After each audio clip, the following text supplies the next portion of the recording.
to the stand. I carry that crest in my hand, rain on my shoulders, still I stand. Tell me who wears it like we can. Mud on the boots, heart of gold. Those stories living in the cold, every name that the walls still hold. I was born for this, I was told. Hear that roll in the air, feel that fire everywhere. We don't bend, we don't fold, we were cut from that blue gold. Blue till the end, blue till the end. We rise again, we rise again. Blue till the end, blue till the end. This is our name, this is our skin. When the pressure comes down hard, we don't flinch, we play our part. Every scar on the badge says more than 1,000 songs before. From the first whistle to the last, we remember where we came from fast. No throne, no crown, no borrowed fame, just a city calling out that name. Hear that roll in the air, feel that fire everywhere. We don't bend, we don't fold, we were cut from that blue gold. Blue till the end, blue till the end. We rise again, we rise again. Blue till the end, blue till the end. This is our name, this is our skin. Let the whole ground shake, let the whole world know. We don't chase a moment, we are the home. Hands up high, voice up loud. Same old pride, same crowd. Blue till the end, blue till the end. We rise again, we rise again. Blue till the end, blue till the end. This is our name, this is our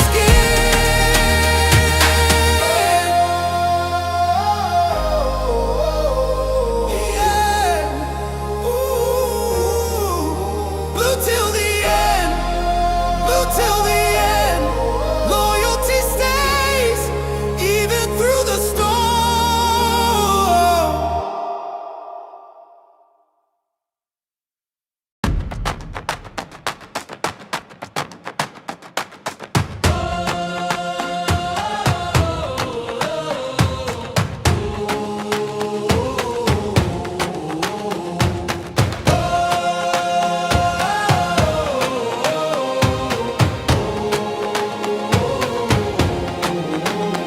From the bridge to the stand, I carry that crest in my hand, rain on my shoulders, still I stand. Tell me who wears it like we can.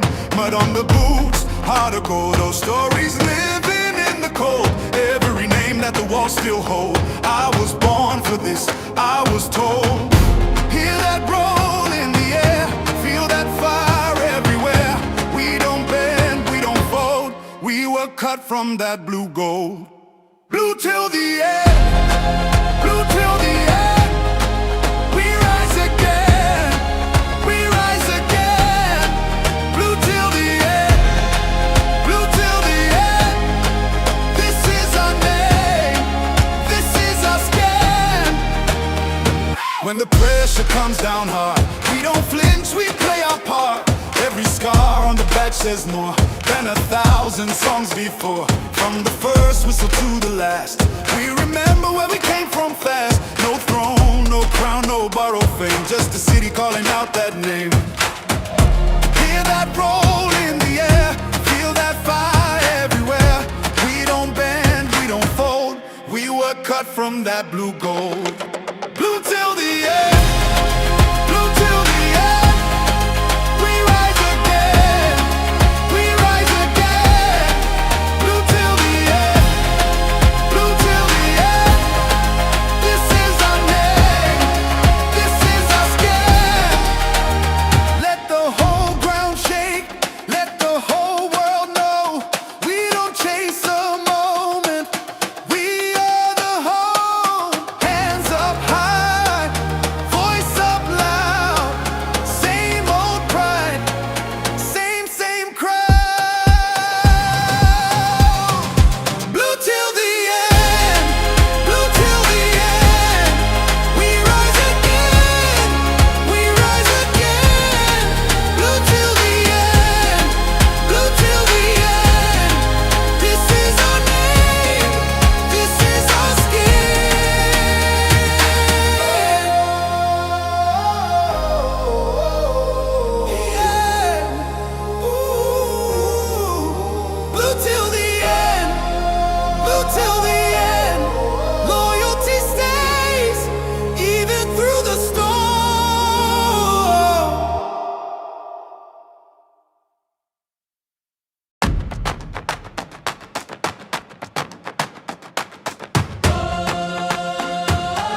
still I stand. Tell me who wears it like we can.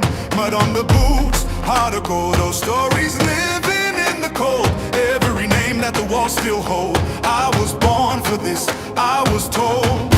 Hear that roll in the air, feel that fire everywhere. We don't bend, we don't fold. We were cut from that blue gold. Blue till the end, blue till the end. We rise again, we rise again. Blue till the end, blue till the end.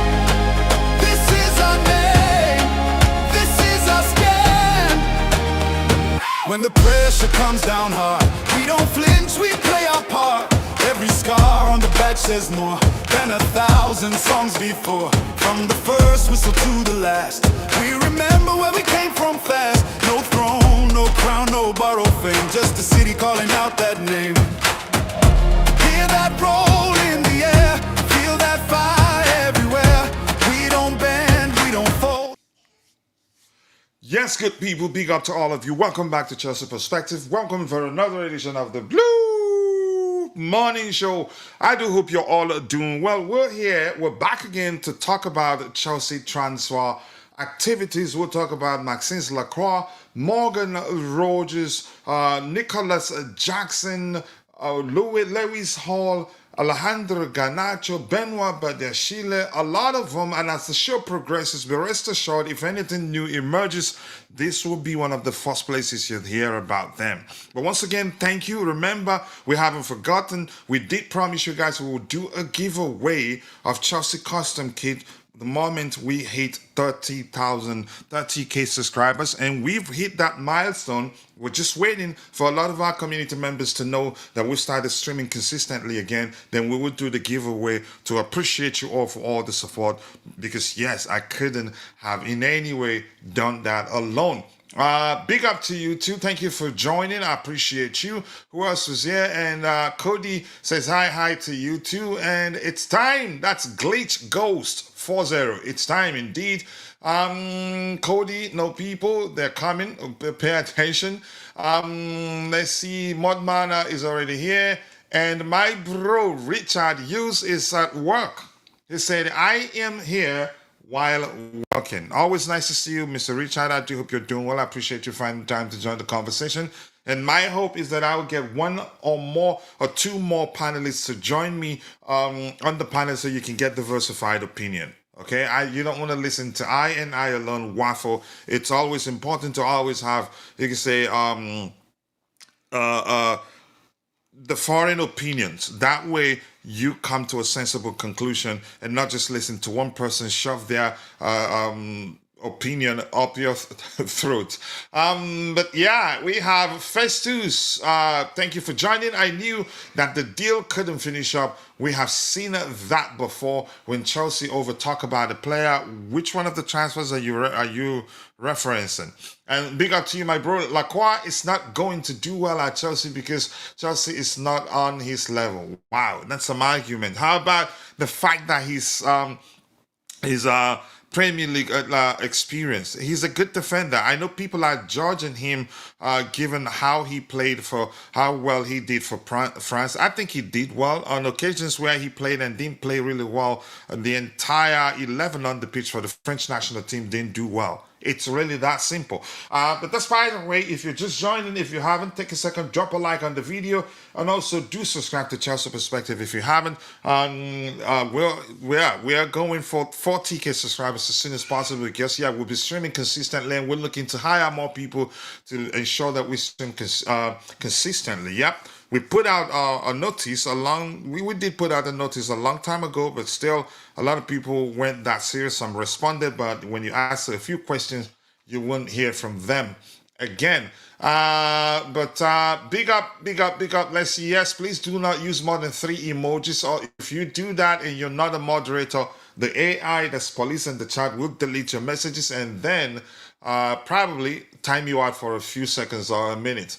Yeah, Chelsea for life. Mohammed Koroma, I agree with you. And if you speak outside Najika, let's see. Big up to you too. Dominic Maximilian Eneche, always nice to see you. I do hope you're doing well.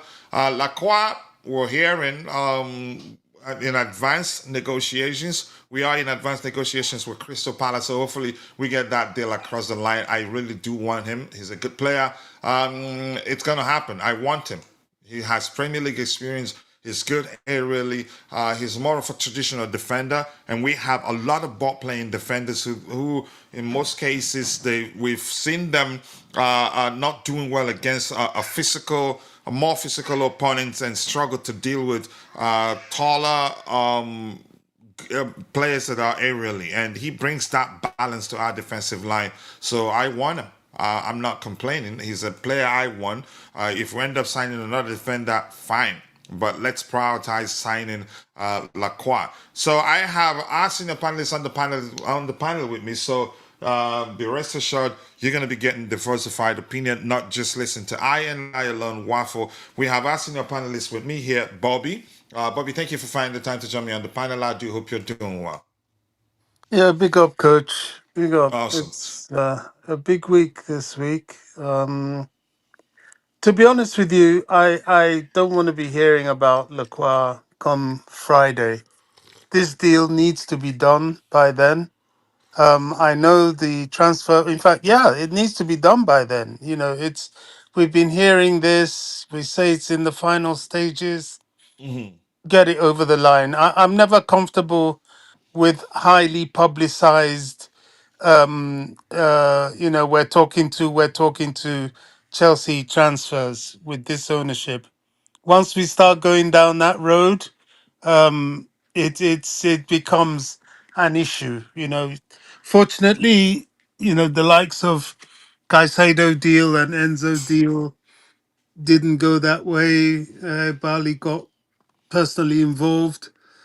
He seems to be directly involved with the over 100 million type of deals, but we shouldn't be talking Lacroix for too long. We need to get this done. He needs to know which club he's going to after he has his holiday and World Cup rest. Same thing with Morgan Rogers. Yes, we saw him at the medical center at Chelsea. We need to hear this by Wednesday, really. Get things done, dusted, and moving on, because August 19th is you'll be surprised how quickly it will come around. And transfer windows are not endless. We still have a lot of selling to do. So these purchases need to be settled. The manager needs to know who he's got. He needs to know his targets are secured, and we need to be very, very focused this season, because this is not an experimental season. This is a season where we have to have success. All right, and I'm not confident, and I'm confident we will. I think, as I've always explained to you, and your concerns, as I've said before, are legit. Let's use a more relatable language. No need to speak formal English here. I think you've gotten to a point where, as I did put it the last time we talked about you, we discussed your concerns. Seeing is believing. You believe it when you see it, but the signs are good, and I know you can admit that's the case. So don't worry, Bobby. We're walking behind the scene as we've learned. I think we get the deal across the line, and even here's why I'm not too concerned with regards to the case of Lacroix. Even if we did, if we're hasting and get the deal done as soon as tomorrow, he's still not going to join us. He'll still be on a break, an extended break, because he was at the World Cup. Yeah, So but he's you shouldn't secured. worry too much about it. If your concern is all the clubs coming for him, then Exactly. yeah, that could happen. But I don't see that happening. I think we'll get that deal across the line. So I urge you to calm The down a thing, bit. We will the get the thing deal in across the football line. is Go that ahead. a player is not yours until he's yours. Can I just put a caveat to today's live stream? We have to mention, with condolence to the family, the passing of Kevin Keegan. Yeah, yeah, yeah. Yeah, Kevin was never a Chelsea player, but he was massive in the He's football. popular. I knew about him even before I started supporting Chelsea. Yeah, Kevin Keegan's a big name Probably in because maybe football. and he has a cool name too. Yeah, yeah, Let me see. former Liverpool, He former was Newcastle. he coached Newcastle, right?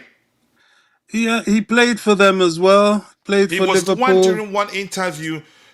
He was ranting. He would love for a certain club to beat a certain club because they were in the title race that particular season. with Alex Ferguson's Man United. Thank Yeah, you. So that's back in I the do know 90s. Kevin Keegan very well. Go ahead. Yeah, I mean, in the 90s, I mean, Kevin Keegan is really of the 70s fame. He played for Newcastle, Liverpool, and FC Hamburg of Germany. He managed Newcastle, of course, and very famously had that spat with Sir Alex Ferguson, where Newcastle actually were 18 points in at the top of the Premier League in the beginning of April and lost out to Man United. He also was England manager. Very, very charismatic player, person. He was, of course, an England player, and of course, he ended up as he became an England manager as well. A very big character in the world of football, Kevin Keegan. So, and he was 75. Is that too old these days? I don't think so. So, yeah, I don't know what happened, but he will be noted for sure. Yeah. Yeah, may his soul rest in peace, and our condolences to his family. He's a popular. He did well with Newcastle actually, but they, I think there was a time he made a comeback to something briefly. I'm not sure. Wasn't he I the think one that came back and signed Andy Carroll for them? I believe so. Either it was Yeah, he him made a or brief Graham comeback. Souness was with Newcastle at one point as well. But Kevin Keegan was a massive character, certainly in English football. Big, big, big, Very big character. outspoken when he was Very still younger. outspoken. Yeah, very successful with Liverpool. England international. Yeah, he's a big name in football, and this will be reverberating everywhere. Yeah, I think I'm mixing things up, and I remember he was the one that signed Andy Carroll. Oh, I can't remember what club exactly, but that's by the way. I'm happy to let you guys know that we have the captain of the community on the panel here. So you have three I think you'll find that may panelists have here. So been. you really, truly are going to get diversified opinions. We have the captain of the community in Constantine Dunn, the Aussie man on the panel. Bobby, were you saying something? Yeah, I was saying Andy Carroll, wasn't that a Alan Pardew Was signing? it Pardew for Newcastle United? Possibly, yeah, I can't yeah. quite remember, Or but or yeah, was that's that fine. Yeah. even Ruud Gullit may have signed him because he was Newcastle manager at one point. No, it was Pardew. Yeah, It Pardew. was It was Pardew. it was definitely Padu, not Hulit. Right. All right, Dante, big up to you. I do hope you're doing well.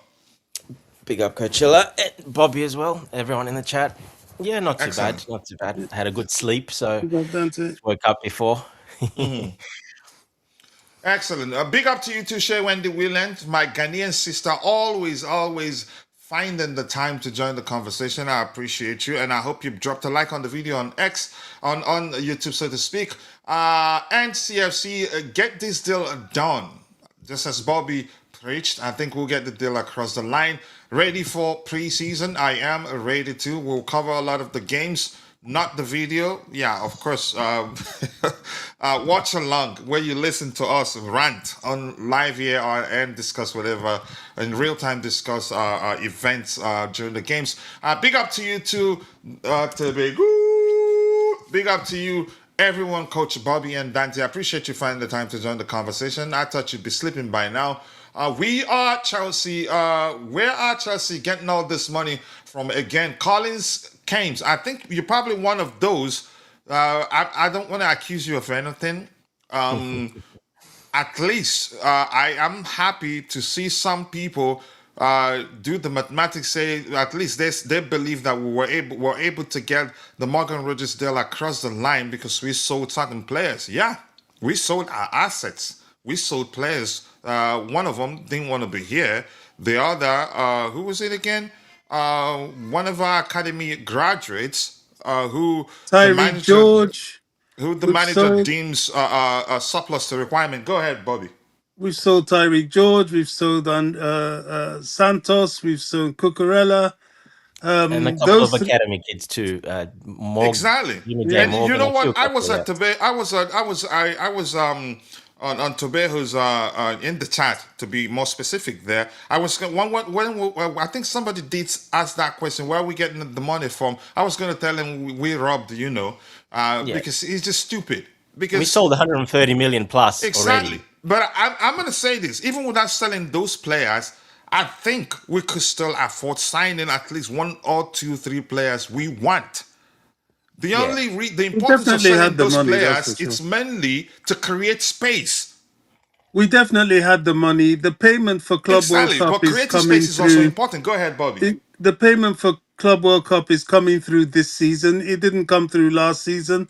The payment for our Champions League participation is also coming through this season. It didn't. It doesn't come through in the season you're actually in the competition. Following, yeah. So the money is there.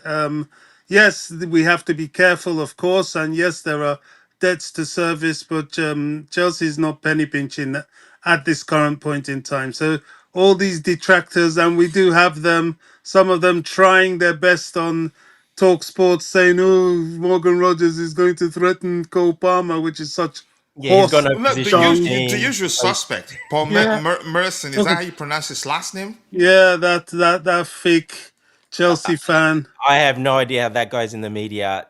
He doesn't study anything. He doesn't know Javi Alonso plays with two tens, or he can play as a winger and a 10. Except, I mean, come on, my goodness, those guys are horrible. They're so unprofessional. It's not funny. There Yeah, is, there's and Ty so is many also things I mentioned in could the say. chat. We've also made money from sell-on clauses. A lot of Exactly. sell-on clauses, yes, a Yeah, lot, yes. they're asking. They think that because they were busy with their pro bono accountants on X, they've been saying we can't sign players this season because we don't have money. Where are they going to get the money from? We're broke, and they're They've telling been you wishing. we're in debt in billions. We're not. There are other clubs who are in more debt than we are. We're actually, Every and our professional debt is club, actually more. It's different than theirs. Theirs is more dangerous than ours. Ours isn't every even big club dangerous in coach is any in way. debt. That's how big business works. You're in debt always. Exactly. Very simple. Loans. You call loans, which you take, which you can eventually pay back. You will Yeah, eventually it's pay back. But long-term that's yeah. investment. Yeah. But thank you for that. And All right. these are itemized loans, not necessarily related directly to the club. This is why Blue Co piecemealed the club so that other entities will carry some responsibility independent of the club. Bobby, These are I have no idea what financial. they're doing, Bobby. They don't know nothing about finance. What are you on about? Well, there you go. As I was going to say, these are financial ploys that big business use in order to shift money around. Yeah. Yes, they've been irresponsible. We all know that. But, they play with big money. This is what they do. And their goal, they don't do it so stupidly. The fact is that they have assets that they can always sell to get back the money they've Like toyed real with. estate, Bobby. Real estate. We have a lot of real Exactly. estate, and those Even houses are players. even players, there's still a heck of a lot of players that we can still Well, sell. that is the real estate. That's what I mean. The real Uh, estate is the players, most of Yeah. it. All right. Collins, I hope you're still listening. And Tobeho is saying, Collins, are you an Arsenal fan? Good question. Big up Angie. Who else is there? More likes, people. Keep dropping the likes on the stream. The likes do go a long way. I appreciate you all finding the time to join the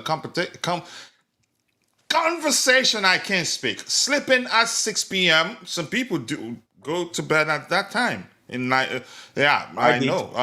I did tonight. George, big up to you too, Ty. One second, Dante, I'm coming. Marco Correa, Andres Santos, and George. A lot of money. Yeah. Yeah. 150 million in total. Even with that, those sales, we could have still afforded signing Morgan Rogers because we don't sign the check and give the club, the selling club, the whole thing at the same time. Mod Mana, thank you for chipping in there.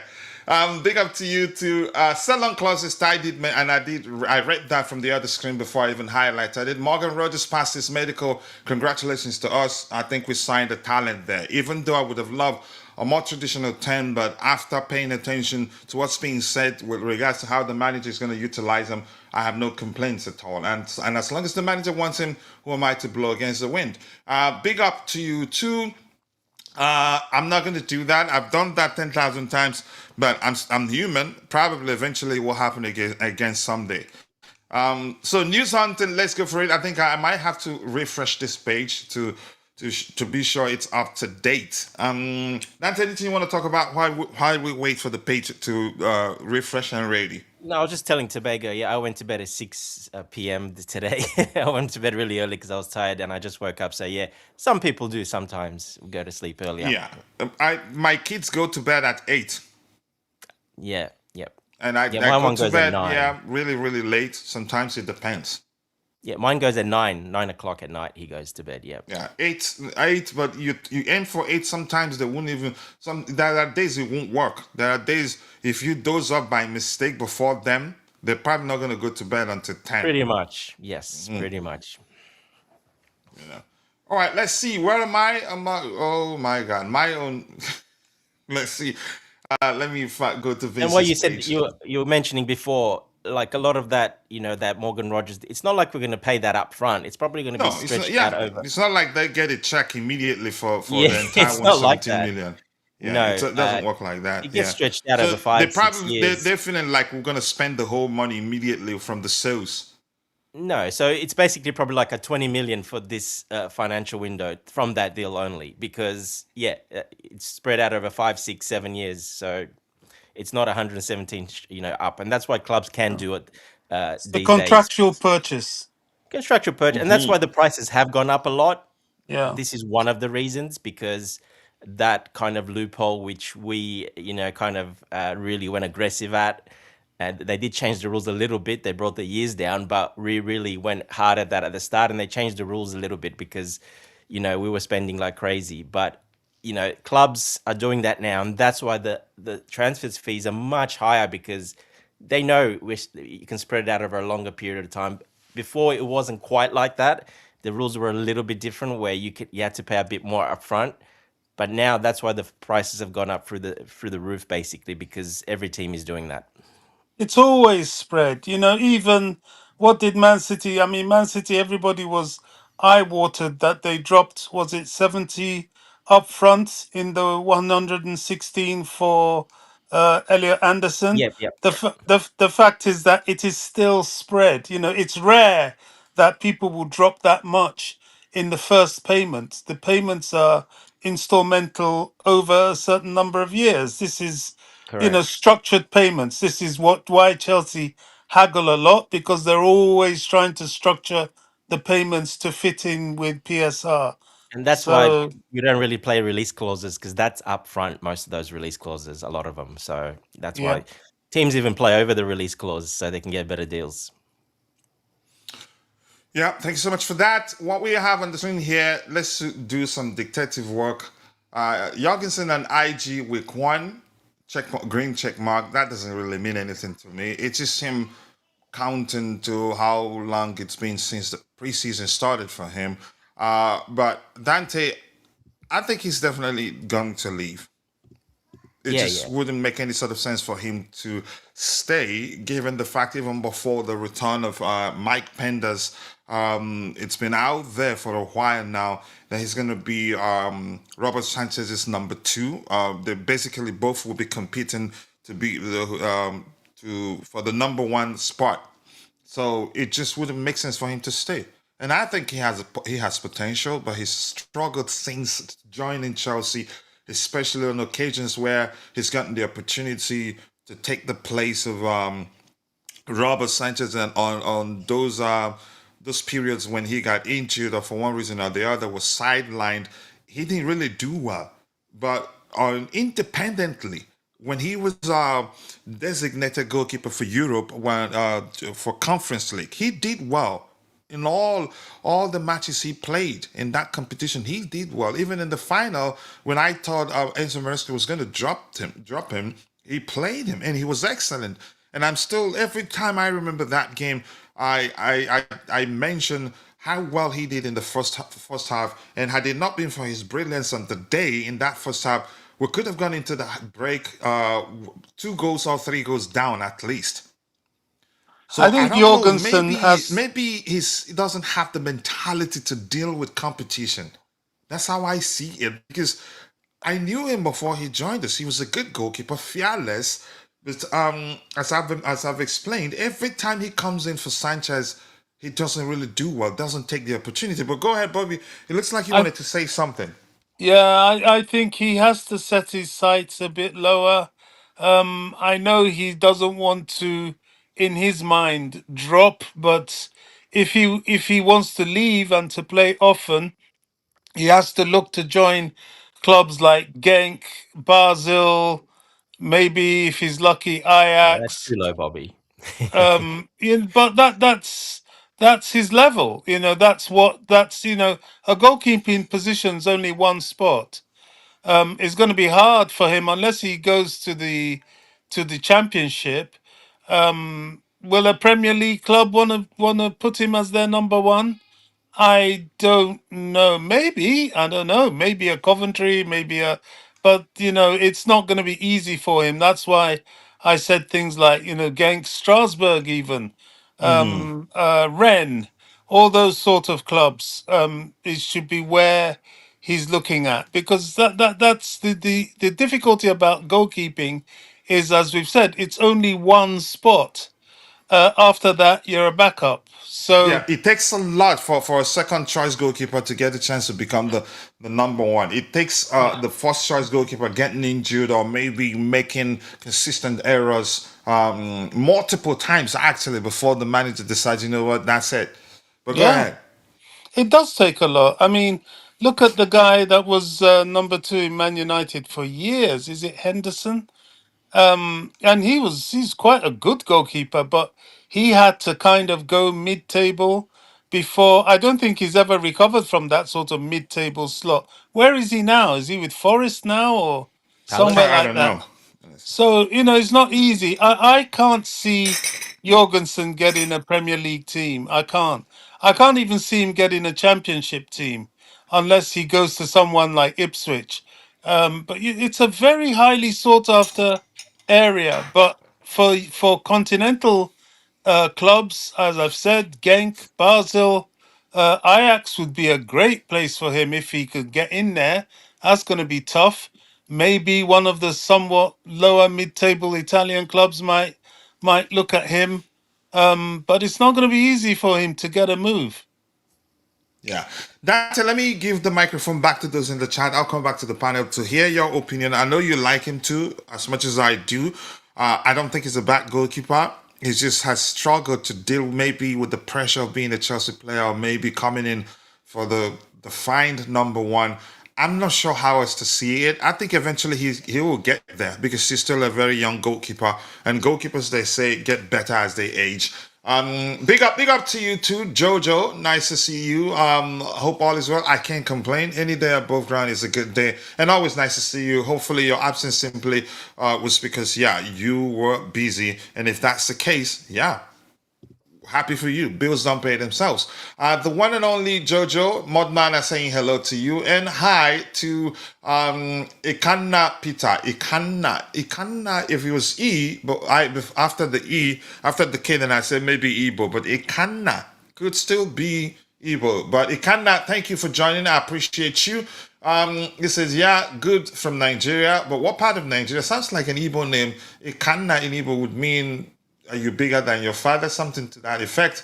But it could be not necessarily evil. But Ikanda, thank you for joining, or Mr. Peter, if you prefer that. Jorgensen, sorry for things not working out, but it's in your best interest, in the best interest of all parties for him to leave. I agree. I think he would be great in a slower league where he has time to make decisions. I don't think that's necessarily the case, but yeah, you see it the way you see it. I see it the way I see it.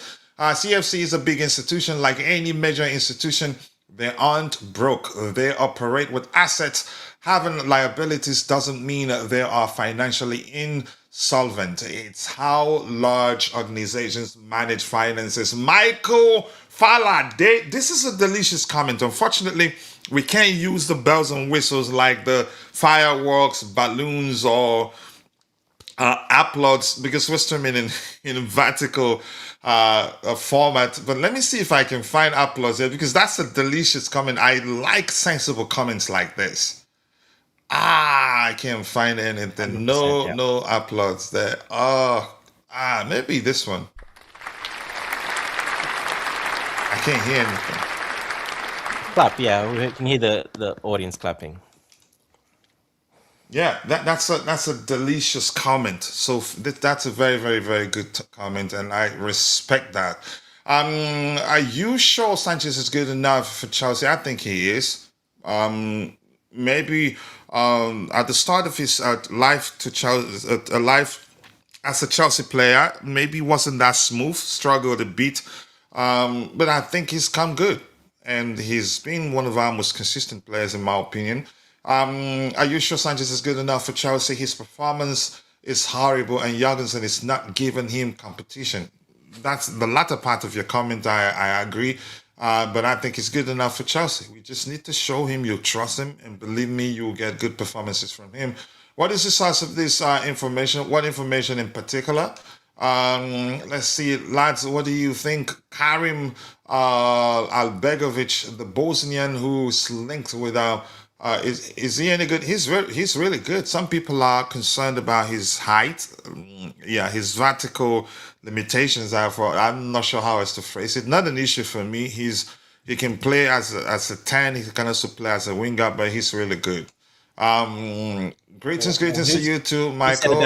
I've really been enjoying your analysis. Keep up the good work. Thank you. I mean, Appreciate that. that would be a player for the under-21 squad. If we No, sign no, him, no.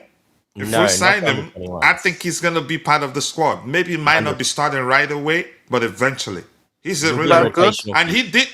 he did good at the World Cup too. Wow, okay. He Yeah, was their best player at the World Cup. yeah, he was Bosnia's best player. He's good, Bobby. Believe me. And he's Yeah. not short. Whoever said he's short, he's not short. He's 6'2". Then he's not short, That's yeah. not But short. if you look at him, I think his structure makes it. He does come across as not. You could say as But if he's not that Well, he's a kid. vertically. Yeah, he's still a kid. Yeah. That's he's right. 18. He's 18 years old. That's why I thought of the under-21s. But if he's that good, then he'll be a rotational player, as you say, if he Yeah, and comes. Alonso knows him very well. He can make him part of the squad and keep. You could say take the integration process gradually until he matures enough to be a constant in the Yeah, lineup. Alonso's the I one that think he's gave good him enough. senior Yeah, go ahead. football. He's the one that brought him up, identified him, and brought him up to senior football. So he's the one that gave him his break. He's the one that really looked after him while he was at Leverkusen. So yeah, Alonso's got a big, he's very important in this deal because he knows him personally very well. So he was always a massive talent. I was surprised a year ago or so we didn't sign him, but he was still under the age where, professional contract you can't really give until they turn 18 in England. It's a bit different with the rules. It's not quite the same. So they can get him now. So we'll see what happens. But yeah, it's all Alonso if that happens. Obviously, it's in our model. He's a future star, future talent, massive, massive talent. But, I think it is definitely Alonso asking for him. Yeah, and I see who else in the chat here. Jay is there. Big up to you too. Greetings to you too. But thank you for that. Those compliments. We appreciate that. Jay, always nice to see you, my brother. Hope you're doing well. Big up to you too. I think we're all caught up there. So we'll go back to news hunting. This says Tosin has admirers, but he is part of Alonso's plans for next season. Listen. Here's Keep I saying love that. Tosin. I wouldn't mind Tosin being part of the squad. If you want to call him a squad player, call him a squad player. But I think he's going to be starting a lot, given the fact that Alonso plays with 2 sixes who are usually charged to screen the defensive line. Tosin's biggest problem is acceleration. But once he picks up, he can run. He's actually currently our best box defender And I'm ready to defend that. I'm not saying he should stay and be starting every game, so he can stay. He's part of the leadership group, and they respect him a lot, which is why we've learned that they call him Uncle Tosin. He helped Cole Palmer a lot when that period when he was out for a while, and Palmer did say it. I'm not saying he should stay solely because he has good relationship with Palmer and was one of his part of his support mechanism was the language for it. I can't quite remember the more accurate term to use for that, but you get the gist. He's what one of those that was Support system. encouraging him, was there for him. He didn't let it become a serious issue for him, but he was one. He helped him cope with the situation. I think that'd be the most simplified way to phrase it. I think we should keep him, It's and it makes sense that it, Alonso wants to keep him. But if he can he's decide he wants to leave because he wants to be playing. And if he decides that's the case, I don't think anybody stops him. I'm not saying he should stay because he should be starting week in, week out. But we've had that issue before where we were itching for certain players to leave the club immediately. And those players left, and then we had just the ones we liked. And then when one of those ones we liked, got injured, we couldn't do anything because we didn't have anything close to them to actually to help us to come in and fulfill the role that person was fulfilling for us.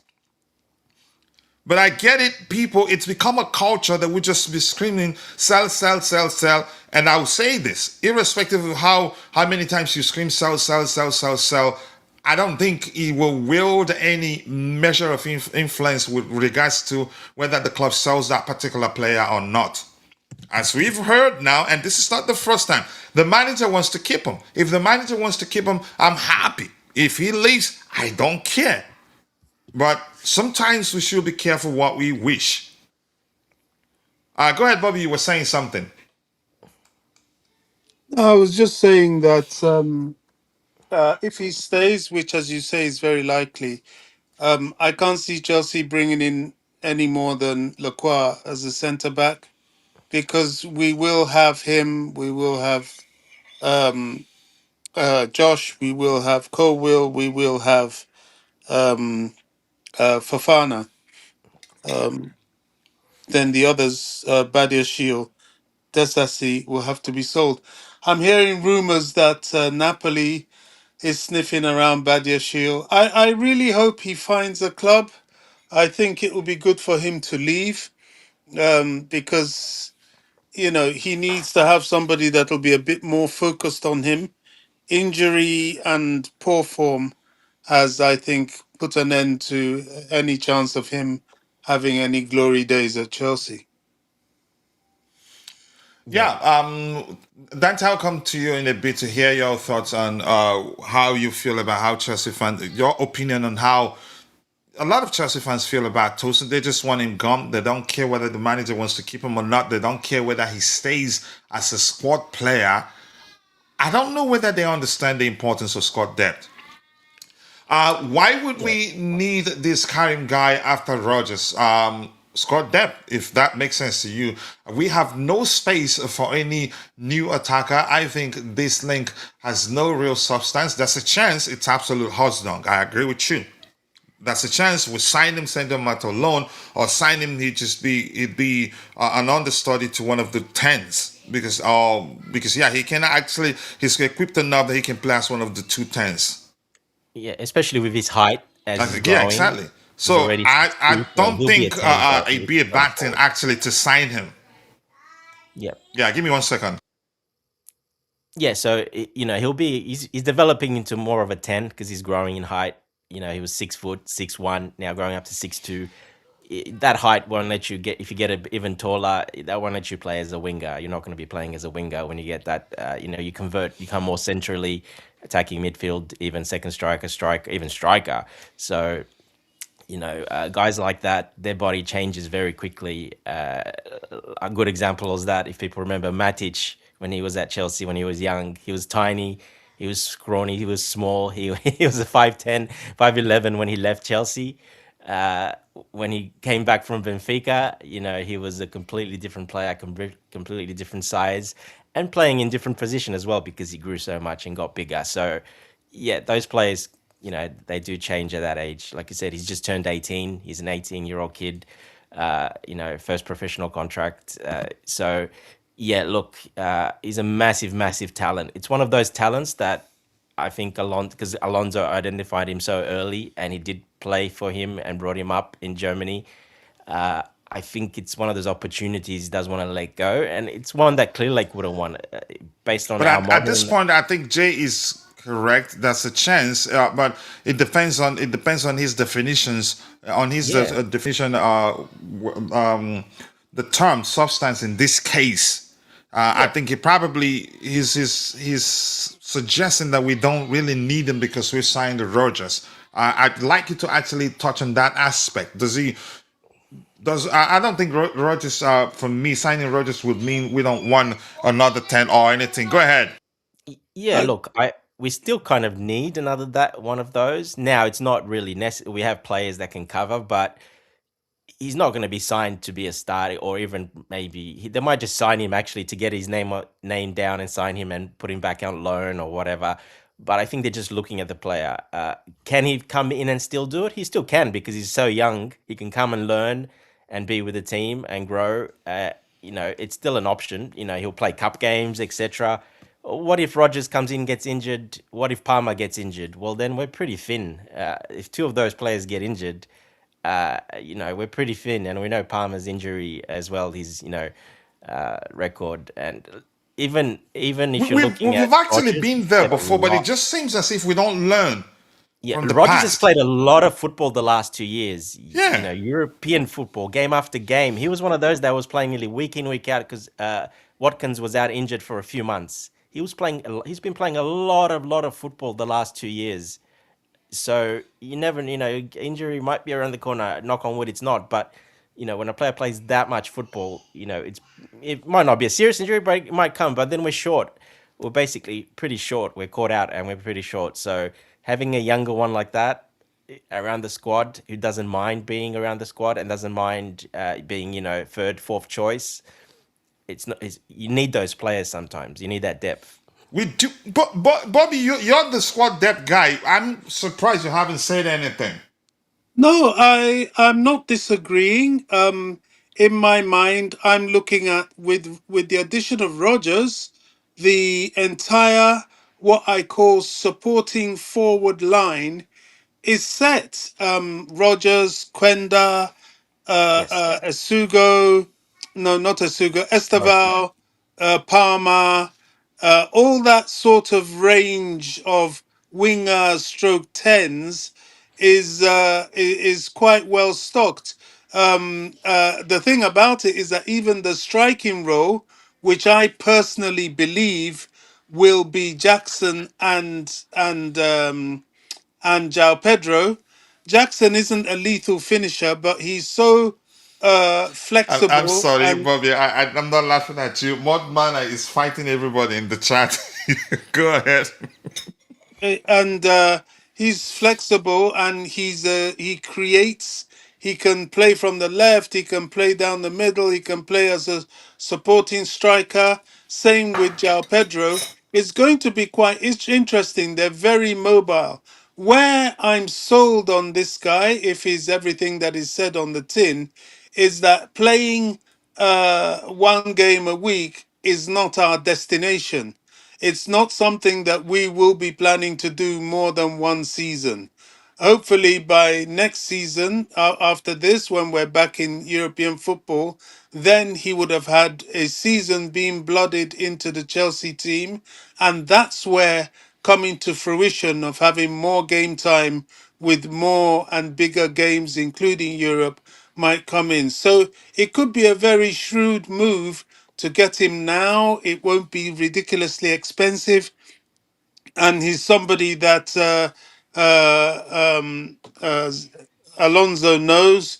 So I see it. I see the sense in it. I'm a squad depth guy, 100%. But I also realize that, we've got some selling to do. But in terms of having these sort of players at the club, Great. He can also be bought and sent out on loan. That's another option. So because he's so young, it's quite it's something that one can be a little bit more flexible with.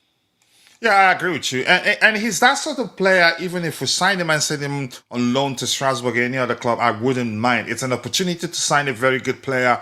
And we have enough sample size, sorry, I can't speak this morning, to conclude that, yeah, he's a good player. He was excellent at the World Cup, really, for his You country. know, for an 18-year-old kid to be pretty much the best player in Bosnia, like that tells Yeah, you a lot how exactly. So highly he's that's the rated. sort of talent he is. Yeah, and Yeah. it's one of those, you buy him now cheap, well, cheap, but relatively cheap, or next year, 2 years time, he's going to be 100 million The plus. price goes up because, yeah, the Leverkusen, they're not stupid.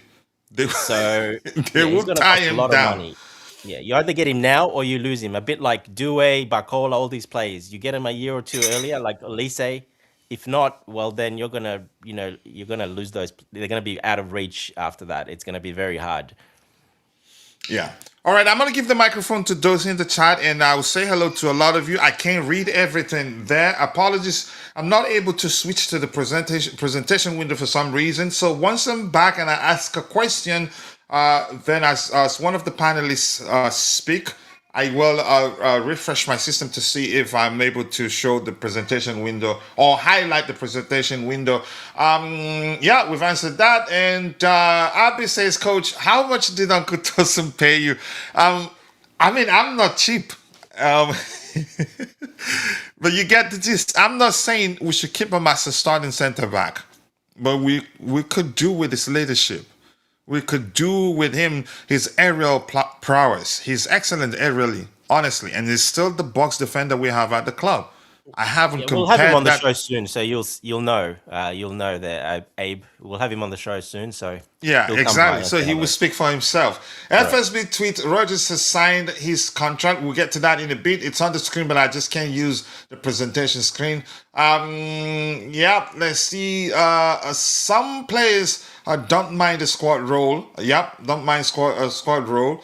So why want to sell everybody? I don't think Tosin minds. I mean that's just an opinion. Chances are he would want to be playing week in week out and not be a bench warmer or play second fiddle to any of the players we have currently. I don't mind that too if he stays. I hope he stays. I think he earns. He's one of our top earners actually. He signed as a free agent, so which means he probably get a sign. He did get the sign-on fee too. Wagwan Oshem Black. Bless. Nice to see you. I do hope you're doing well. Always nice to see you. I understand you've been busy and I'm happy for you because bills don't pay themselves. I am here at work tuning in. We appreciate that. And Vic is here. We are back, he says. Morgan Rogers has signed his 6-year contract as a Chelsea player, £117 million move from Aston Villa completed. And it's something um, about that deal that's interesting. No add-ons, nothing. Probably we promise, okay, we'll give you this as a whole, but if you take that, no add-ons. If he wins anything with us, you're not getting any, any extra I, money from us. I think the football world, everybody realizes how big of a deal this is. Morgan Rogers he's not the last piece of the puzzle, but boy, is he a massive acquisition in terms of the But once you're done, competition. hand over to Dante. I'm gonna refresh my system to fix the. I'm not able to present. Sure, sure. In terms of the competition, in terms of what he brings to the team that is missing, in terms of the statement of intent. I was with Tobago this morning and I was talking to him about, look, I was very pissed off with the ownership and sporting directors, just like everybody else. Towards the end of last season, I really wanted to see them hung, drawn, and quartered. But to be honest with you, my priority is Chelsea. And if they are doing things to try and rectify the mess that was left, then I'm prepared to pipe down and listen. And I sincerely believe that Egbali personally got involved with this, not just for Alonso, not just for the fact that this is a long term target for Chelsea, but for the Chelsea fans. He wouldn't be human if he wasn't hurt by what has been happening. It's embarrassing to him. It's embarrassing to the rest of the ownership and to the sporting directors. It has got to be.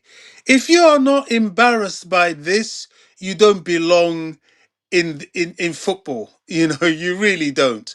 You know, or in any kind of sport, you They can't have put. egos just like every player, exactly. Exactly. You know, you can't put down that level of financial layout, talk to people so much. They know they've effed up.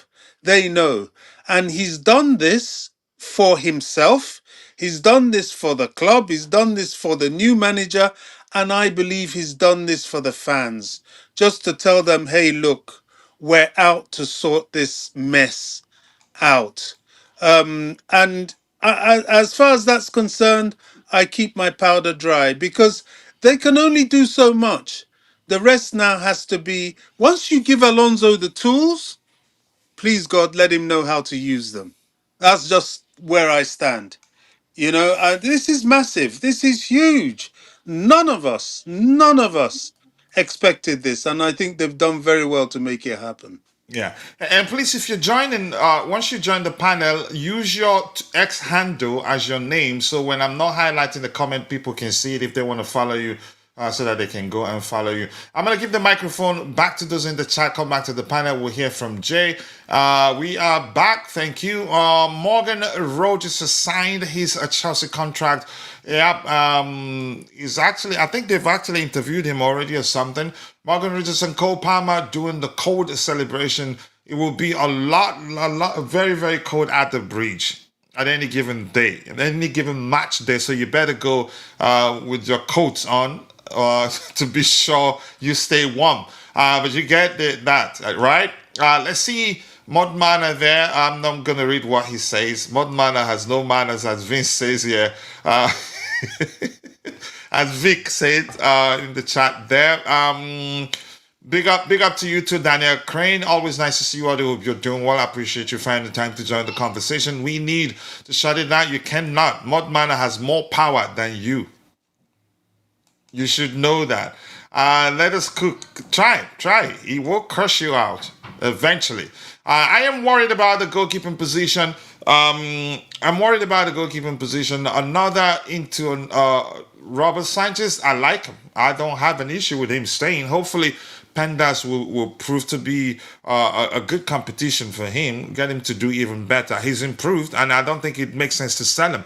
We were one Chelsea fans pushing for the club to sign Mike Mayer, which at the time we compared Mayer's numbers the season before to those of Robert Sanchez, and it turns out Sanchez was much better. Mayer isn't that good at commanding his box. He cannot measure Robert Sanchez in that aspect. So be careful what you wish for. He's improved significantly, and I think we can get him to do even better. The signs are good. The signs are good, really. Drew, always nice to see you. When is your next solo show? You like solo shows? I'm not sure. We don't do solo shows because I'd rather people, if we say, maybe if I record a video, fine. But I'd rather the audience get diversified opinions rather than listen to a single individual waffle. So when you listen to multiple speakers, you'll be able to draw a sensible conclusion rather to just go with one person tells you. You never Yeah, know Drew as well. Drew, you can pay for a special private show. Coachella does those as well.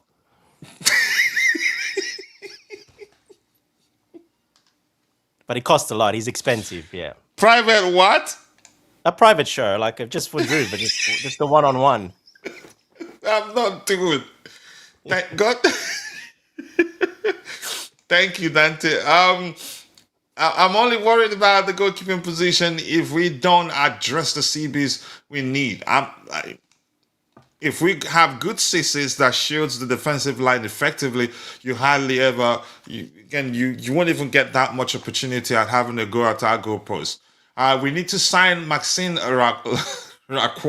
Ejiko, but thank you for saying it like that. Pochettino. All right, let's see. What else do we have here? Bernardo Cueva getting moved from Alonso's staff is the confirmation for me that Alonso is in charge. I think that's, yeah. And that's a very polite way. We did talk about yesterday a very polite way of firing him. They're just being respectful, but he still has a role. And I wouldn't mind actually. I think somebody did post yesterday on X how good numbers that showed that show how good the Alonso's Leverkusen, how good they were at dealing with set piece situations. Yeah. All right, let's see. I'm going to scroll to the very bottom and then I'll try to get your subsequent contributions in the chat. It says, I seconded, okay, Bobby. Given that fact, they paid up for Rogers, a player already on 150K at Villa, says a lot. That's a shift at the club. All right, let's see. Viva Espana. Thank you, Spain, for saving football from FIFA. I mean, that's just an opinion. Jay, where do you want to come in? I'm quite sure you've been listening. Where do you want to come in? We're listening to you. And I'll be back in a few seconds. Go save your daughter, coach.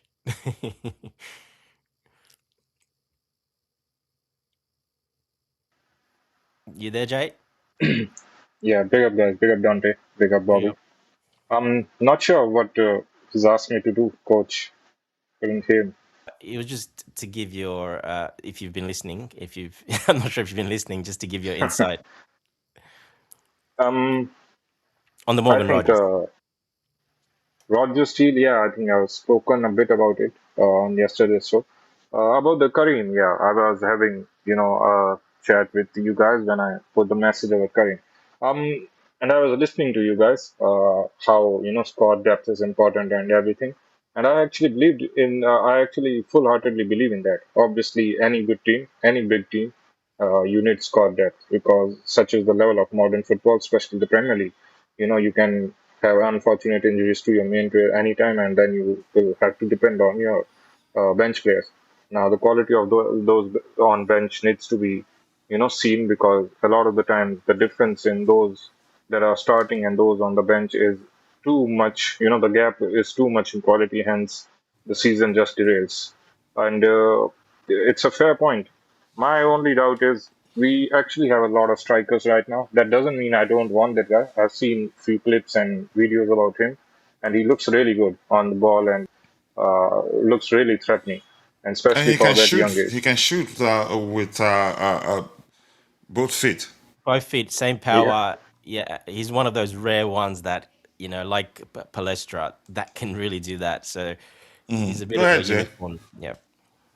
yeah. So it looks really threatening. My only concern is, and it's not about increasing our quality. That is something that I have been speaking for a few seasons now, and that was my criticism for the sporting directors and the owners last season that we had numbers, we didn't have the quality, and yeah, that is an important point. But we right now have a lot of attackers on our books, and Alonso has a lot to do, to manage all of them. So bringing in, first of all, I haven't seen any, solid link with this guy from any big journal.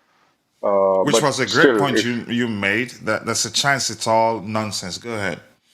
yeah, if it's coming from a big journal, then I think I would actually take seriously, and I would actually believe that yes, those inside the club, including Xavi Alonso, are actually thinking something that is different from what we fans are seeing, which is that despite having a lot of attackers on our book, they are trying to increase the quality. But my only case is we need to sell a lot of these players. We have a lot of players that is on bench players that needs to be sold before buying this guy. He is better in quality, at least it looks like better in quality than a few attackers that we have. But then we have guys like Quenda and Esteva who are young, but they are also quality and they need development. Now they are already going to get less minutes this season because we don't have European football. Then bringing another young guy, that is only going to hamper the development of these players. So it will be a lot of chaos. It will look a lot chaotic than what we feels right now. Then we have also Pedro Neto on our books. Garnacho might leave, but I think Garnacho can leave, and we have Rogers. So that in terms of number, there is one outgoing and one incoming. So I don't mind that. Then we have Jackson as well, who we don't know what is going to happen. Barco as a midfielder can also play in the attacking areas as well. So there are a lot of numbers. So the only point that I'm making is we need to make a few outgoings before even thinking about such a signing. He can be quality. He can be even a Premier League proven player. But the fact remains that we have too many players on our books right now, and thinking about signing another one is just going to cause a lot of headache to the manager, which is not required right now, especially considering we have very limited games going into the next season. If I can add to that, if he is, I mean, I don't know this player. I didn't even, I didn't really watch Bosnia's game in the World Cup either. But if he is indeed the quality of player that I'm hearing he is, and he's not the sort of player that you pass up, then nothing stops us doing what we did with Quenda. Exactly. We Yep. bought him from Sporting. We left him at Sporting for a season, and he came to Chelsea the following season. I think Man City's trying to do that with that Moroccan midfielder, buy him and then leave him at his club for a season. You know, there are many ways to skin a cat if he's worth it. If he's really that good, I would say, well, you know, do that. Buy him, leave him there, or buy him and send him to Strasbourg. Um, if he's that good. But if it's just another one of those sort of rumors and a whim, then of course, you know, we do have a lot of strikers. We need to sell, you know, Gui. I'm hearing that Villa is trying to step up interest in Jackson. I don't know what's going on with that. There's Delap. There's Garnacho.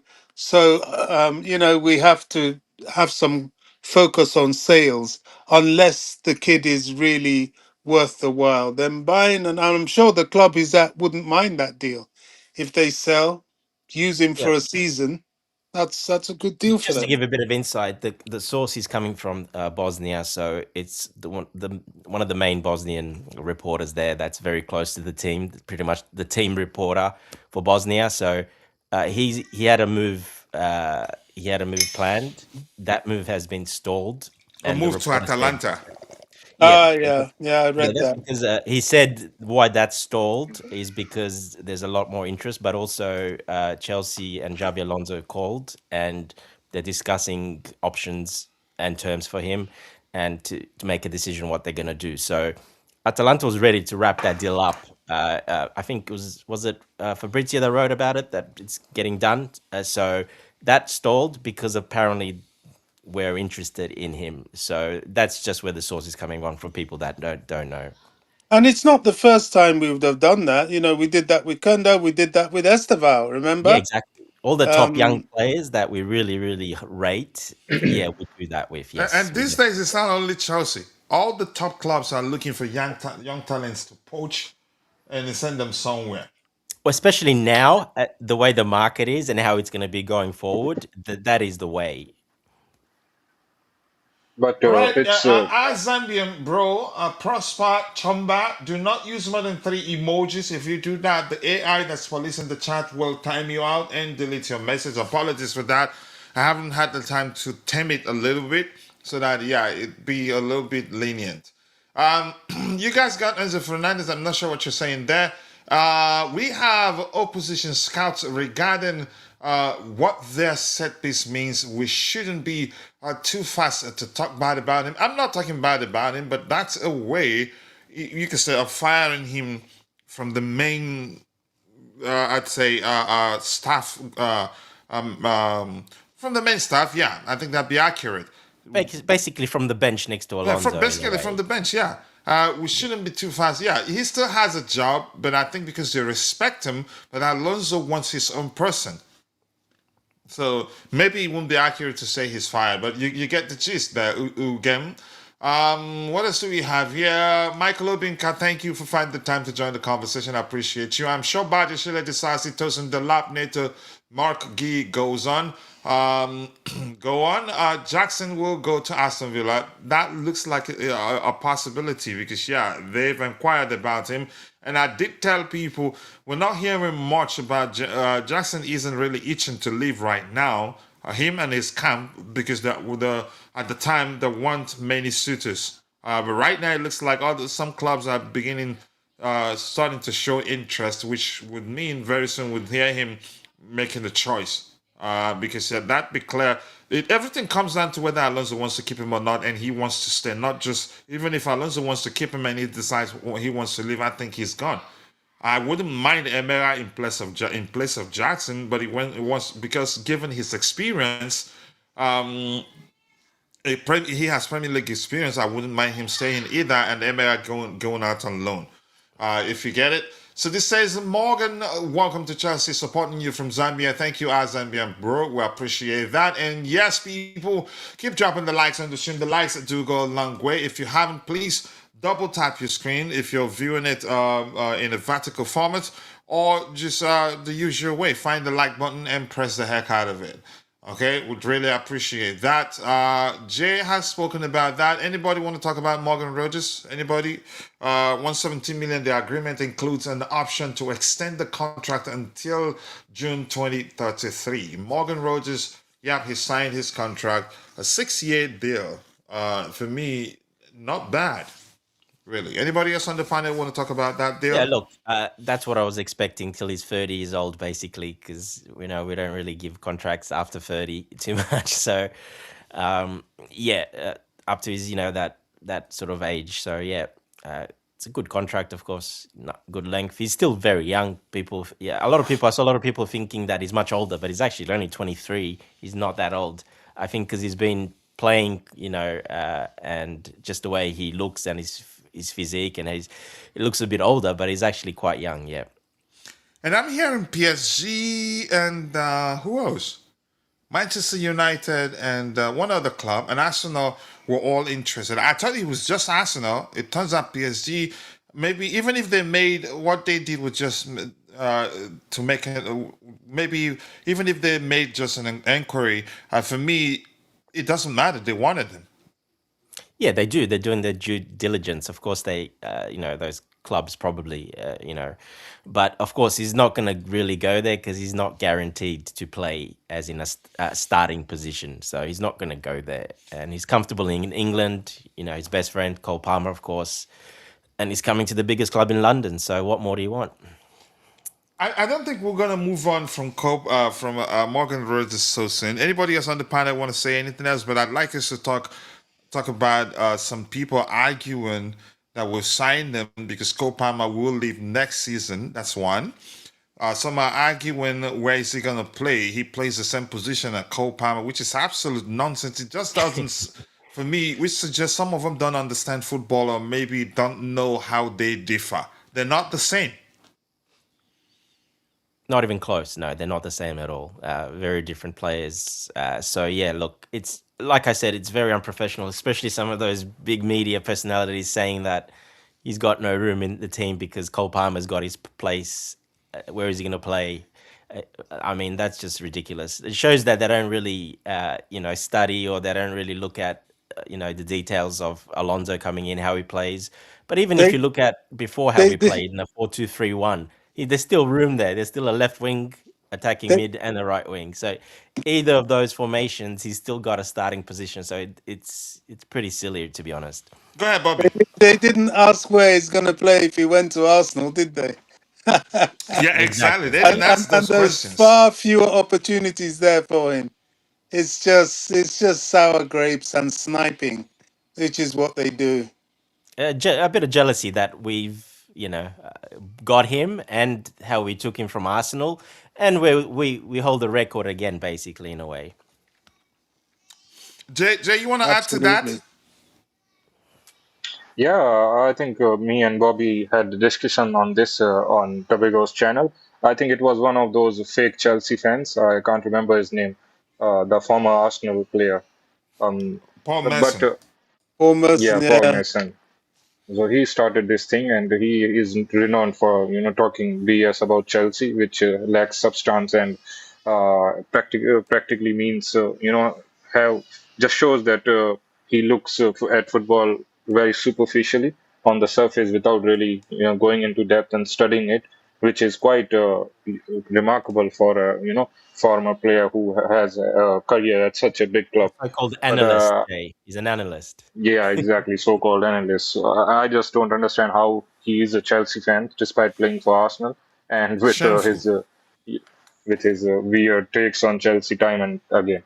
But yeah, I think I would say that he is actually quite similar. Both Palmer and Rodgers are quite similar in a lot of ways. But that is just the game. The best players do show similar skills, right? The attackers in similar position will have similar key traits about them. But we need both of them. We are playing a system which will require two tens, and I think he's a left-sided right footer, which is something that we have been talking about for a while, and that solves a lot of issues, especially his ability to shoot from outside the box and take long shots. That is something that has also been missing. Enzo Fernandez tries a lot, but his shots are more often than not, over the bar or straight to the keeper. He only So does we it have for got Argentina, yeah, not for Chelsea. exactly for Chelsea. His shots are actually really awful. I was surprised how good he is at shooting for Argentina. But anyways, Rogers solves those issues really nicely. I had a few, concerns about him. If we are going to go extra critical and analyze the player, he tends to have spells, inside a game where he can go missing. Now that depends very much on the style of play and the manager and the team that he's playing, which I believe would be much less under Xabi Alonso and the type of football and the importance and the position in which he is going to play. While for Villa, there were many instances where in the game where he will have his moments. He can even score a goal, but then there will be spells of 15, 20 minutes where he won't even touch the ball or he goes missing. So that is something that I will be very eager to watch how he improves that side of the game. Even for England in this World Cup, I focused that he was having this issue quite a lot where he would have influential elements in a game and then he will go missing. And throughout the games as well, he would score in one or two games in a row, and then he will go on missing for a while. So that is something that I am looking to see how he improves this skill or this part of his game. Now, obviously, he's very young, 23, and playing for a Did we lose Jay? Oh, we lost. Let me add to that until he comes back. That's an important point I was going to touch on as well. That happens, especially Aston Villa. It happened a lot. Is the way they play. They play, Aston Villa like we used to under Pochettino a lot. They do like to play that transitional game where they run a lot, and he is a power type winger slash inside 10 where he likes to run with the ball a lot. Now he's human. That takes a lot out of you when you do that, and when take challenges left, right, and center. For England as well, I've seen him do that. So that will get better with age, but that also will get better under Alonso's system because it's not going to be like that. It's a completely different system to say like Aston Villa play. He's not going to be running like crazy like he does at Aston Villa, and that is the reason why he phases in and out of games because when he does get the ball, he loves to run and he's a big He guy. likes to drive with the ball, and He he's likes to good at drive. He's a he's powerful really guy. really good at He's actually a exploiting heavy guy. spaces. Yeah, he's a big, heavy guy as well. He's not a short, he's not lightweight. So he puts a lot of energy into that. And yes, he will phase out for the next part of the game or some areas because he's human. He can't continue doing that, play after play after play. That is why, and especially how Aston Villa play, we won't have that. We'll be a little bit different with that.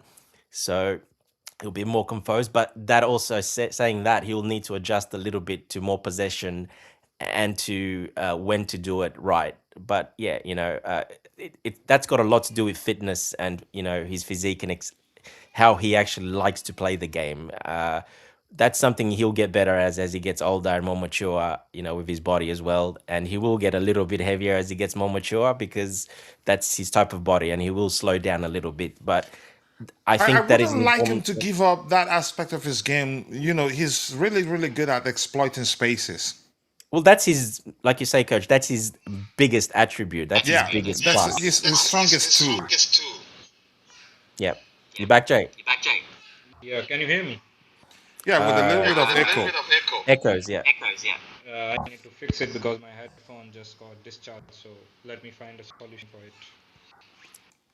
Yeah, go for it. Yeah, so that's why he kind of tends to go in and out of games. And I've watched him at Villa do that a lot. He really exerts a lot of energy and power when he gets the ball. And yeah, when you're playing up and down football, when you're running a lot like that, you can't do it play after play after play after play. It's impossible. He's human. It's not FIFA.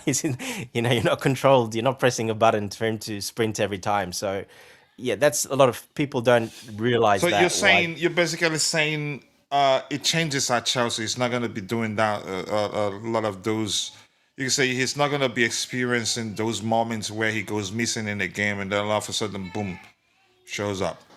It might because we play it differently and we're going to have a bit more possession, and it's a lot of structural play under Alonso. It's a bit tighter because you do have the extra midfielder in there as well, and the two tens are more narrow. So he'll be a bit tucked in a bit more. So it won't be as much running, no. So he can do that probably more often. Yes, the burst can be more often from that middle area to go wide or to go forward, and there will be space. But the structure will give him more time to make those decisions. So I think it will benefit him, but he might. Don't expect it straight away. It might take him a little bit just to get used to it. Just like Pedro Neto came, from Wolves, the way they play. And when he came, he struggled the first few months, and then after he got used to it, and he really got into it. But he really struggled at the start because under Maresca with the possession game, a high possession, slow build up, he wasn't used to that. So he was really struggling. Morgan Rogers will mind a little bit till he adjusts, but he might not. Well, let's hope he doesn't. But he might struggle a little bit at the start till he adjusts to the system, to not just be gung ho every time he gets the ball to run, because he does that at Aston Villa and he loses the ball a lot as well. Now Alonso Yes. won't want that because that causes counter attacks. And when your wing backs are up high and you lose the ball in those central areas trying to do that, well, that's danger. So he will have to adjust a little bit. I think you and Jay, you are agreeing too much this morning. I don't like it. But afternoon now. I But I go ahead, actually Jay. I actually agrees with everything Dante is saying Yeah, right I'm now. shocking. No, let me speak fully. I'm just doing it for the sake of criticizing. Just because this is a show of analyzing players, and hence why I'm just looking to explore the weaknesses, which maybe not even weaknesses for Rodgers. That is just the way Emery used to play and the dynamics of Aston Villa, and those things might improve on its own because he's now going to play under a different manager with a different philosophy, and obviously the surrounding players are also going to help him, which obviously are going to be more, quality than at Aston Villa. So those are not really his downsides, but just for the sake of. And another point that Dante mentioned was I was about to mention.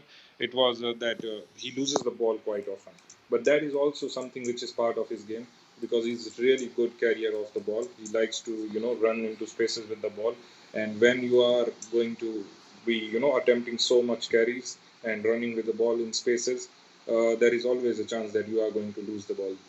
Any player who is good with carrying the ball also has the part in his game where he gives up the ball quite a few times. So that is, I think, the pros and cons of that part of his game, which I think will also improve under Alonso, as Dante mentioned, because giving up the ball is not something that Alonso likes, and his philosophy doesn't really gives you the freedom to do that.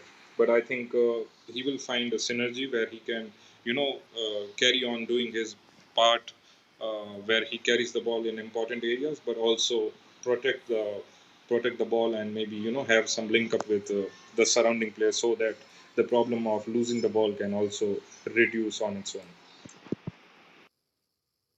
All right, I'll give the microphone back to those in the chat. I'll come back to the panel in a bit. Then we'll hear from Chelsea Zambia so he can tell us how he doesn't think Morgan Rogers is an elite player. Somebody accused him yesterday. I had to explain what what he meant. All right, but that's by the way. Let's see. Michael Obinka here says Delap should be sold. Guy Lone Johnson should go to Villa. Badiashile sold. With this team will be good. If Jackson leaves Chelsea, I'd rather he joins the Spanish club. I wouldn't want a situation where he gets to play against us, like let's say 4 times, or it depends on how far we go in the cup competitions. I wouldn't want that situation and then celebrate. No Brain Lufuino says the only thing that Chelsea should do is to play Cole Palmer as number 10. Watching from Zambia. Nobrini, thank you to our Zambian friends and family members. I appreciate you all for all the love, and make sure you've dropped a like on the video, and also please do subscribe to the channel if you haven't. Let's see. Morgan Rogers to Chelsea is a good one because he has EPL experience. So yeah, a good, excellent signing in my opinion. And they did promise us they were going to sign players, more experienced players, more experienced EPL players. And I think that's exactly what they're doing, right? They've done with the signing of Morgan Rogers. And Trevoh says Arsenal fans are they're crazy, yeah. All of a sudden, Morgan Rogers joined Chelsea because he's greedy. I don't believe that. I know they probably offered him a lot more than he'd be earning at Chelsea. And we do offer heavily incentivized salaries. If we don't make Champions League, you get some percent, you get some cut from your salary and all that. Yet he chose us. He just didn't want to play Harlem football. It's really that simple.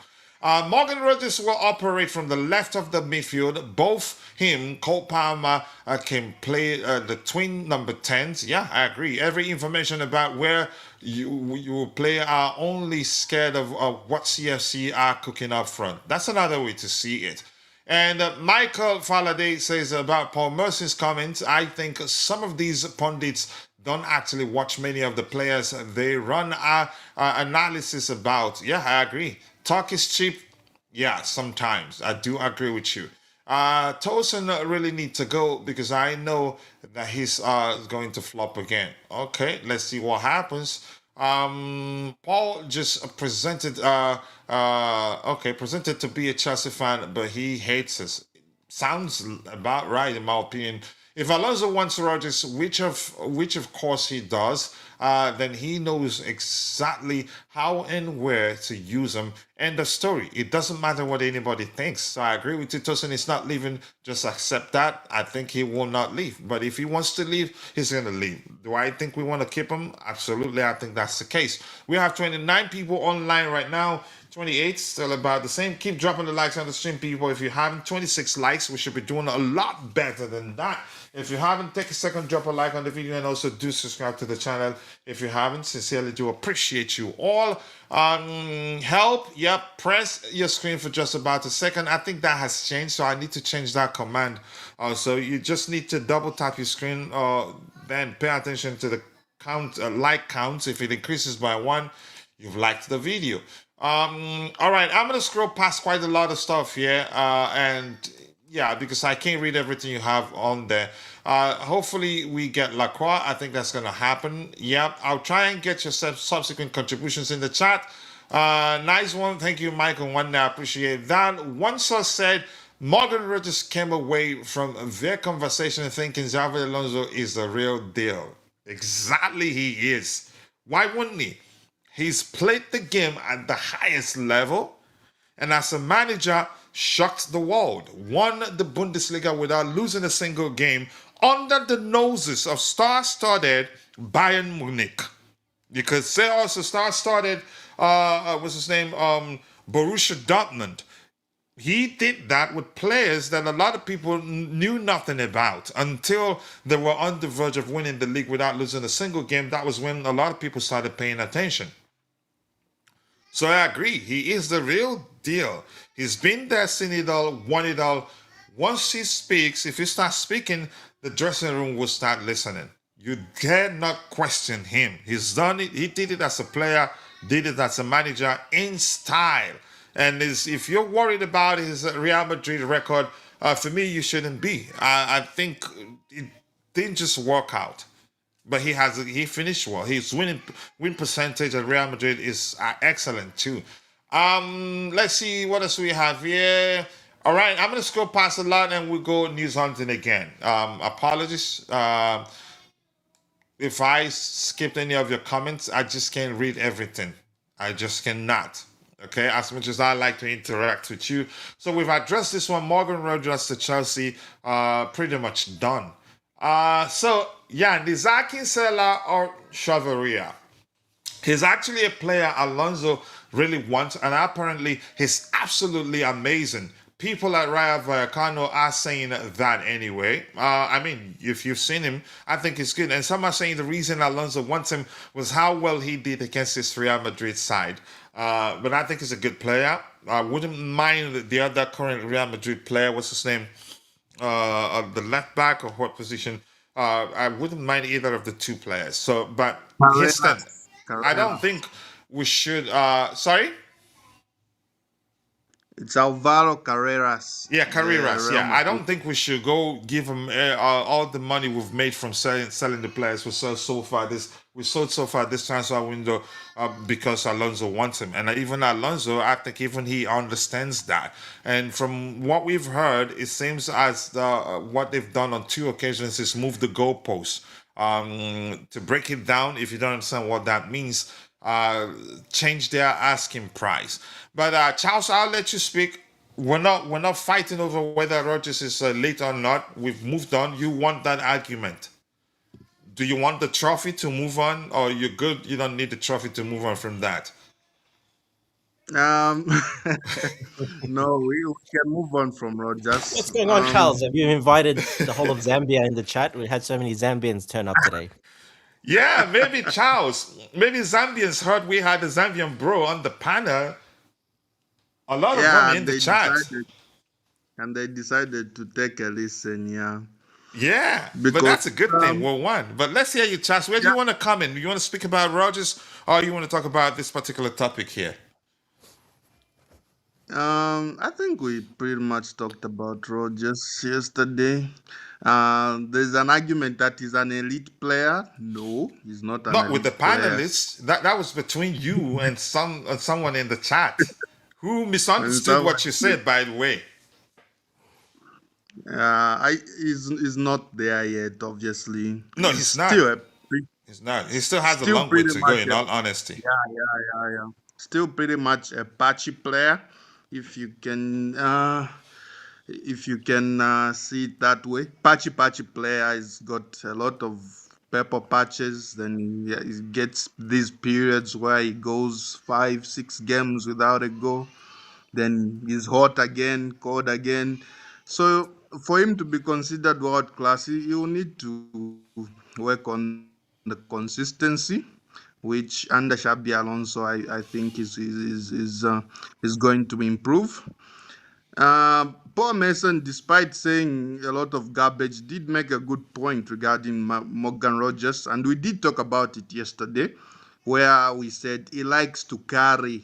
He likes to carry, and at Chelsea, obviously 90% or 85, 80% of the time we'll be playing low blocks where there won't be a lot of space, to carry the ball. So we did talk about it yesterday, and we need and you coach said that he needs to develop the passing side of his game, become more of a creative player, and get to dominate games a bit more on the creative standpoint. So we'll see how that goes. But overall, But you agree he's not a bad signing, and I think there's room for I, improvement. Which I is, do agree. I do agree. It's not a bad signing. I think it's a good signing, and an important signing. Looking at for the club where we are and the situation, the circumstances in which we signed him, it's an important statement to just put out there that we are serious, we are ambitious, and we want to improve the team. So it's a very good signing. It's a statement signing. I would say it's a statement signing because we did snatch him up from Arsenal. Areas of his game that will need to improve, but overall, a good signing, very good signing. Also, what do you make of the argument, or maybe the reasoning? I'm not sure how as to interpret that. Of some Chelsea fans suggesting that his arrival would mean Cole Palmer leaving the club next season. Or how are we gonna have both on the pitch at the same time? That technically doesn't make sense. You heard that from Paul Merson, that aspect of Paul Merson's comment. What do you make of that? I thought, yeah, I heard that and I thought it was rubbish. Um, Rogers, is a left-sided player. He can play centrally as well, but I think we've signed him to play on the left side and inside as well. So it depends on how fluid Alonso is going to be with his formations. If we are playing a 4-2-3-1, Morgan Rogers is going to be on the left side as a winger with Palmer central. If the fullback is overlapping and is an attacking fullback like Pep Chavaria, then he's going to hold the width and Rogers is going to be more inside. Then that's it. And then in a 3-4-3 again, is going to be one of the two number 10s, the left-sided number 10 alongside Palm as well behind Joao Pedro. So Rogers can pretty much play with Cole Palmer. I don't think they're the same type of player anyway. Palmer is more of a natural 10, a creative 10 who dominates the game with his passing. So they are very, very different players and certainly can play together. So I'm not worried about that. I don't think And he's it's the If right Chelsea player anything, as must. if well, Rogers. anything, him, Esteval, and all the wing backs, they will now share the creative burden, reducing the creative responsibility on Palmer and a few of the creative players we have. I think he's a good signing. He's not perfect, like as you've mentioned. He's not quite there yet. I wouldn't say he's elite either. It's just like how people throw around the term generational talent and all that. But go ahead with what you were saying. Yeah, yeah, yeah. His arrival is definitely going to reduce the burden on Palmer and Enzo, creative players as well. I think Esteva also this season. I expect him to play a bigger role in the squad and help with the creative aspect of our game as well. If we are going to use wing backs, that's even more creativity from the flanks. So his signing helps us and it helps reduce the burden on Palmer, not just on the creative side and from a goal scoring side as Yeah, well. yeah, yeah. Yeah, because Rogers very much a trigger happy player, shoots on sight, has very good shooting technique, And from very good ball distance. striking. Yeah. Yeah, Whereas shoots Palmer from cannot really distance. do distance. Yeah. So Rogers is more polished in that aspect of the game. So he helps us both from a creative as well as from a goal scoring standpoint. So looking forward to that. And hopefully he gets better. Better, he's still a young player, still only 23. He turns 24 this year. Still a young player with lots of room to develop, and and then probably no better manager to make you a better player right now than Xabi Alonso. You saw how he turned Wes into a 120 million player from Bayer Leverkusen. You saw what he did with that Leverkusen squad, pretty average players that became very good players under him. The Flimpongs, Alex Grimaldo, Ezequiel Palacios, he made them perform at incredibly high levels. And with Rogers also here, Esteval, Giovanni Quenda, Valentin Bacco probably coming in as well. These players, I think Alonso is going to make them You really, think you really think good. Barco stays? I think he stays. Yeah, I think he stays as well. I think Alonso is going to like him. He's a very tenacious player, works really hard, small in stature, but very aggressive, can be physical and very technical as well. It's Press very hard to get resistant, the ball very off good him. passer. Yeah. He's a bit like Cucurella as well, intensity wise and just the aggression, while being also a very technical player, very good passing and creativity. He had the most through balls in Ligue 1 last season. Yeah, so another creative player He was that like third or fourth in the whole of Alonso. Europe, Charles. Yeah. Yeah. So I think a lot of Chelsea fans are sleeping on him. They are, looking, saying it's unnecessary and all, but they are going to like him when he They kicks a will. ball. They So will, yeah. yeah. They will. All right, thank you, Charles. Why Chelsea buy players and I like how you spell it there. Benita, thank you for saying that. And the whole world is talking about Chelsea. Listen, Two-Face DB, I don't know if you know that song. When nobody talks about you, then you are nobody. Something to that effect. I can't sing, so I'm not going to try to sing it. Yeah. What else do we have here? Ebenezer, welcome. Feel at home as usual. From Floating 4, seen over the last hour, I think the Maxence Lacroix deal behind the scenes is done. There's a possibility, Daniel. We've learned to keep our transfer activities under wraps, so you don't know anything until the deal is on the verge of completion. That's when we start hearing a lot. Please keep dropping the likes on the stream, people. The likes do go a long way. I appreciate you all. From what I've seen over the last hour, I think the deal for Maxence Lacroix is done. Okay, did you have that twice? Maybe you didn't phrase the other one as you wanted, Daniel.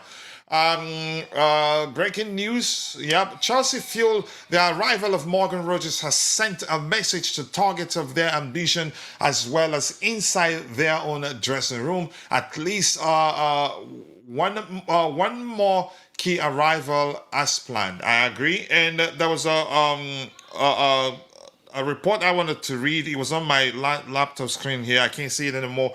We're still going to make two signings that will probably cost around 300 million, but I don't believe that report.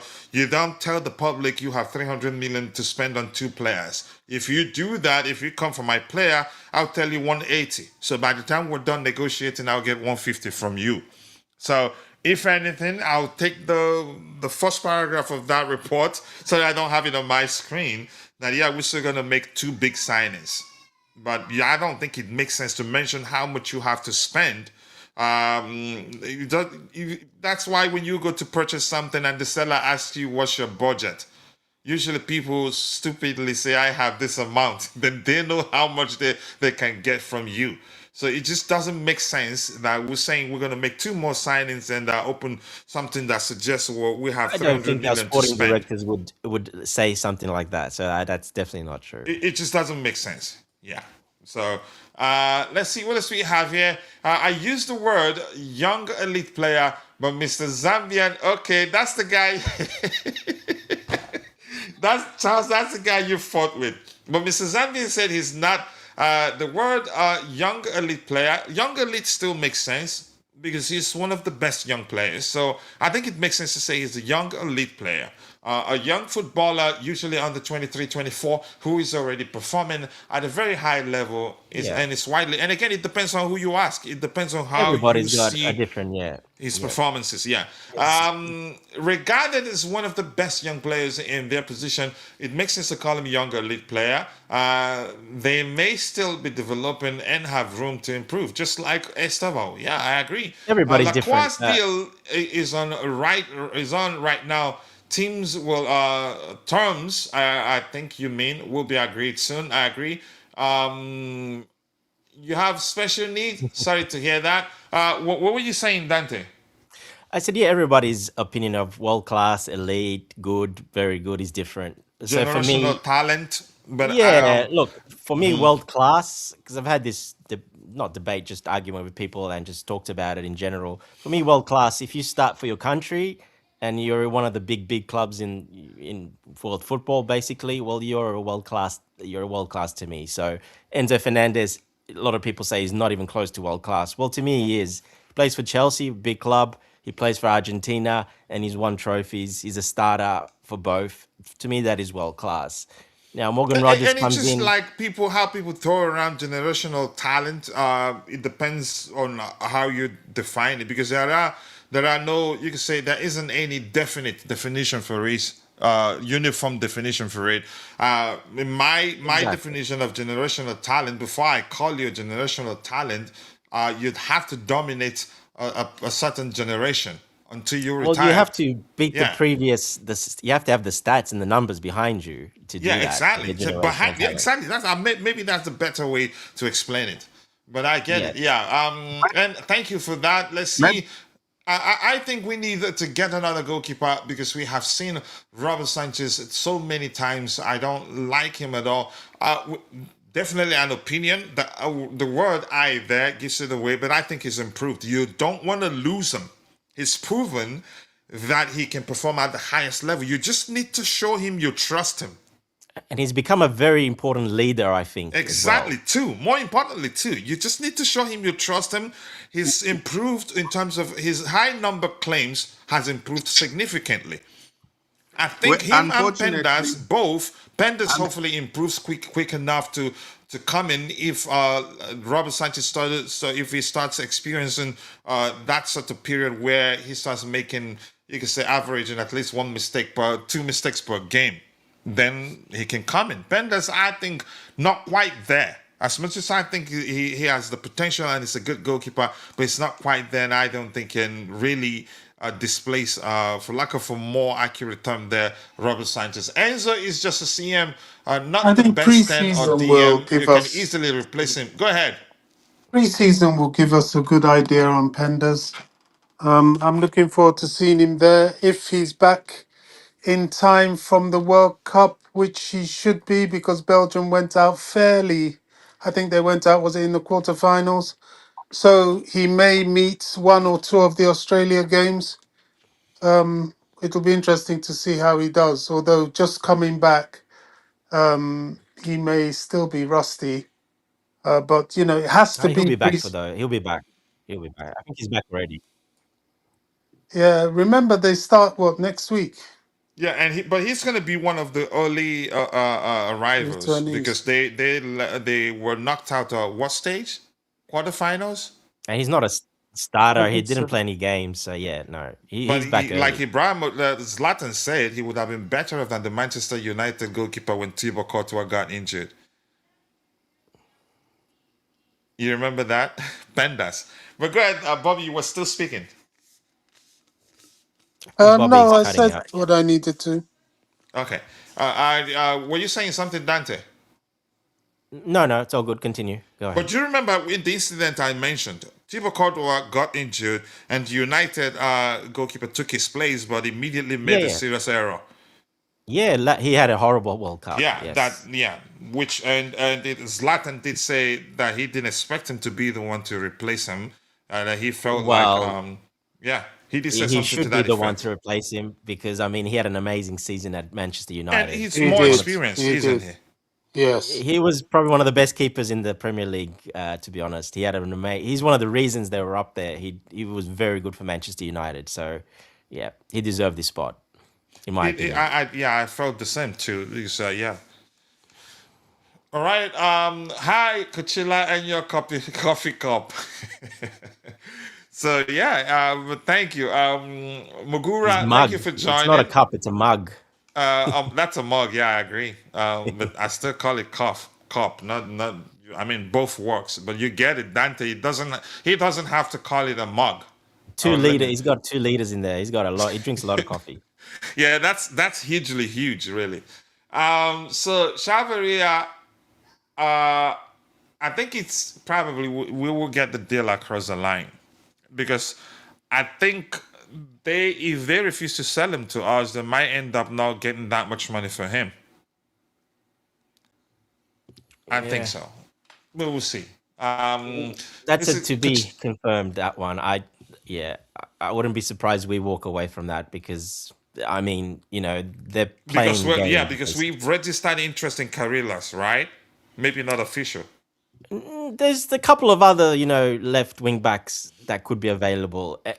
The problem is Chavaria has gone now into that stratosphere of that price because of what they want. So, it brings you to that Carrera, Maxi Arujo, those ones. It brings you to that, stratosphere basically, the money. So, yeah, look, it will wait and see, but I don't think we'll get him anymore. I don't see the club paying anywhere near that. I just don't see it happening. Who would you rather? Well, Maxi Arijo, like I said, the one from Sporting, I think he's probably better suited to the position. He's much better offensively, especially, and again, very hardworking, runs like crazy, never stops. Proven at a much higher level, of course, playing for Sporting Lisbon in the Champions League. Especially when he played against some of the tougher teams like Arsenal, etc. He was outstanding. He was really really good. He showed that he can do it in the Premier League against teams like that are very physical. So he he's a very I think he would be on that list, and obviously Carreras as well. He would probably be on that list as well.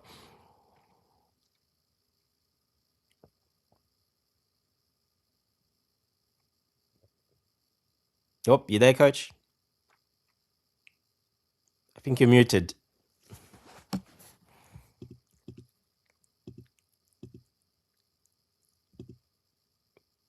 We can't hear you. Dante, Jay, Oh, are there you you are. there? I'm here. I'm here. Yeah, I couldn't hear you. No, yeah, I was on mute and I didn't know. Jay, Maxi Arajuo, is it pronounced Arau or Arajo? Arajo, Okay, but I just Maxi try to make it Araujo, easier for you. Chavaria, or Carillas. Jay, which of them would you rather we sign? Um, I mean Chavaria for sure because Xabi Alonso really wanted him. So that's the priority. We have been talking about this thing for this whole window that what the coach wants is should be the priority, and I wanted him because Xavi wanted him. So that's the first and utmost important thing. Um, it's another one of those deals like Zaka, I think, where the finances are just going a bit above now, and for that, because of those finances, I don't think we will, Xavi will miss out on another target or another preference. You guys should go ahead. I'll be back in just about 4 or 5 minutes. Sure, Go sure. ahead. So obviously, what he wanted, what his preference was, I would have wanted it. But if it's not going to happen, as Dante mentioned, I understand that 45 or 50 million is a bit too much for a guy who's 29 or 30, and he's really good, but he's not again, you know, if you're going in those figures for a fullback or a wingback, then obviously the age factor and the talent wise also, I think there is a layer or a level above which you needs to be. And yeah, the other two obvious options, as Dante mentioned, and as you mentioned, is Maxi Araujo and the Real Madrid one, Carreras. So both of them are good. Uh, Araujo, I think, is a bit more, front-footed. Attack-wise, he's more gifted as well, and I've seen more of him. He carries a good goal threat as well. Obviously, he's good with his crosses and creates a chances from the touchline as well. So that is one, highlight that we are looking for in a wingback because obviously now that we have players like Palmer and Morgan Rogers who are not typical touchline wingers, they will obviously be operating in the half spaces. So you need your wingbacks to, bump forward and make those overlapping and underlapping runs for them. So I think Maxi Araujo can do that job very well. But then again, even Carreras is a good option playing for such a big club, and he has performed exceptionally well. And his age is also, 23 or 24, so he fits the bracket as well.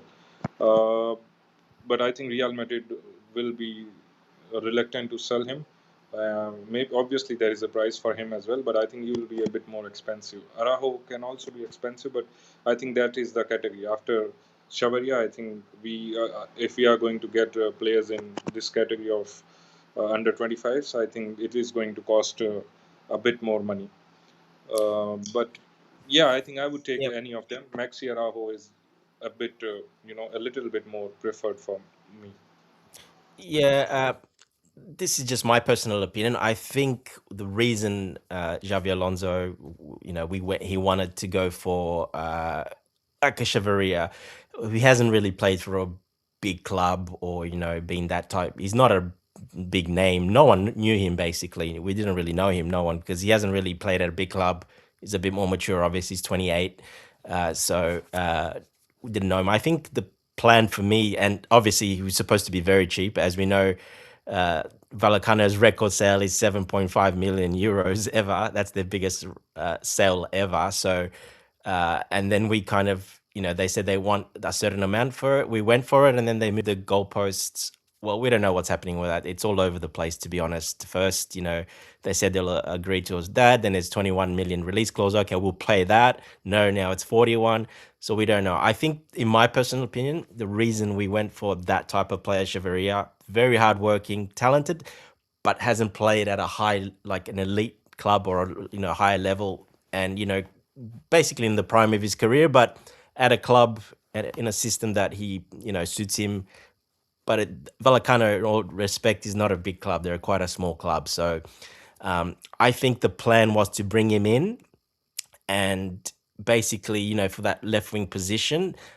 But I think to have not necessarily be a starting left wing back. I think using him on occasions, mixing it maybe with, with Hato or Barco, for example. I don't think the plan was him to be that guy like Palestra on the right hand side, where he would be the starting right wing back, in my personal opinion. Paying that much money. So, yeah, Bobby, what do you think of that? Do you think he would have been brought in to be that guy for that sort of cheap price? Do you think this is what Alonso was thinking? Or think they were going to buy Pep to be that starting left wing back, basic number one? To me, I don't see it that way. That's why we went for him. But that's just something, my personal opinion about it. Yeah, it is confusing. I mean, I was thinking there was all this talk about Hato being the successor for Cucurella. Yep.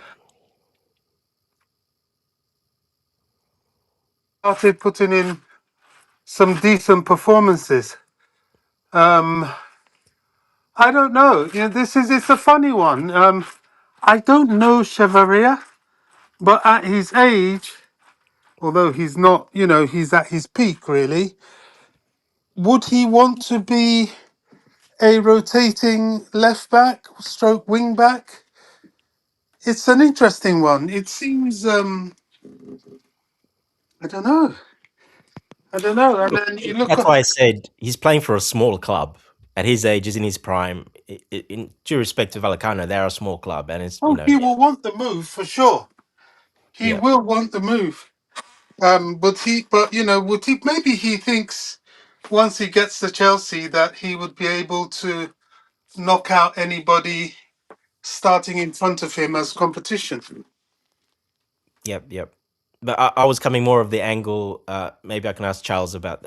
I'll ask Charles about it. What do you think of what I said? If you understood what I said, Charles, do you think we were buying him to actually be the number one left wing back, or because he was that cheap, hardworking, a bit different dynamic, to come and compete and not really give him that number one, and that's why he was so cheap, and that's why we were not going to spend that much money on him.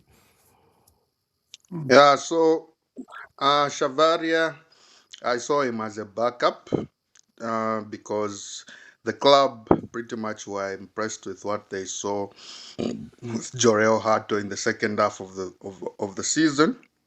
I think he was our best defender in the second half of the season. I mean, he put I in agree. put in consistent and good performances. We let go of Kukurea, and the plan is to give him a starting role. So it was like, Alonso, do you have anyone in mind that can, be a backup when Hato is unavailable? And that's why they went for a relatively cheap guy in the window to just be, a rotational player. Because if we wanted a starter, I think we would have gone for a guy like Luiso, uh, spending 60, 70 million on a guy like that. Yeah, even Max Arao, that's been mentioned by you, Dante, is got a 60 million euro release clause as well. Yep. Um, yeah, so if we wanted a starting left back, we would have gone for someone maybe more more renowned, should I say, more established, more well known. But I think this is just a case where the club asked Alonso if he could identify a cheaper rotational player to Jorel Hato. I think they want to make Jorel Hato the starter in that left back or left wing back position, and Chavaria is the backup. But at that price, that the deal is developing at, I think that we're going to walk away, and unless there's a dramatic change in asking price again from Rio, they've been doing that.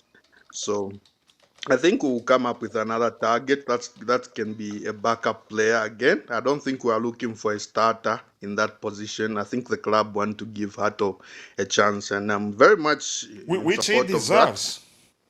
The only thing I'll Very say much. to that is Hato, when he did play really well and did well, he was playing as the LCB. He was playing as we were playing in a back three, and he was playing that left centre back, not left wing back.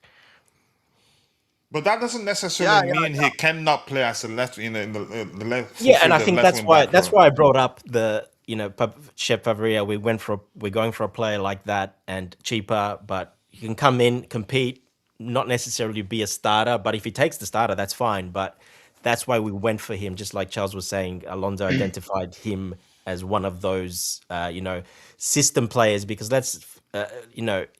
Chavaria is a system player. He's a left wing back. That's where he's always played. He's a specialist left wing back. Hato is not that. He's never played left wing back before. He's always played left back Left or center center back. back. Yeah. But I think you mean I think going by his skill set, I think he's equipped enough to fulfill the left wing back role because he's a highly technically gifted player. Yeah, it depends on Alonso how he sees him. Yeah, it all depends on Alonso But how he he sees him. even okay, Yeah. yeah. Let's But not forget definitely even Barco. he does have a part.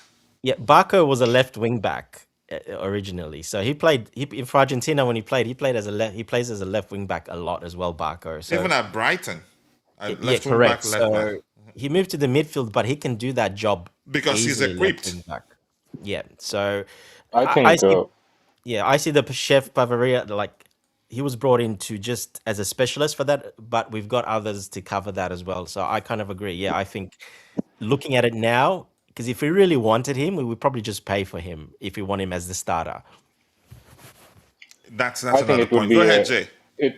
I think it would be a gamble to go with Hato as your left wing back option. I have never seen him play there for Chelsea and even for Ajax, and his skill set, contrary in my personal opinion, contrary to what people others believe, I think even his skill set doesn't suits him to play that role in which Alonso want him to play. I don't think he can fulfill the running up and down flying fullback role at all.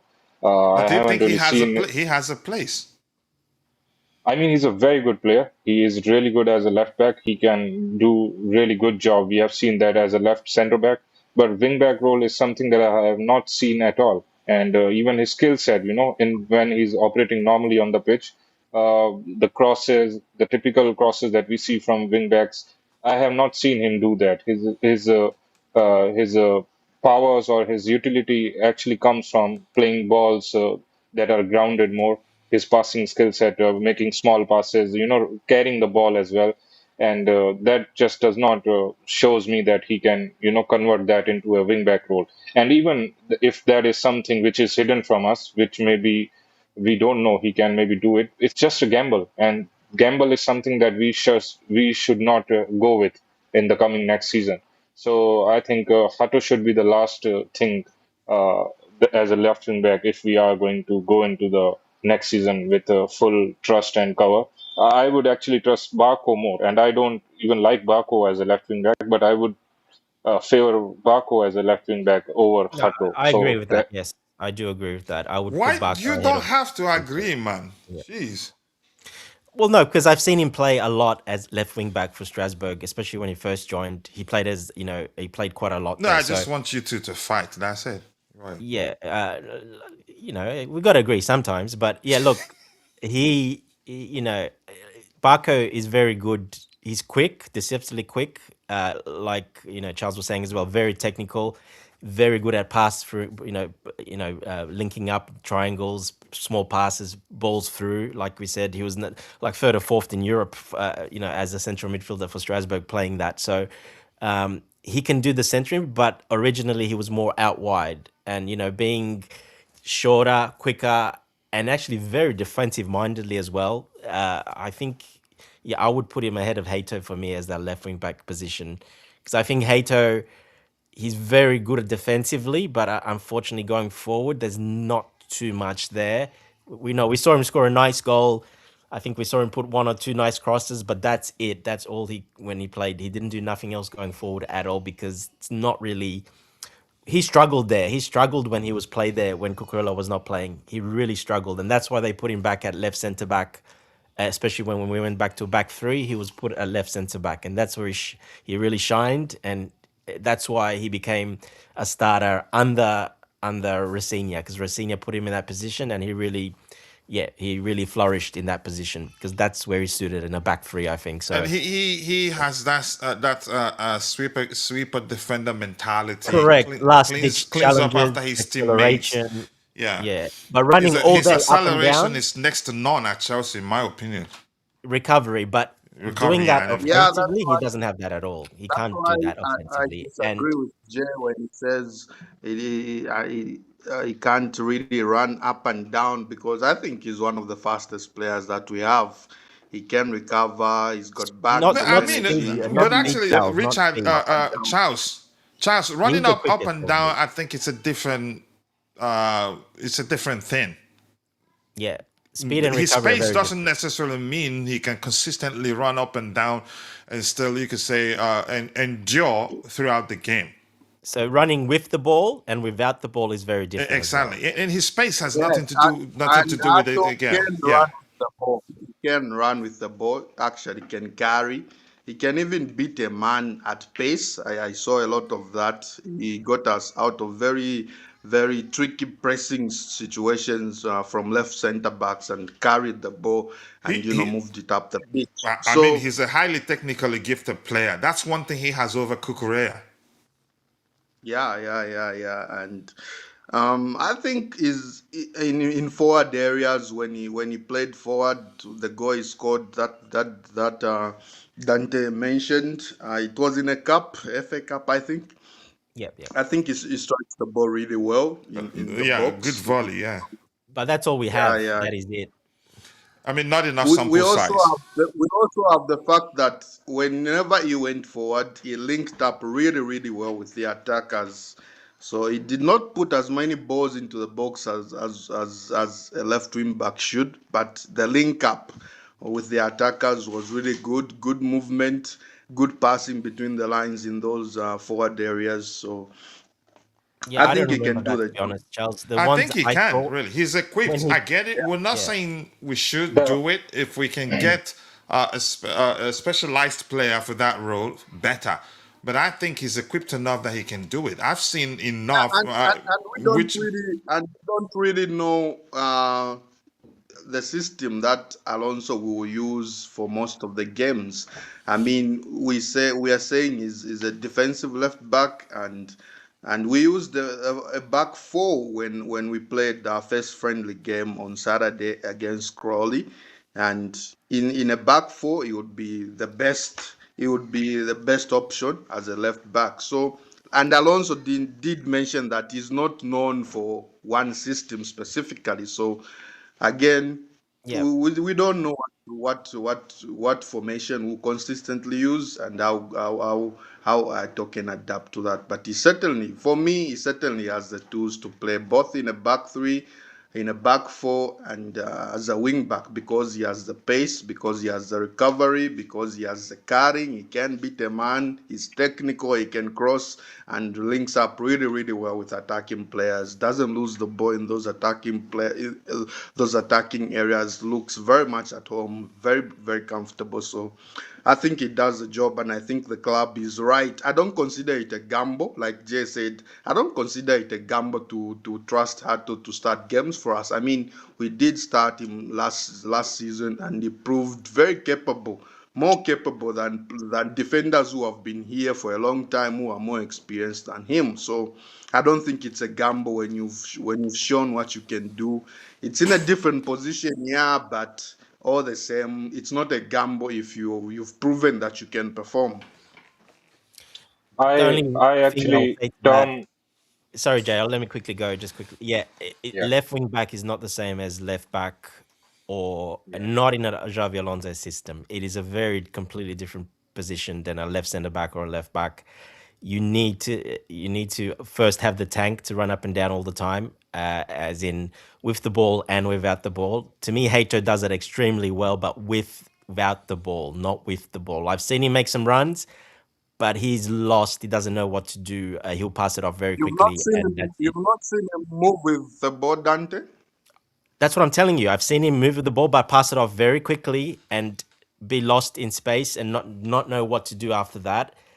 He occupied that. He tried. We tried that with him for the Cucurella position. It didn't work. He had horrible games, especially at the start when he came in as well, and the Maresca as well. He was very bad at that. He wasn't good at all. He could not Here's do the thing: that role. as much as it's a solid argument to say there's no sample size to decide, There is conclude none. whether he's No. capable of doing that. The case is also vice versa. Yeah, but So it we don't is have enough risky. sample size. If the manager It is wants to risky try putting it, let trusting him him go ahead as and the do it, and we'll starting left see. wing back. Yeah. It's very But I risky think he's starting him. equipped enough, and I believe just a belief. It's not something that I can say for certain he can do. But I think he's technically gifted and well equipped to fulfill that role if we try him consistently in that position. Because yeah, I mean, it wouldn't make sense to just go by 1, 2, 3 occasions and say that's it. He cannot fulfill that role. I agree. But I the agree to what reason Shadi does. yeah The reason I term it as a gamble is because there is an element of unknown quantity attached to it. We have no sample size, we have not seen it. The limited link up play that we are mentioning has come in the areas of the half spaces. I don't remember the instances where he had made an, fast overlapping run from the It byline was where in the the cup crosses games. have He did there been was score off one most actually as that well. he That's nearly why. scored. Yeah. There was one he made an overlapping run. I think we were losing in that game. But go ahead, Jay. I'm sorry, apologies to cutting you off, but go ahead.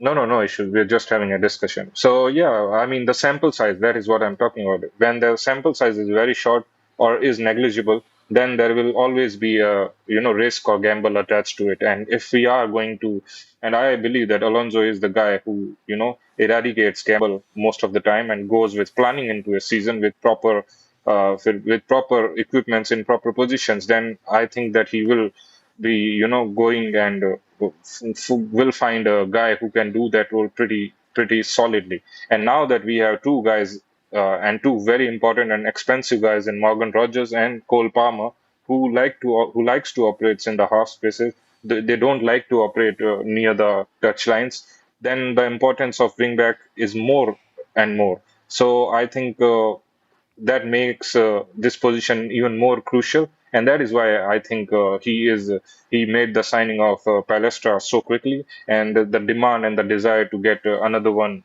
that is Shavaria.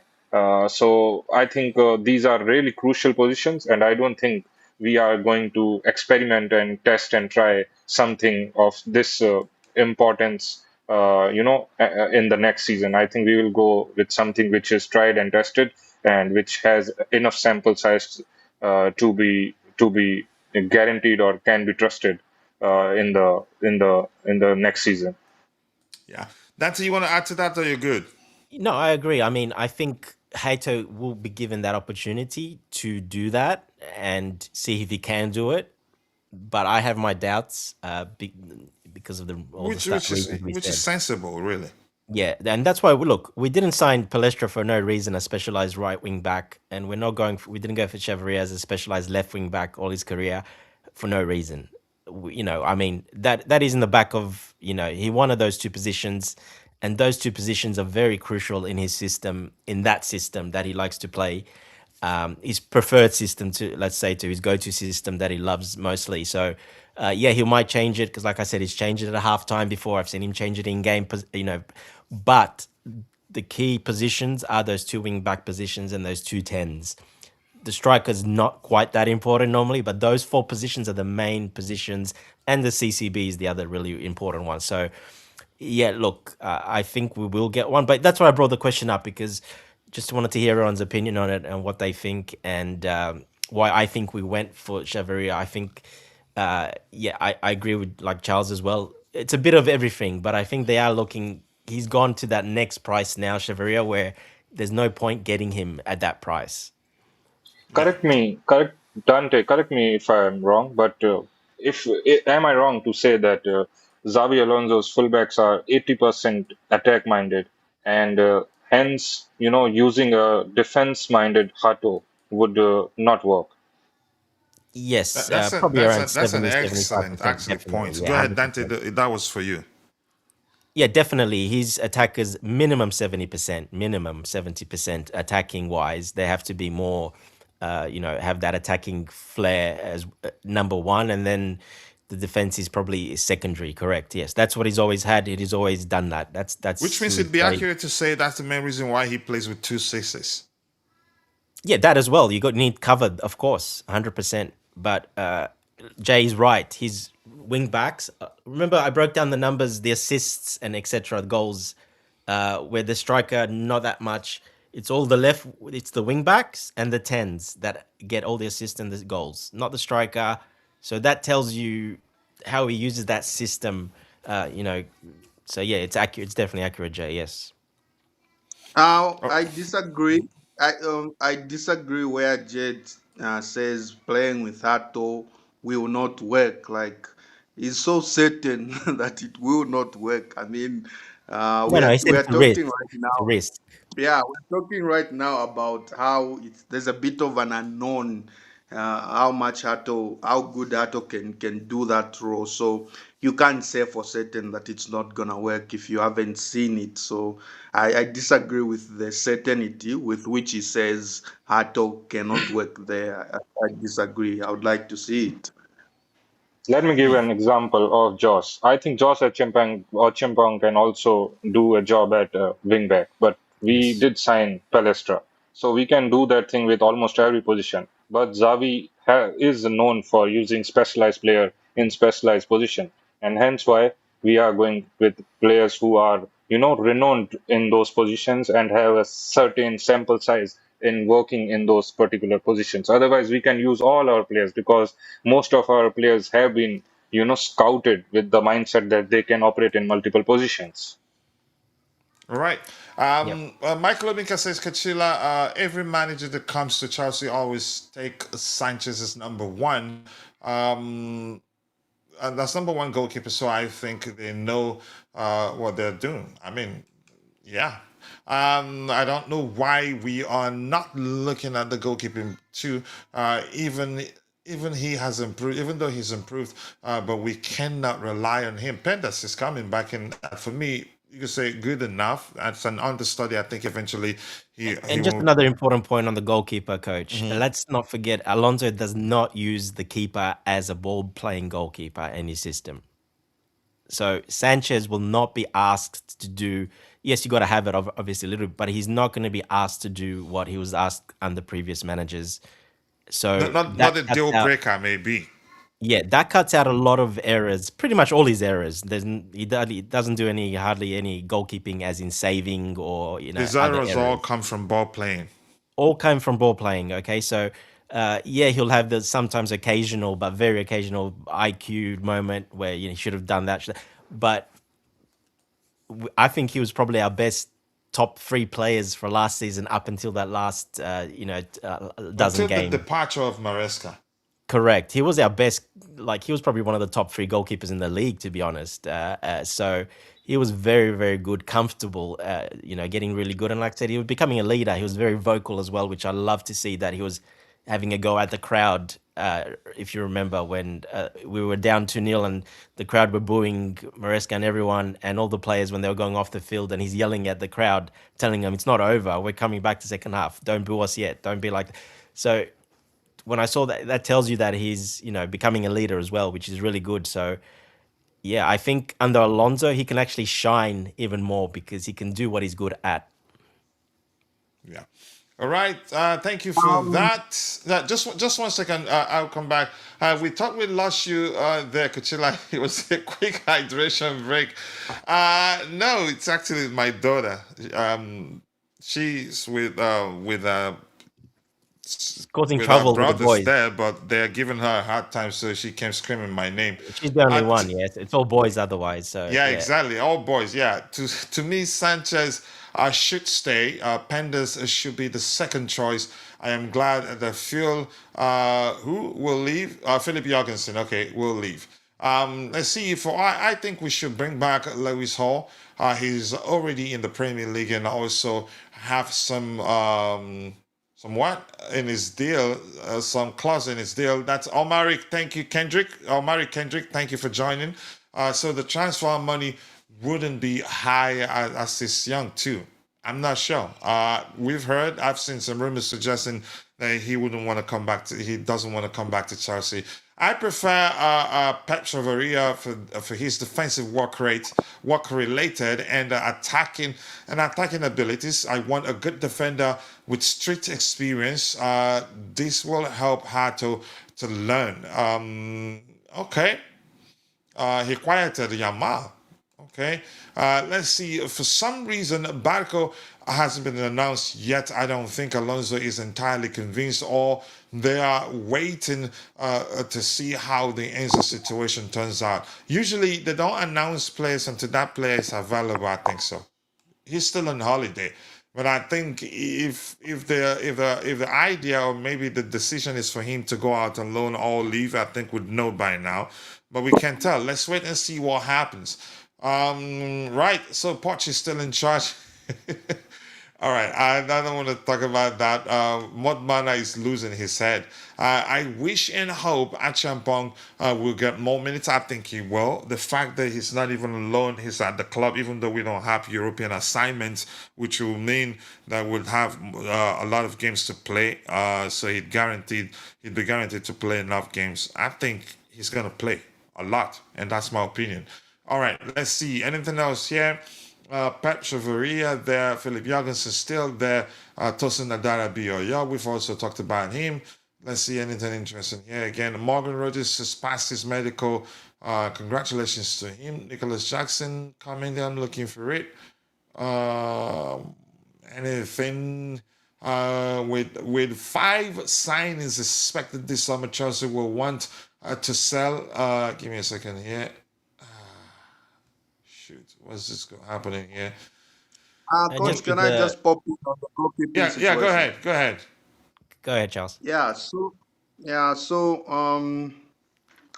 Like Dante said, Alonso is not obsessed with a ball playing goalkeeper. The guy at Leverkusen wasn't really a ball playing goalkeeper. Courtois at Madrid also isn't much of a ball playing goalkeeper, but is a reflex guy. So that will suit Sanchez well. But I have concerns about Pendas, because if we are not making him the first choice goalkeeper, I think he's wasted on the bench. His development will be affected. His confidence might be affected if he is on the bench. If we are not making Penda's first choice, like, why are we bringing him back?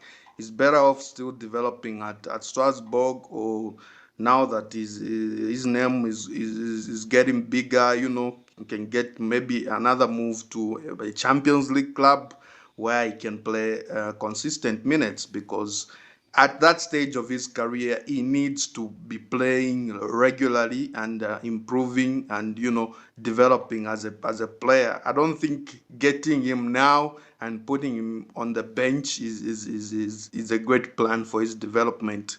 I think it might just frustrate him, and we could have problems as well. I think we should have followed the development plan that we did with Thibaut Courtois. We never got Thibaut Courtois and made him second choice to Peter Cech. When we got Thibaut Courtois, we put him straight in and made him first choice. So when he wasn't first choice, when he wasn't at Chelsea, he was elsewhere, developing, becoming better and better. And I think we should do that with Penders as well. I don't think putting him on the bench is the best step for his development. I don't know what others think, but I think I that's don't an think excellent point. If he's not going to play, send him out on loan. It just wouldn't make sense to keep him if he's not going to play to continue developing because he's still very young. If he sits on the bench and don't play enough game time, I think that would dwarf his development, and that's not okay. He should follow that excellent season at Strasbourg with regular game time, in my opinion. I think he's good enough, but it's not up to me. That's up to Xavi Alonso to decide what he wants to do with him. Yeah, go ahead. Yeah, look, I Um, think it's up to the coaching department to make that decision. It's also up to Penders as well. It's not a bad thing him coming in for a season and staying behind Sanchez, competing. Let's not forget he's going to compete with him. He's not just there for fun or just to be there. They think he's good enough to maybe compete with Sanchez. So if he earns it and he does well, Sanchez can get injured. He's always had every season 2 or 3 games out injured or something, and he needs to play. So, he's coming in to compete. And sometimes I think in the Premier League, it's not a bad thing for a younger player to come and accommodate and experience that Premier League life, experience all that. It's very different from all the other European teams where he's been at. Where they have a break in winter, etc. It's not the same in England. So I think it can benefit him, and it's up to him and the coaches, of course, if he stays, what he needs to work on. If they think he's going in to compete 100% with Sanchez, or he's going to be definitely number two, he's got stuff to work on, and they want to accommodate him to the life in England and, work on certain things. So really, I don't think it really matters because, he is very young and he's had quite a bit of game time already. And he will probably play in all the cup games. He'll probably be, in the early cup rounds, etc. Maybe, like I said, if what happens if Sanchez gets injured? Well, he's the starting goalkeeper. And in the Premier League, that can happen. It does happen quite a bit. Like I said, Sanchez always has 2 or 3 games out. He's had before that, the last couple of years, he was always out like 10, 15 games missing through injury. So you need a number two there, and if they've all agreed on it, that means there's they're all thinking in the same lines that it's better for him to stay and at Chelsea than go on loan again.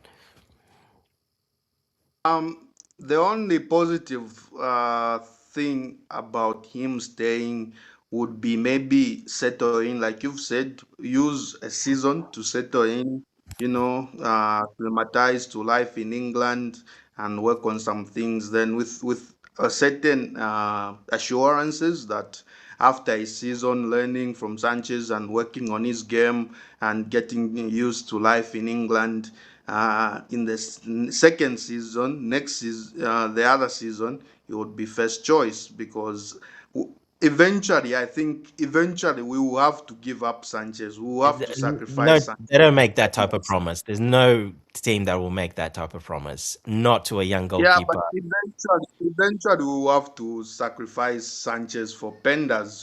Penders is younger and is a much talent-wise, he looks like a When a goalkeeper world-class. is better, Charles, when a goalkeeper is much better, when they're young or when they're in their prime. Goalkeepers like Donnarumma, like Courtois, at a very, very young age, you could see that they had that world-class potential, and that's what Mike Penders has. At his age, you could see in Belgium, you could see he had world-class potential. At Yeah, I Strasbourg, agree you to an have extent, seen but where did those players play? huh? Where did those two you mentioned play? What clubs did they play for, and You know, at what level did they play? Donnarumma became first choice at Milan at 16, and AC Milan, one of the biggest yes, club in and Italy. Yes, Thibaut Courtois, 1920, he was at Atletico Madrid, a correct. Champions League club. Yes. Exactly. Now, So where's Penders been? Pender's been at Strasbourg And before and that? Genk Well, in there, I in the think in the my point is made there. What's the difference? Yeah, but like I said, we will have to sacrifice Sanchez for Pendas for the future because Oh you know yeah, you definitely. have to Yeah. you have to look at the future as well and the level of talent that he has. He has the level of talent to become a world class goalkeeper, much like he can be as good as Courtois is now when he, at his age. So eventually we have to look at the future like we did with Peter Cech. We will have to look at the future and give up Sanchez for Pendas because he's an amazing talent. And I Hmm. think that he's not ready to be number one right now. It's better he's developing elsewhere rather than sitting on the bench. But if we are making him sit on the bench just in the short term and working on his game and getting Yeah. him to get used to English football, I think it's also a good plan. Yeah, because Can that's I why I add said they something to all have to this? have the same. They have to be on the same. Every all the camps, everyone, directors, Qatar, his agent, everyone has to be on the same page. If he's staying, there's a reason why he's staying. So it could be that, but I mean, Sanchez has got another 3 years left on his contract to 29 or to 30, I think. So it's not like he's quite going, and he's in his prime now. So yeah, that's why I said it's a little bit different from those other two because they were at a massive club playing a massive, very different from where Qatar came from. All right, Bobby, let's say you were saying something. Yeah, I mean the Sanchez Pender situation is a sort of lower grade Courtois check situation. Difference being that Courtois was fortunate in that his loan period was to Atletico Madrid, and he, being at Atletico, got exposed to very high profile games. There were not many, but they were enough. And a certain amount of football is about PR. There You was a lot know, of high profile games, Bobby. They got to semi-finals of Champions Leagues, and yeah, there was he played a lot there. yeah, yeah. I mean, yes, I'm not denying that, but they were high profile. They were not Premier League type games. In fact, it was, you would find, because I watched that whole scenario very closely, especially when he came back. He spent the season more or less on the bench. Then the next season, Mourinho actually had to get rid of Petr Cech to make way for him. It was Mourinho that was used to make that very difficult switch. Then he coped with Premier League, but certainly to a lesser degree than he did with La Liga because he made some silly mistakes. He still holds the record as being the only Chelsea goalkeeper that was beaten from a shot from the halfway line. The Yep, yep. Charlie Adams lob from Stoke City, and things like that. I mean, and I think he recognized that. And he then saw that, look, his girlfriend wasn't willing to come and live in England. By then, she had had two children for him, and the whole pull of Madrid, that town he was used to, and then when Real Madrid came calling, I think it was a bit of a mess leaving him out in Madrid as long as we did. So we've sort of learnt from that, and we're trying not to make that mistake with Penders. Now, for me, Penders. No French girlfriends, Bobby. No French girlfriends. Well, not yet, but Penders, the that's why I keep saying preseason is going to be very, very important for Penders because it will give an insight as to whether he's going to be the number two to start with. He has to be the number two to start with. He can't come to Chelsea and just walk straight in. It's ridiculous. It's a huge jump from is it Genk to Strasbourg to Chelsea. Is massive. So he's going to have to play a bit part on the bench, get used to the Premier League, get used to English football, and then next season, if he's that much of a threat, this is where the manager earns his money. He's got a decision to make. To tell Sanchez that, look, you're not going to be number one anymore. Now, Sanchez will know that Penders is knocking on the door, just like Petr Cech knew the season he had Courtois on the bench. I mean, that season was incredible for Chelsea. We had Petr Cech number one, we had Courtois number two, and we had what's the name of his? Oh gosh, what's his name? Is it Um, Kudicini? Who was he? Richie, Cudicini yeah. was around for a while. He was number three for a while. Well, before he went off on loan, then he went to join Spurs. So we had superpower goalkeepers. Strength in depth, that was, I don't know, Superman in depth. But that's a rare scenario. But one thing is for sure, with Penders clicking his heels on the bench, Sanchez will know he can't mess around. He can't mess around at all, and it's up to Penders to live up to that. My concern with Penders is that preseason will show that it might be too soon. This is what happened to Slonina. We went on that preseason to America. He got one or two games. I don't know who was the manager there. I think it was Tuchel. Pochettino. No, Tuchel. Tuchel. it was Pochettino. Was it He, Pochettino? yeah, he came. Okay. He got one or two games, and then you could see he just wasn't ready, and so we sent him out on loan. So that's why I say preseason will tell us just how far down the line Penders is, and the fact that he was still number two, or was it number three, to the Belgium national team. Now they're quite right. The chap that came on for Courtois really had an outstanding season for Man United, and he is a very good goalkeeper. But the fact that he is behind him in the pecking order shows a lot, because Courtois, when he came to Chelsea, as young as he was already Belgium number one. So it's going to be interesting. And if he doesn't cut the mustard, he may need to go back to Strasbourg for another year. All right. I Let's think catch on here. that's where And Slanina's going now. I think to Strasbourg. So Slanina's going to be at Strasbourg. I think. all Okay, right. then he would have to have a loan somewhere else, but we must keep a But close eye. Solino he might be Solino probably not gonna become their number one. Well, who knows? Maybe Jorgensen will go there and become number one. He can, Um, yeah.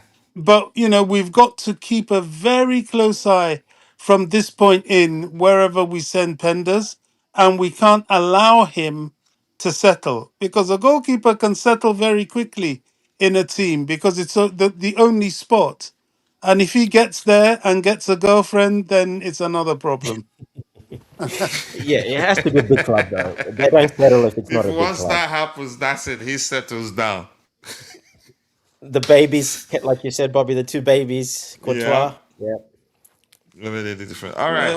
Uh, Trevoh updating us on Maxence Lacroix. He says Chelsea remain in active talks of a new centre back as Maxence Lacroix is a priority target. Negotiations ongoing with all parties involved. Palace and players camp. Lacroix is keen on the move.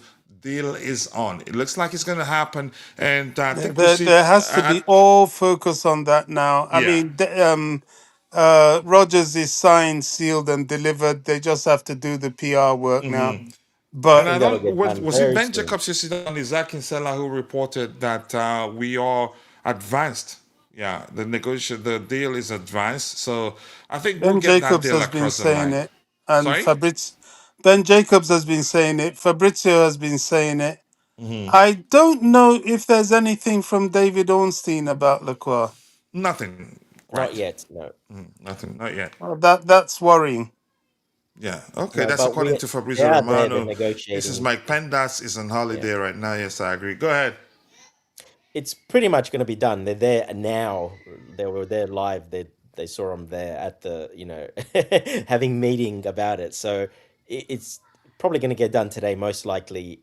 Worst case, tomorrow morning it'll be announced. Tomorrow morning, most likely. But I Mm. think that's But pretty I close. would be I'd be more comfortable if Orny says something. Him Yeah, not he'll saying be saying anything and is sign a it. bit worrying to me. Yeah, once they all shake hands, sign papers, then I reckon he'll put it out. He won't put it out till then. Hmm. Yeah, I Chelsea have really hope. confirmed the signing of Melvin Mallard from Manchester United on a 4-year deal, the women's team. Ellis account, who's Ellis? I don't know. Aston Villa are Oh, believed to oh, maintain an Bobby. interest in Chelsea Oh, God. striker Nicholas Jackson. So I'm going to say it looks like he's probably may be headed to Aston Villa. And I wouldn't mind Emera Oh, over him. Emera is a much better finisher. I wouldn't mind him over Emera too. He's more experienced, has Premier League experience. But Emera is rapid, he's tall, better aerially, a better finisher. And that's my opinion. Go ahead, Charles. You were saying something. I didn't mean to hold you off. yeah. I follow the women's team very closely, and it's been a difficult market for Chelsea women in terms of strikers. Our first choice to replace Sam Kerr was Bunny Shaw from Manchester City. She's the best striker in world football, I think. There's no replacement for Uh, Kerr. But yeah, like you said, yeah. yeah. So that was our first choice. Obviously, she ended up signing a new deal at Man City. Then our next target was a young Swedish striker, Felicia Schroeder. She's 19 and she's bagging loads of goals in that league. So that was our next target. Then again, the deal ended up breaking down, and she chose to go to Real Madrid Women, where she and that team felt that she could get more game time because Madrid. On the men's side, it's a big club, Yeah, huge, they're not huge that good on the champion. women's side. But on the women's side, they don't invest much, and it's pretty mediocre team they have over there. So she went there, thinking that she'll get more game time there than at Chelsea, where we still have Myra Ramirez and Aggie Beaver Jones, who just signed a new long-term contract. And Thank you then, so so much. this is our third, yeah, this is our third choice signing target. Melvin Mallard, she's French at Man United. She's pretty He's good. good, physical, Yeah. physical striker like Bunny Shaw. She's physical. She's good in the air. She carries the ball well. She finishes well. I think despite being a third She's experienced as choice well, target. isn't she, Charles? Yeah, I think it's a pretty solid signing, and hopefully we will get. She will score lots of goals for us and win us back the league that we unfortunately lost to Man City last season for the first time in 7 years, actually. So I hope she has that good impact that gets us back to the top of women's football in England. All Yeah, right, good thank you. update, Charles. There, you should message Bobby. He watches the women a lot. He loves the women's game. Honestly, And the day you see me sitting down watching paint dry, then you know I'm watching women's yeah, football. make sure you send Bobby a lot of updates on the women because he Oh my follows them god. really closely. He All right, loves let it. me I'll let me do let's that. give I the watch microphone all back the to the games. let's give the microphone back to those in the chat. Yes, Pochettino, it was. And Daniel Crane says Chelsea hold new talks with Crystal Palace over proposed move for Maxence Lacroix. Deal being handled at ownership level. Palace want minimum £60 million for the French international. I don't think we'll pay them that. Good signing for the women's team, Melvin Mallard. And Daniel Crane says, see, being dealt with at ownership level, which tells me Igbali is involved. And we all know from the Rogers deal, soon as he is involved, the deal gets done. All right. You mean one thing is also certain as the boss, certain rules don't apply. But if you're a subordinate, you're not sure what you do that can get you into trouble. That's just common sense, in my opinion. She worked with Sonia in France too, which is important. Yeah, so maybe that her signing. So let's see here, Nicholas Jackson. I think it's looking like he's gonna leave. The fact that during the discussion about the signing of Morgan Rogers, he was mentioned, and I don't know whether we were open to letting him go, but I still say everything comes down to what Xabi Alonso wants. And I'm also going to say something I've already said. He's not itching to leave, and we're not hearing a lot of nonsense from his camp because there aren't too many suitors. Had that been the case, I think he probably would want to move on to go prove to Chelsea, it's a human thing, to show you what you're missing, something to that effect. And that's just an opinion. I'm not saying certainly that's the case. And I'm going to start with you, Bobby. What do you think happens? And for me, as I've mentioned before, I wouldn't mind Emera over him. Why? Emera is quicker. Emera is better aerially. Emera is a much better finisher. What does he have over Emera? Premier League experience, and the fact that he already played with majority of the players we still have within the crop of players we have right now. Maybe he's better on the ball than Emera, I don't know, but I wouldn't mind Emera over him. I wouldn't mind him staying and Emera going out on loan, or him staying, Emera staying, and João Pedro staying. I don't think it hurt. I get it. Some of one out of the three will probably end up not being content with the amount of games they end up playing at the end of the season. But come next season, I believe we'll have Champions League football and enough game for everybody to share. But Bobby, your thoughts? It looks like he's going to leave.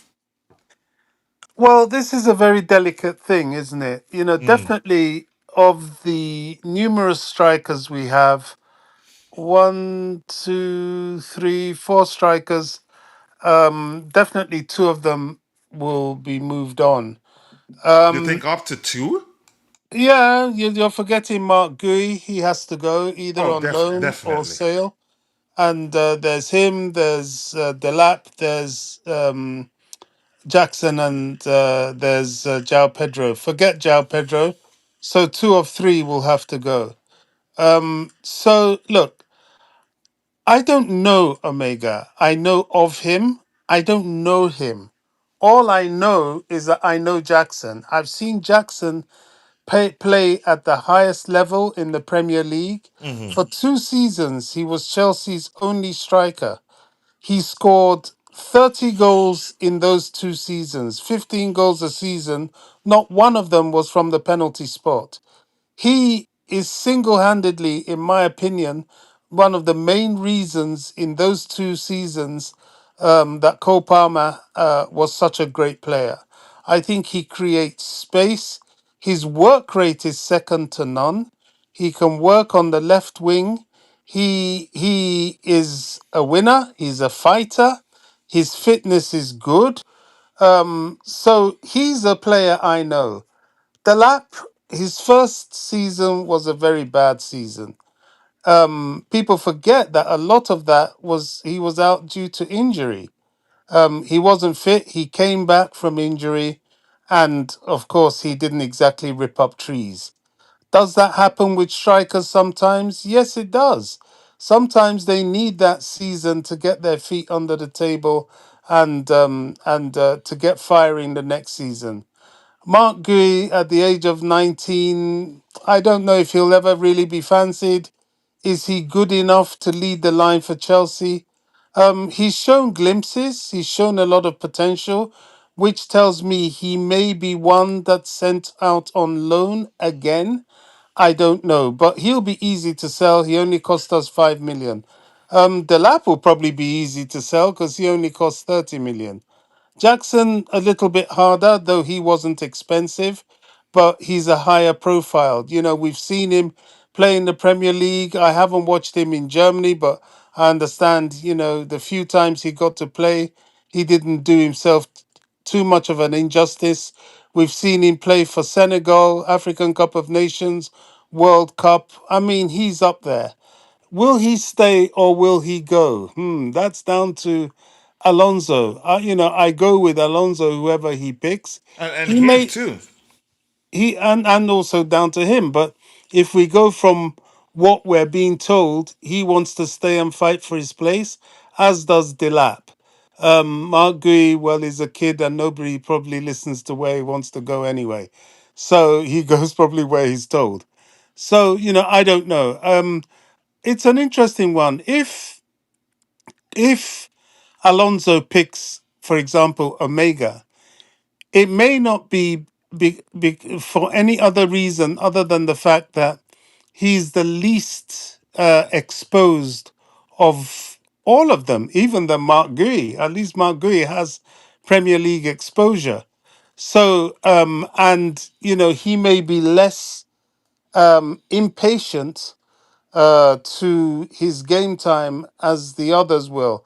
The trouble with that is that we don't know how flexible he is, yet we do know how flexible Jackson is. Jackson can double up for the likes of Rogers on the left. If there's any injury or suspension, he can double up for the wingers on the left. He can even go and play on the right if he has to, because I know we're not talking much about it, but I have my suspicions that if somebody comes in for Pedro Neto, I can see they will take money for him. I'm not sure he's as stable as people think, although it's just that we're not talking about it. So if he keeps Omega, it'll be simply because he thinks he's good enough and he will be a better kind of bit part player or at least substitute for backup for João Pedro. If he keeps Jackson is for obvious reasons. We know what Jackson can do. And Jackson is somebody that can play with João Pedro. All of them can anyway, because Pedro can always drop into the 10. But Jackson is that kind of guy that will easier play with João Pedro. What is intriguing is if he keeps the lap, which is the least likely of all of them.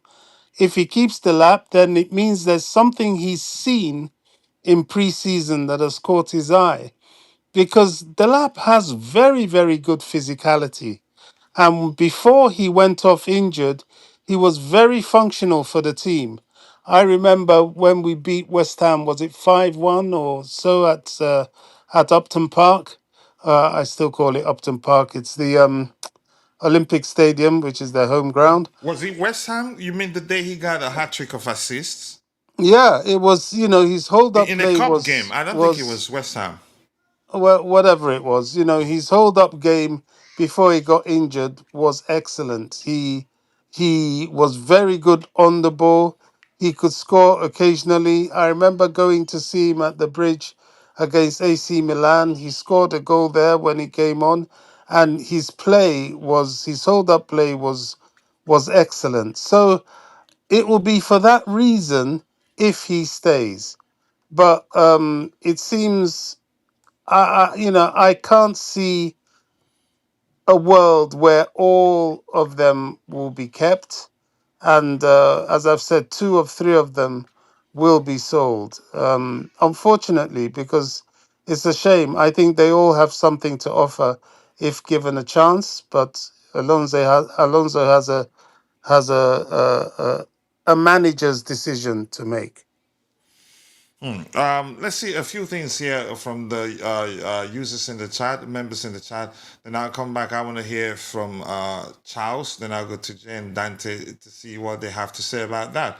Not a lot. Let me see if I can find anything aligned here. 80 for Christ. That reminds me of my sister's email address, but I'm not going to say my sister's email address here.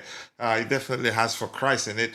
Nicholas Jackson's move to Aston Villa is almost inevitable. I believe Chelsea paid that high for Morgan Rogers so we can also get a good deal for Jackson for the books. Then everyone is happy. That's just an opinion, because if it's not on paper with a signature, there's no guarantee it happens. So that's just an assumption, but for me, I don't think that's the case.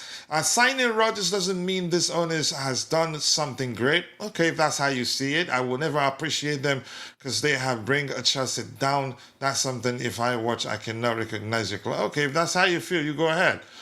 Sorry to see that you feel that way too. Ujam says immediately, he says, there's a name you mentioned. You said I can call you Francis. What was the name you mentioned yesterday? Is I cannot pronounce The one on the screen, I apologize. Immediately, CFC board called him back. He's still with Bayern. Okay, I knew Villa coach had a verbal talk with our board. Jackson will go play for them, Chelsea, to make 75 million plus bonuses. I disagree. We're not going to make anything north of 50 million actually if he goes to Villa. That's just an opinion. Dante and Charles, what are your thoughts about the new Strasbourg coach? Okay, Dante, can you quickly answer that? I'm going to go to. Okay, Charles, just go ahead. Answer this and then talk about Nicholas Jackson, whether you think he stays or goes. Not now, Tobago. I really like the new Strasbourg coach. He's like a nerd. He's very obsessed with football. You can see him on the training pitch with his boards, always teaching. He seems like a professor. So I really like him. He's from Portugal, from Alicante, I think, where we got him. I think they had a decent season.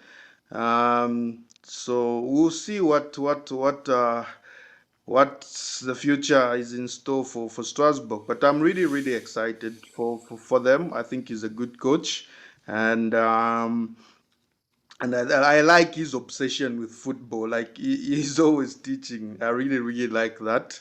It gives me Pep Guardiola vibes, where he's always teaching outside the pitch at full time. He's always talking to a player, giving out instructions. And the new Strasbourg coach has that about him. So he's someone who seems really into the game. And I think the players will learn a lot from him. And hopefully Strasbourg has a good season. On Nicholas Jackson and our striking options, I think of all our striking options, Nicholas Jackson is the best placed to be, our backup striker to Joao Pedro, of course. He's got that Premier League experience. He scored a decent amount of goals in the 2 seasons that he was here, all non-penalty goals, of course. The problem with Jackson is his mentality. I think his head is not in the right place. And for the kind of role that we are offering, of course, which is basically a backup to Joao Pedro, can come in when he's injured. He's not going to go all season fit. He wasn't fit throughout the season last season. So I don't think Jackson mentally is prepared to be a backup. I think it was one of the reasons why he clashed with Maresca. I'd say maybe he is mentally prepared to compete. He just wants to be the number one. Yeah. He wants to be the number one. He thinks he's good enough to be the number one. But is he better than Joao Pedro? He's better than Joao Pedro at link-up play, understanding with the players, like Palmer and everything. He's not a better finisher. Definitely not a better finisher. And that's what matters a lot. Coach, are you saying something? I can't get you.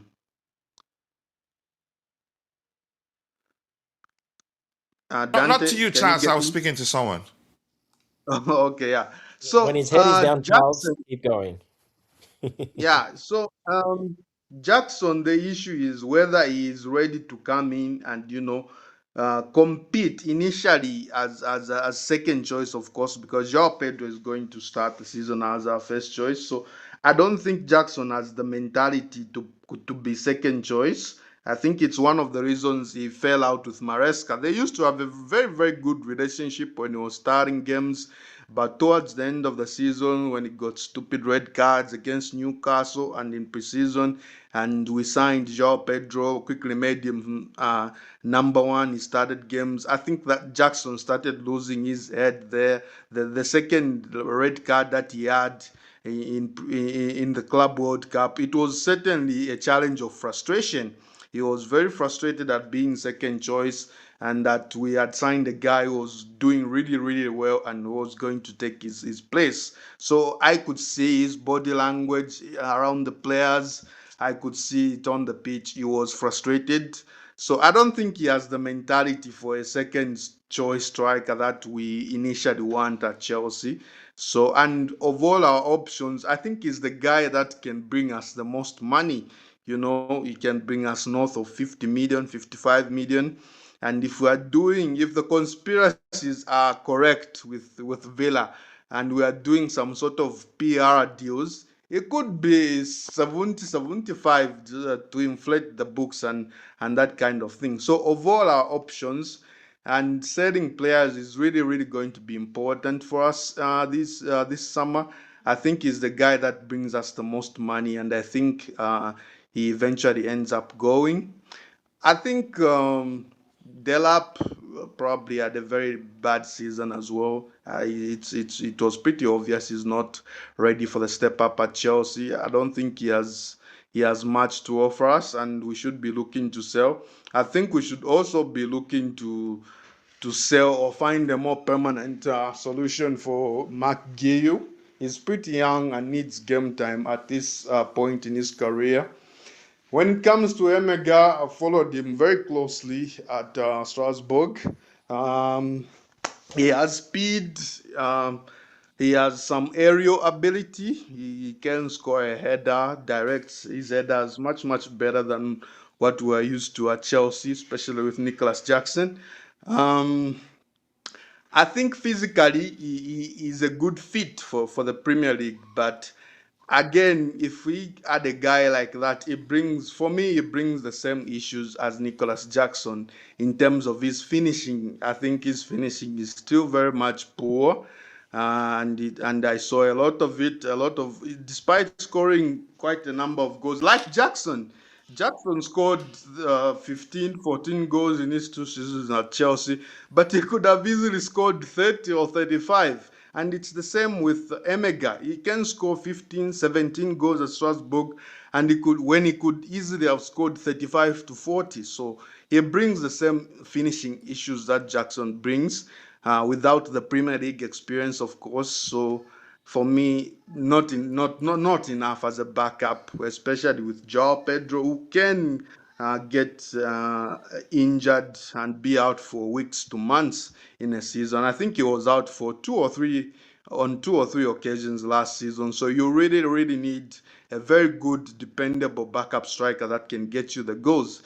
And that, from all our options, that would have been Jackson, but obviously the mentality is not there. And I think the club will accept good money for him. Of all our options, is the one that brings in good money for us. I think the club will accept that, and he ends up leaving.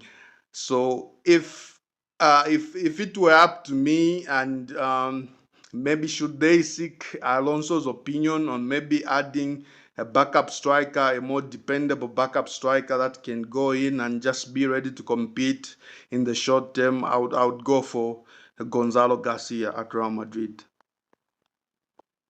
This is all a little bit up in the air. You're saying sell all of them apart from Jao Pedro, and then start looking to buy somebody that is left to be seen who you can get. There's a lot of narratives here.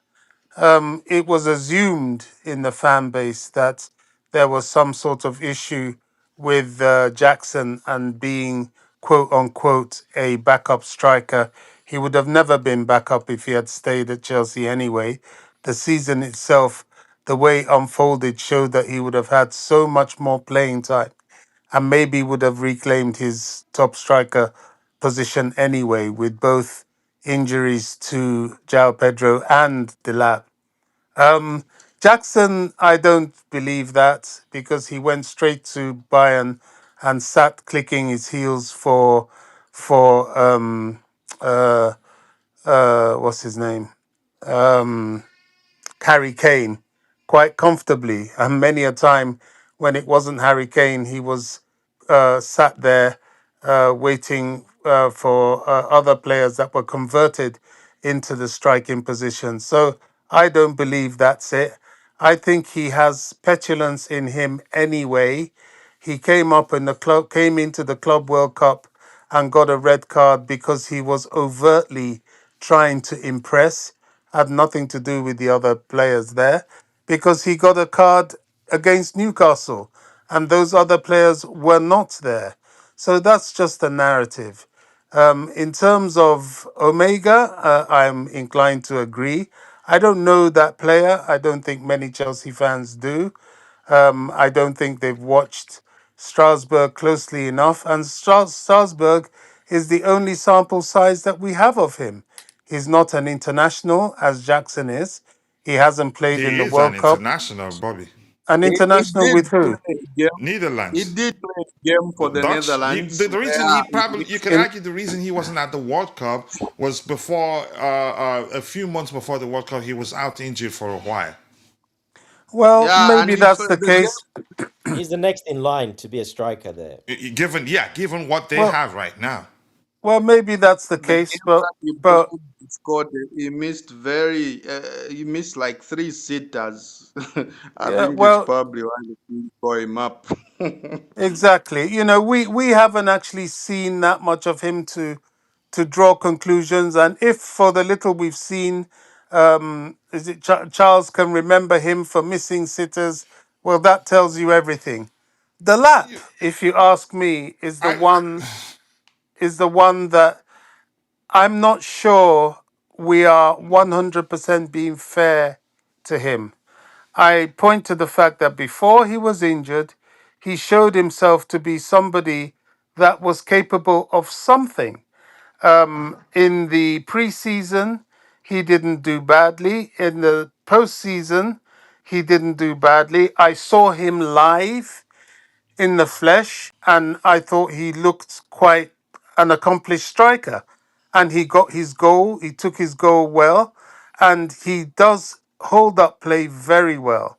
And he's keen on putting things right at Chelsea. Sometimes a bird in hand is worth two in the bush. We have, I wouldn't even count the lab as a bird in hand when compared to Emera. Emera is much more equipped and more for me. If Alonso is going to play the way he's known to approach the game, well, I mean, I'm not arguing with Emera will you. be a more That suitable that's, you know, fit than the lab. I'm not saying the lab is a bad player, but go ahead with I'm what you're saying. I'm not arguing with you. You know, we're all talking, and No, I understand. opinions It's are not valid. it's a But conversation, Bobby. I know you know but that. Go ahead. yeah, you know, opinions are valid. But you know, I'm looking at it. I think we're not being fair to the lap. I think the lap has been judged, maybe rightly. I believe No, I think that slightly he's been. wrongly. Chelsea fans have judged him unfairly. Exactly. I And think I he being the has. first one, I was the one. We said that last season. If you compare at the time, I think we Now, did ask people to go compare guys, his guys, output now, guys. wait. Guys, to the Let ratio me of the games let he me played let at me the hold on. finish time. It because wasn't bad. It wasn't as let bad me as people finish make it out to be. Go ahead, before Bobby. you all cut me off because I was Go trying to ahead. make a Go ahead. point, Sorry, and I apologize, Bobby. I apologize. I know people will turn to the Wolves game. I think he got a red card there. They'll turn to all his lousy appearances. But you know, I personally believe this is a young player playing in a new club, in a different system, post an injury that I think slowed him down. His physicality is good, but people of that physicality, Dante has actually made that point, especially at that age. Recovery from injury may take you a little bit longer. I remember he came back from injury, went off a game with injury, came back and then started struggling for form. I'm not sure that we've been fair to him. I'm not sure. We And haven't, this is and I why have to agree. and this is why I keep saying preseason is a barometer. It's going to be an indicator, a window to the decisions that Xavi Alonso is going to have to make, and of course the players' attitude. Now, we do know that last season before he went, Jackson was saying the same thing. Oh, I want to fight for my place. And then all of a sudden his agent got involved and the whole thing changed. He started off saying, I want to fight for my place. The lap is saying, I want to fight for my place. Omega, I'm excited to be here. So from the starting point, we can't complain about attitudes, but we have to see performances. They've had two closed door preseason games in which they've all scored. Well, Jackson isn't there, but the other two have scored, which Yeah, doesn't yeah. make it easy. The Lap has scored, Omega has scored. I don't know if Gui played, but he hasn't scored. But you know they've done something. Now we haven't seen it, but come next Tuesday in the game in Australia, I think it's about 10:45 a.m. UK time. I don't know what that translates to Australian time. I guess that's sometime in the evening for you guys. You'll be able to run the rule because they will play. He will put them on that field, and that's where we will start to see who will be preferred or not.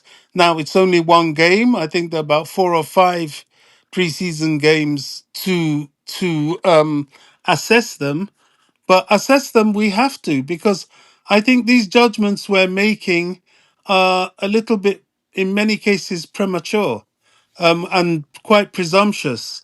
I mean, we're just having a conversation. Oh, of course, and Yeah, everybody has a right to their it's, opinion for Hmm. sure. it's just opinions. All of us have to find out what Maresca actually wants to do with the Alonso, formation. Now you're traveling Yeah, back in time, Charles. no, you want fans to I lynch you. said You start Maresca. calling him Maresca.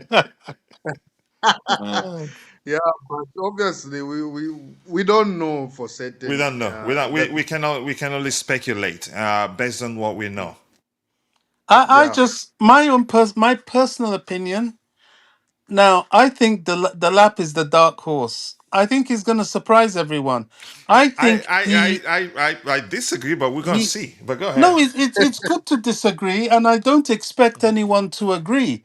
It's just my own hunch, because I understand. Yeah. Bobby, I've actually seen Bobby, this guy play, and I've actually seen a favorite of Alonso play a couple of years ago at Loftus Road, when Nigeria played Jamaica, and that was is it Boniface? He reminds me of that sort of player, and Alonso uses that sort of Here's the player. difference. Here's the difference, Bobby. I understand your point, and I'm not saying Delap is a bad player. And remember, I've been one of his biggest defenders because we like to keep it objective here. We all have defended him. Some of us, actually not everyone. Main point here is you mentioned Boniface. Let me just maybe address that one first. He's no close to the Boniface in terms of overall ball playing ability. Now, I'm not calling the lap because he's an English No, no, player no, and no, I'm no, no. being biased. You should I know understand. I'm not like I that agree. at He's all. a good player. Boniface is more complete than the lap. The biggest problem now for the lap is he's the least suitable to what I know, what I believe, Alonso, how I believe he will approach the game at Chelsea. The lap, his hold up play is good. But I think Alonso would rather have a number 9 capable of dropping deep, participating in the play, drifting outright and on the flanks to left, all right, creating for his teammate. He hasn't. Maybe eventually he become good at doing those things, but he's not quite good at it right now. Now, if I can add this, Yeah, the lap doesn't drop to the left or the right, definitely. I've seen him in the flesh. But the lap does drop deep. The only problem yeah, he but has he is loses the ball every time he tries to do that. when he drops deep, his hold up play is good when he does do that. But the ball over the top, he doesn't always have the pace to beat the defender in that situation. Whereas Jackson definitely has, even Gui has, and I suspect, without really knowing him, Omega has. So that's Omega is very quick. Omega yeah. can I think he can measure Timo Werner in terms of pace, even as tall as he is. He is rapid. So that's a challenge for him because, as I said, Ooh. when I watched him against Milan, he would drop effectively into midfield. He'll win the ball, hold Under it up, pressure, he'll he pass. loses the ball. That's the But problem, Bobby. exactly, one, when he loses the ball, and two, when he's dropped and the ball is played over the top, and he tries to sprint with the centre backs to the ball, it's a bit of a problem. I mean, I don't know if you all remember one of the, as far as I'm concerned, goals of the season that João Pedro scored. I think it was against Newcastle. The ball Yeah, I over the think top. a game we lost. Actually, I can't quite remember. No, we drew. It was 2-2. Was it a The draw? ball, yeah, at St James's. The ball over the top. He headed it, and it became a race. You know, he was going in one direction. He headed it in the other direction, and then it was a race between him, the defender that he beat with that body movement, and the oncoming Mari, goal, I think he rushing scored a better goalkeeper. goal than that, Bobby. The bicycle Well, or the I'm overhead not kick. saying Yeah. I'm just referring to that because I'm Okay. talking about pace. And he outran the centre back and got to the ball before the goalkeeper and chipped the goalkeeper. It Yeah, I was remember an the it one. I was remember the one. Yeah. it was an exquisite goal. Now, that kind of movement Delap will struggle with. Whereas I can see Jackson capable of that. And from what you are all saying, it seems Omega is capable of that. And Ooh, that could be a problem for Delap. he looks lanky, but you can't muscle him off the ball. He guides the Well, ball very it's well. not His so much hold that up I'm play is talking about. good. I'm talking about pace to Yeah. Oh no, beat. he's pacey. I tell you, I think he can measure Timo Werner. He's really quick. But just give me a few seconds here. Big up to you, Jeremy. Nice. I do hope you're doing well. And let's see. Ujam says Chelsea. Three strikers to me are JP, Emmanuel Emera, and the 18-year-old striker. Who's the 18-year-old? gotta be Mari. Marquis Mari, isn't staying. I don't think it makes sense to keep him. We'll just dwarf his development. These three strikers yeah. are fast and have different explosive games. They are technically sound. Um, What I big up do to you like too. about Mike Gui is he's a hustler. You know, He's a hustler too. He. I don't he think will his press. Go ahead, harass Bobby. he will harass that back line. He's very good at the press. Yeah, he is. But you're right. You know, there's no point. He either has to be sold or go on loan It just again wouldn't make sense because to keep him. We're not doing him a we, favor I by actually keeping him. sympathize. I actually sympathize a lot with Mark Giu and Bobby. You said we, as Chelsea fans, we've treated Delap unfairly. I think yeah, it's I said he's been unfair. judged I, unfairly. I think it's unfair for you to say that we've treated Delap I'm unfairly. standing with Bobby on this one. I I, think we I'm, judged him I'm, unfairly too. I'm sympathizing with Mark Gill because last season Delap was getting all the opportunities from the bench. He was getting Charles, all the can I opportunities can I and can I throwing them rephrase away. And, that? Can I please rephrase that? I didn't say treated him unfairly. I said judged him unfairly. There's a big difference. The fans have never same, been against him, but the fans have been same quick to thing. Yeah, conclude he's not good. The yeah, lab it's same actually thing. didn't get a lot of, you could say, he didn't get as many minutes as a lot of people make it to be. It was Oh, 10 didn't. minutes here, If, five I if minutes there. nearly every I Yeah, game, actually coach, nearly every game, it listen, was I'm not Delap who saying was he should coming on. stay. System wise, he'd be better off leaving. Yeah, but the point I'm trying to make is that we should have given Gio more appearances off the bench as much as we gave Delap because Delap was getting all the appearances off the What bench. He wasn't was it last starting all season? the What season I was it? can't argue with that. You know, I can't argue with that. I don't think Gu was given enough opportunity. That's for sure. yeah, yeah. So I All right, actually sympathize with um him in that. I have go to ahead, Jay. partially agree with Charles here. I don't agree that Liam Delap was misjudged. I think we are giving too much credit to him. I have a few stats here. He played or made 28 appearances in the Premier League. He's got one goal. Champions League, he's got five appearances. He's got one goal. In the FA Cup, five appearances, zero goal. EFL Cup, three appearances, zero goal. These How many are assists? in totality, he's got 41 appearances last season, just two goals and four assists. Jay, The, context matters Jay, here. I'm Jay. coming, Bobby. So Context sorry, coach. matters here, Bobby. Let me ask you, Jay. How many Exactly. assists? You didn't yeah, mention the number of assists, but that's by the way. Honestly, do the Fitness. calculation. the goals he had or goal contributions he has to the ratio of games he played. Can we be Injuries, fair? If you're saying fitness. 41 games, it's not like he played 45 minutes in I all didn't the say games. It 41 was games. 10 I said minutes here, 41 5 minutes appearances. here, 3 minutes here. And remember how many times he was out injured. I'm not saying he should Exactly. stay. I think he should Again, look, definitely Coach, leave. coach, I think he even if was we are talking getting, about I minutes, he's think he got was close getting to healthy 2,000 minutes off the minutes. bench. Yeah, I but think he was in getting what healthy minutes off state? the bench.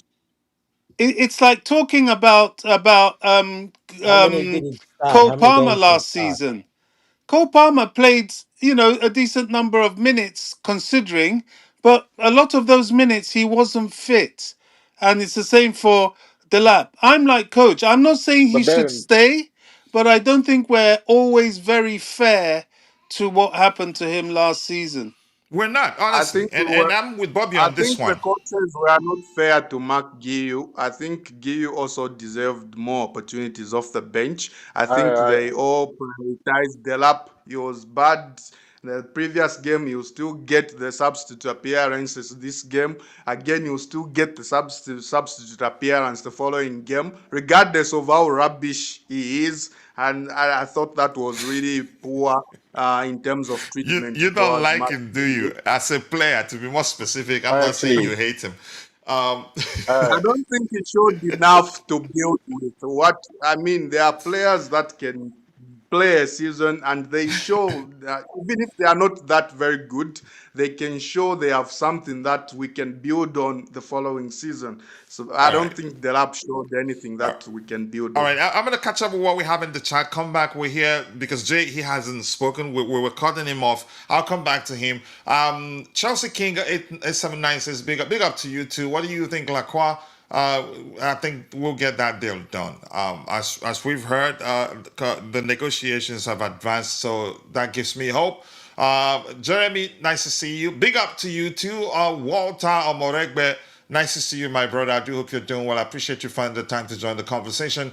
I do not know Emmanuel Emara, according to Trevoh. He is Dutch international, Netherlands, if you prefer. Emera is good. I think he's a good player.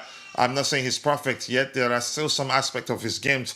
When you experience them, you know that he's still a bit raw. Bobby, are you Jamaican? Bobby isn't Jamaican. Bobby is English. Maybe he's of Jamaican descent. I don't know. The 48 like EJ twice. Thank you for that. I appreciate you.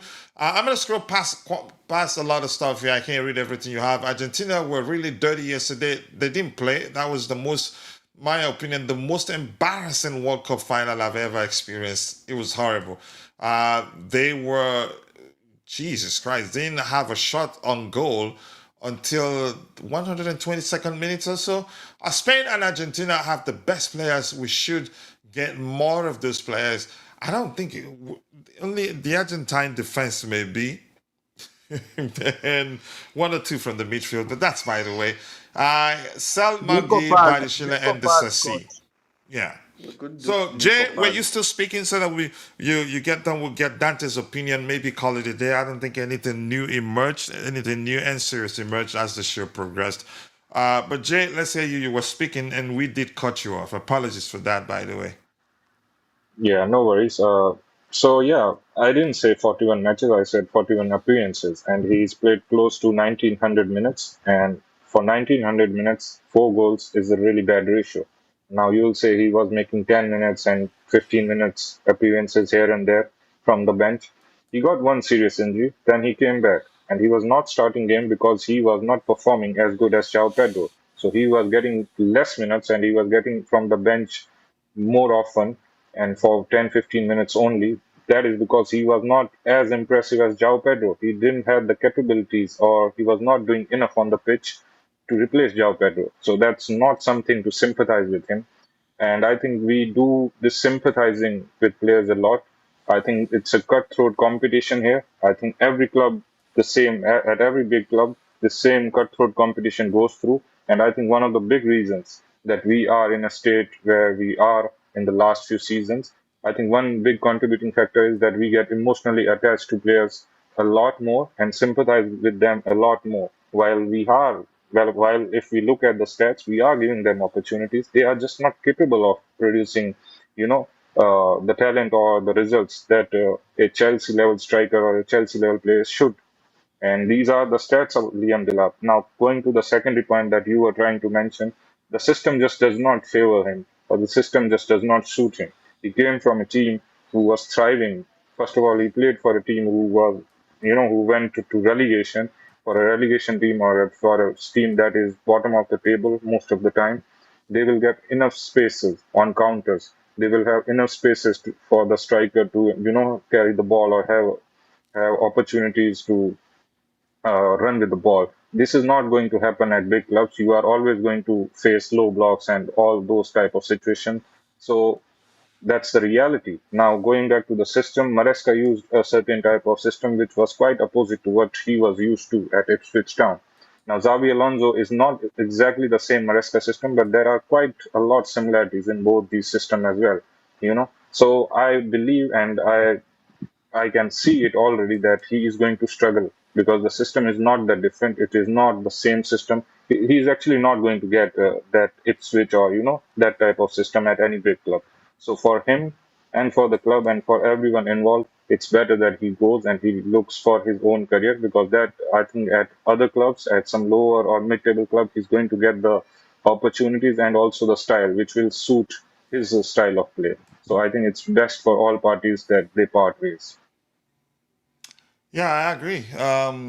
It wouldn't make sense to keep him. I'm now Xabi Alonso, who knows whether he has a plan in place to get him to integrate him into the squad and get him to play the way he wants to play. He's still very young and can adapt, but I don't And think can that's the I case. Coach, can I Yeah, can I add a thing about Margu? I believe it's the same for Margu. He's quite young as well, but yeah. let's not pretend like he was, mistreated or anything. We saw him play. He is good in certain, areas of his game, but for the most part of the game, we have seen him play 90 minutes against decent sides, against Liverpool and all, and against them, he had Maresca gone missing. He was not. he just had him on I the think pitch he because did of his well in the energy. conference Go league. ahead, Jay. He He, did very he well was in the overall conference. not he was not In the offering as conference much league. as a Chelsea striker should be. Yeah, in Conference League you can because the level of the teams there is not the same as Premier League. So Mark, I In think the again we Premier League, give that's my enough credit for complaint. him, In the Premier and League, it's that not was their my fault. I complaint. don't Yeah. think In Go the ahead, it's Jay. Premier Go League, ahead, it's the that Jay. was my players. complaint, Jay, that he didn't get as much opportunities off the bench as he should have. They were all going to Delap regardless of how bad he was in the previous game. So that was my complaint, actually. He didn't get enough sub appearances off the bench in the You, Premier League. I But I, he I did well in understand the what you conference. He was I decent. understand your point.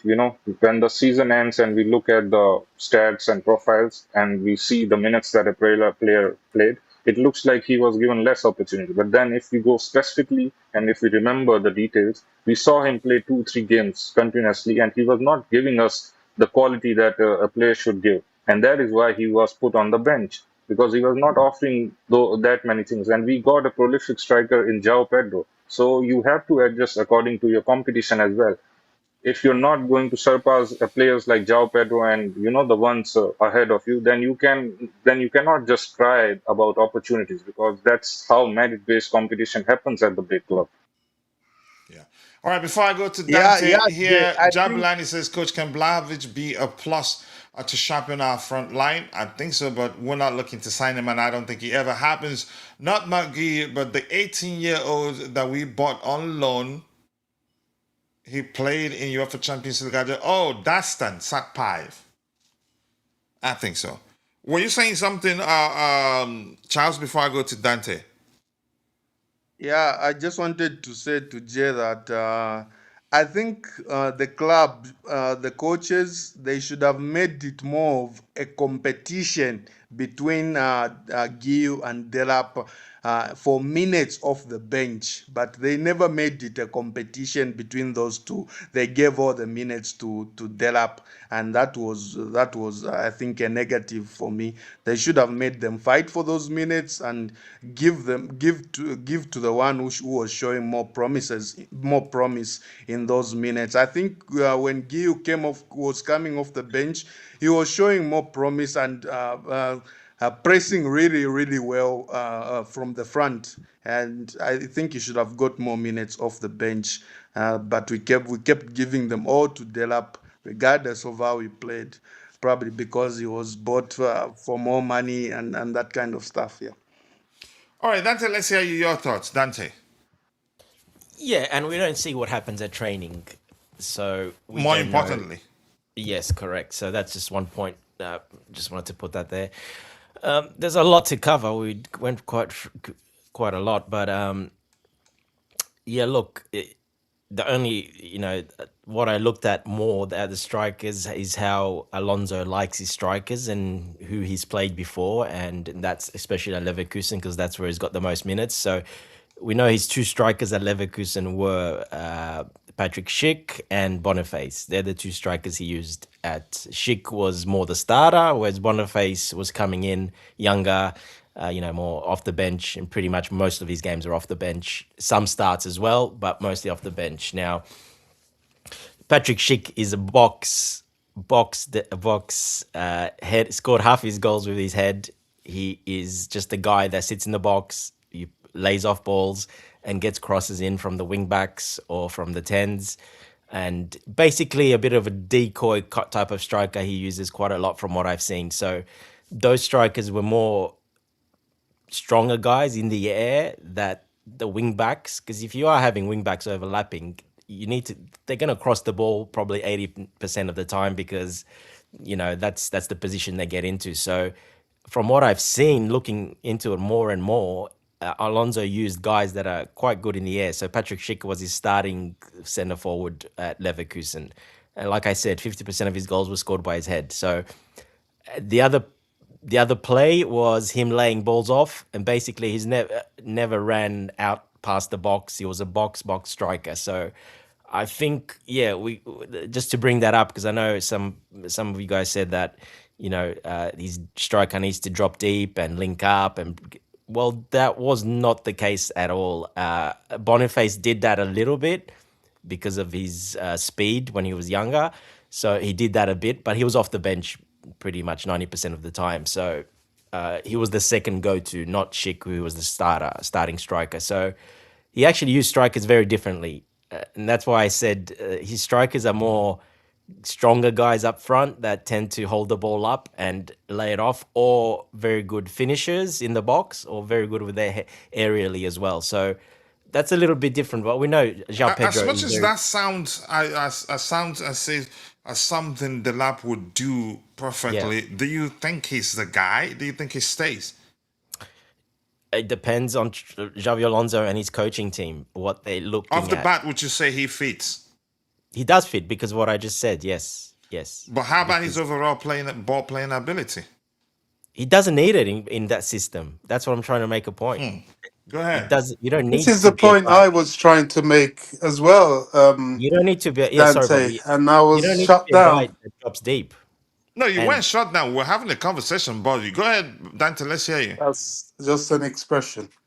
yeah, I was going to agree with you there, Bobby, about that little point you made, and that's what I was going to touch on. That I said, yeah, what you said, Bobby, there. Yes, that could be beneficial if he's looking at his coaching team, and if that's the way they're going to play, similar to they did at Leverkusen. Well, that is the striker he had there as his number one striker, and that's the mostly. Probably 70% of the time, that's how they played. The rest was Boniface coming on as the striker, and he was a bit more that he can do differently. But that's because the conditions of the game changed. So then, like I said, he changed it at halftime, or changed it because they're behind, or because they're up by a couple of goals, and then yeah. So, but 70% of the time it was Schick. He was the guy, and yeah, like I said, he was very much a box striker, and that's where I think Omega fits in as well, very well, because he's very good in Okay, the who air. leaves? That's a question you haven't answered. Who leaves? So I'm coming to, Coach. Let me break it down. Do you want me to break it down, or do you You have to need go? coffee? Yeah, Omega I think stays. First of all, because of that, I think he's very good in the air. He's got obviously he's got the height and the leap, the athleticism is actually very Pace. good. Yep. So I think he stays. I still think probably the lap leaves because he's not wasn't expensive, and because we have Omega and João Pedro, which João Pedro is very good in the air. Let's not forget he scores quite a bit with his head as well, even though he's He quite, helps defensively too yeah, with he's quite his with skinny, but aerial ability. Yeah. he's quite very good in the air and very good body positioning.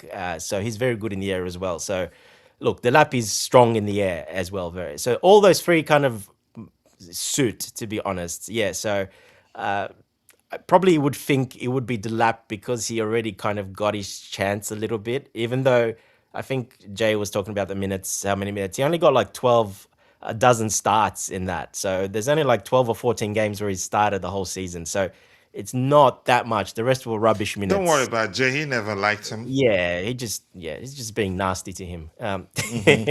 But yeah, look, he because he got his time.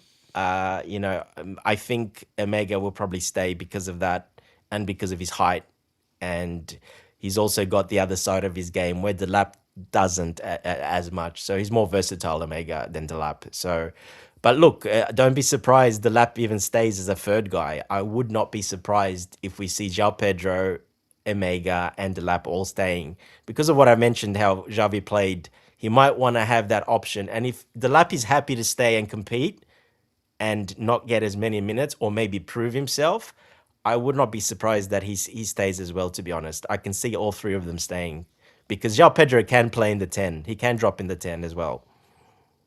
And I don't. Jackson is the I one. still don't think the lap is a good fit. Yeah, Honestly, coach Jackson for me is the number one that will leave out of all of those, ahead most of all of likely Can, those. you could say, can I? but not. We're not. We can only speculate as we've established here. We don't know. Yeah, Can and I for add me, something to Jackson is that? the one that's leaving because what happened with the ownership, because his style of play is very different from what Alonso's ever played with a striker. So I see him not being as versatile as the others, not having that in his game, where the other ones have the finishing, but also the ball striking, but the aerial ability and the hold up play a little bit better. So I think Jackson will be gone. Plus, he's of market value. We're pretty much even on him at the moment, almost. So he's basically going to go for profit. And we know Aston Jackson and Villa, Gui. yeah, and Gui will be gone as well. Yeah, yeah. Can I add Loan, to that, please? If we have a situation where, as Dante says, which is quite, it's not impossible at all, that we keep three of them, um, that then shifts to the wingers and or a winger, and I think Neto would be sacrificed because with the arrival of yeah, exactly, Bobby. Neto, he's one of those I said I that's think in we're a bit danger. reluctant to Neto. sell experienced players who aren't pushing to leave. That's true. That's true. But then you can only name 25 players. And if we are going to keep the lap, remember our wingers can sometimes double up as false nines. I don't know if Alonso ever uses that system, but in the Premier League, flexibility is your strength. To be able to mix it up and change it is really an advantage. So if he stays, then one of the wingers outside of Garnacho may be at risk, and it might be Pedro Neto. I get your point about experience because he certainly has that, Premier League and otherwise. But he will, if a big bid comes for him, they may decide he goes. Now, I don't want him to go. I like Pedro Neto. Yeah, I think he's good, especially when there is squad depth I think to he's back him up. underrated too. Yeah, I think we he very had no underrated. Yeah, cover, and one thing that why I think Delap was slightly harshly judged was when you're coming back from injury, you're not the same. Look at Fofana. I think Fofana's development was stunted by his long injury layoffs. He came back playing like he was still 21 years old. Why? Because he hadn't played since he was 21 years old. Injury does things. Look at Lavia. Lavia was in and out so much that by the time he came back again for injury, he was an awful midfielder. He really was terrible. So it does things to you. And I think injury in hampered Delap. I really do. No matter how many minutes you give him, if you're not right, you're not right. Look at Cole Palmer. Cole Palmer had some stinkers. Why? He wasn't fit. So let's see what happens. It's a very interesting dilemma to be in. And this is where Xavi will earn his money. Exactly, Bobby. He'll earn his Isn't, money. That's their can I decision to ask you make. a They'll question, have a Bobby? look at them all, and they'll make the decisions. But I'm just Jay, let's going hear the on question. what. Shoot Yeah, the question, Jay. Yeah. Shoot. Isn't such injuries more of a reason to, ship such players or move such players? Because I have seen quite a few examples where players suffer an injury. And yes, Gillard was looking good in preseason. He was actually looking quite good in the few instances he got don't forget that he looked actually at amazing the in the Club Club World World Cup. Cup. Don't forget. At He the Club did. World Cup, he was amazing. His shooting, everything looked so good about him. Maybe the injury altered him permanently. And for Fana's case, also, I think that injury has changed him, for good. And sometimes there's no coming back. We remember the famous example of Fernando Torres. He was Yeah. something else for Liverpool before he got that injury. Maybe Yeah. it's a case that Delap has that injury that Delap got. It has impacted him in Yeah, some Fofana's got degrees the where he KK just leg, cannot. so he's never coming back from that, unfortunately. I I also have So a mean, maybe that question is for you're Coach. not may- wrong. I yeah. can't. I mean, the direct answer is I don't know. Based on what you're saying, it's not illogical. Who knows? Some people recover and get on with their career. Some people may not be able to recover. Who knows? But injury is an issue because we forget also he had a couple of long injury layoffs for Ipswich as well. So let's see. And I've Yeah, look, said, he's. I that's think where if an offer Xavi earns comes his in for the money. lap from one of the mid-table clubs, lower clubs, or the clubs coming up, and it's over what we bought him, I think they will probably sell him because, yeah, and I think Delap will probably go because if he's promised maybe starter minutes, he'll probably go. But if he's no one's coming in for him, don't be surprised that he stays. I think he stays in my opinion, as in That no is an loan or nothing, important as he point. stays at Chelsea Yeah, and tries to compete. that's an important point.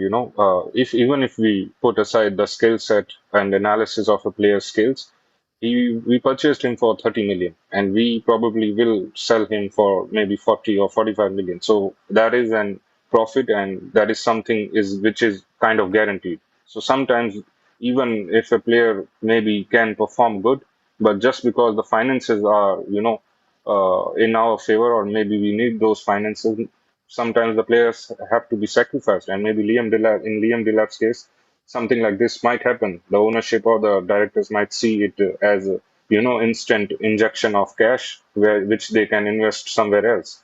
Yeah, balances the So yeah, books. Yeah. I've got a question for you guys that you all seem to like Pedro Neto, and Coach It's even not said, necessarily about and liking. I can prove to you and that we underrate him. and We are Chelsea fans underrate him. yeah, Yeah. yeah, yeah. I have a question on that same point where you think Pedro Neto is underrated, coach. How do you think a player with 9 Premier League goals in 2 seasons, an attacker with 9 Premier League goals in 2 seasons, how do you think a player like that is underrated? Did he create? And Did he create? Charles, Okay, let me just break it yeah, down. On that, let me stick with Maresca's era. yeah. Um, he was he was our most important player. If you're, let's just go by the win against Paris Saint Germain. Not just that, coach. For Not just stats, that. he I was think it number doesn't one have to in be goal goals. involvement It by doesn't far. necessarily have to be all goals. I'm saying, it is of my opinion, humble opinion, that he was our best player on that day. And I'm going to give you I an think example. He you basically can always sacrificed being point, an attacker to coach, be a coach, second left back on the day. I'm just coach, using the coach, simplified language coach, so coach, people can understand the role he played on the day. On two occasions, coach, if it wasn't for his, you could say, attentiveness, Hakimi could have had two opportunities with just the goalkeeper alone. Coach, we've had this conversation before, coach, It's and just my I've made it opinion. and I've made it clear during our conversations about Neto that you can't hype up But Charles, are you or basing it on praise an numbers? attacker for defensive work. You can't praise an attacker for defensive work. It Okay. doesn't make any sense. It He's was an the attacker. His managers. job Oh, is to it score was the goals. manager who charged him Charles, can I to can apply I himself on the pitch on that day. He no, can wasn't I on please Guys, make purpose. this guys, He very didn't just guys, decide important to be point? defensive minded on the day. guys, 9 Premier League goals from Yeah, your you're just Okay. winger basing it on in numbers 2 Can I alone. make seasons. this That's point? Go Can I, ahead, Bobby. can I please make this point? Because, Mhm. sometimes we say things and we're a little bit unfair. We're talking about Premier League goals in 2 seasons. Yeah. Now, do you rate Deberechi Eze? Do you rate him? Yeah. I think he's a Oh, good player, Okay, decent he's a player. I good don't think player, he's and he's world actually class. more of an offensive player than Pedro Neto. Do you know he has only had 7 Premier League Uh, goals in 2 seasons? Why are you saying uh, he asked if he said he's more of an offensive player He than Pedro is. Neto. Because I he think he's operates more of a mainly in the central midfield. area. he No, I doesn't think work he's more of defensively an at all, attacking Eze. midfielder. He's more of an attacking midfielder, and Pedro Neto is more of a winger. So naturally, Pedro Neto is like more advanced in terms of position I in the think field Shouldn't that's Eberechi, debatable. it's I don't know I don't know how you're trying to differentiate both. I think both you could say we should judge them with the same criteria. Exactly. If you're going Yeah, to look at yeah, just yeah, The, goals for the Premier the, League, well the then, fact Exactly. of the matter is that they're both creators, and as a Yes, they are both creator, attacking players. even in a troubled side as Chelsea have been during the time that Neto has been here, in the Premier League he's managed 9 goals, whereas Uh, Eze, listen, Bobby. I think Maresca's season was a good season, and even in that season, Pedro oh, Neto okay, only managed 4 goals. Yeah, right. it you was really considered are out for this guy. Maresca's first season at Chelsea. It was considered a successful season. We finished fourth, made Champions League football for the first time So you're judging him under based this on the ownership. second season. I'm judging him based on both seasons. He has Do, a combined 9 goals, a combined 9 goals in 2 seasons in the Yeah, Premier League. so does How is that Eze. good enough for And in Chelsea? the what are season you trying before to that, do here? Eze You just Eze agreed scored that he three had the Doesn't like the goals. first. player. It You is what just it don't is. like the player. Go ahead, Bobby. Well, that's what The I'm saying. player is I've, not I've, good I've enough. brought It's up not even Eze. about liking him.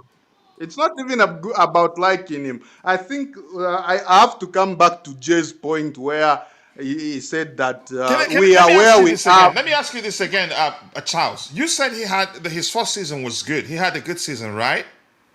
No, I said Maresca had a good season. I think Bobby said Pedro Neto has been involved in a troubled Chelsea side, and I stopped him to say no. Maresca's first season was a good season. It's considered a good season because we finished fourth and made Champions League football for the first time under this ownership. And even in that season, Pedro Neto only managed 4 goals, which was very poor by the standards of a Chelsea What about winger. assists?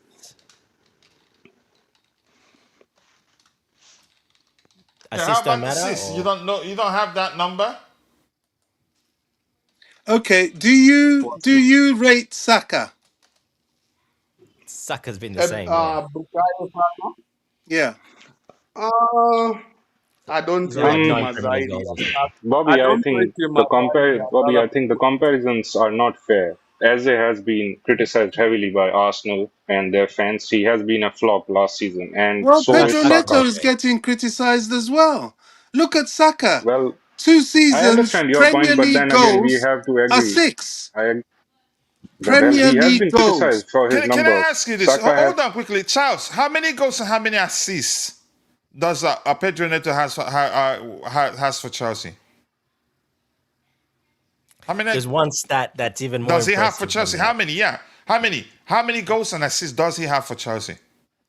The stat that people don't look at. We had this comparison. Remember, we were arguing with. He's not been. I mean, he hasn't performed consistently, but I think we definitely do underrate him.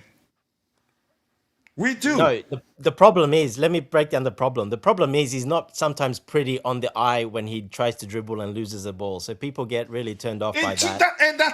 That's a toxic culture for me. I'm not saying It Chelsea's is, like yeah. that. We judge player by a few mistakes. We just say, okay, you know what? They've been a failure at Chelsea.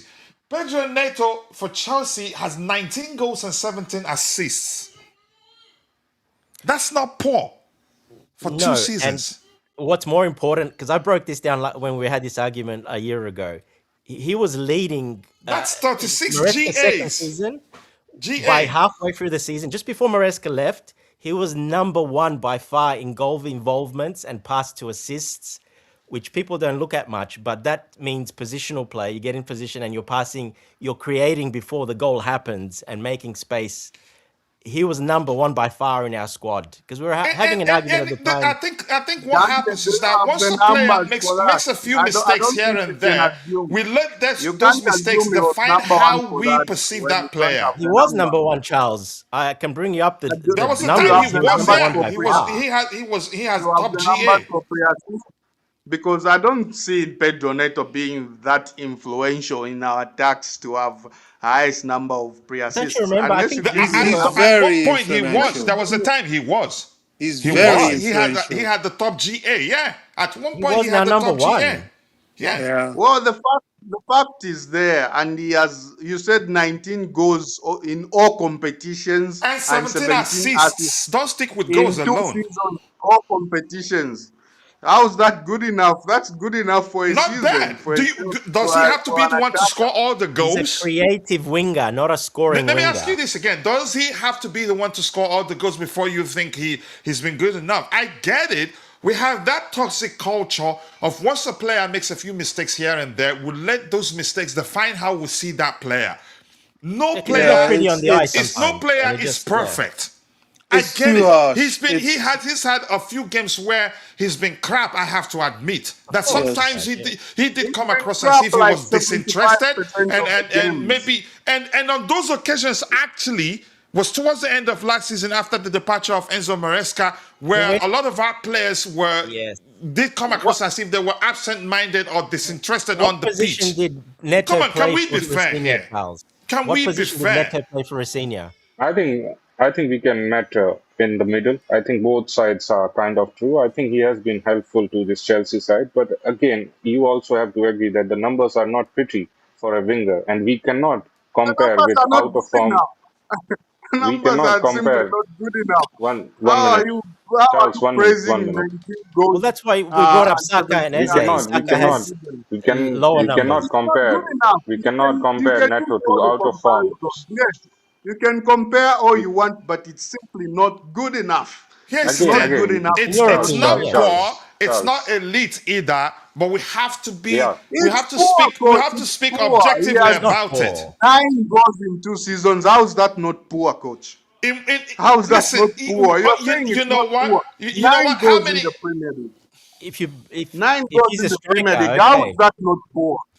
How is that not poor? is he a number 9? He's a winger no, and he's but supposed to score No, coach, but goals. is And he there your are number wingers. 9? There are wingers who mm, can produce better numbers.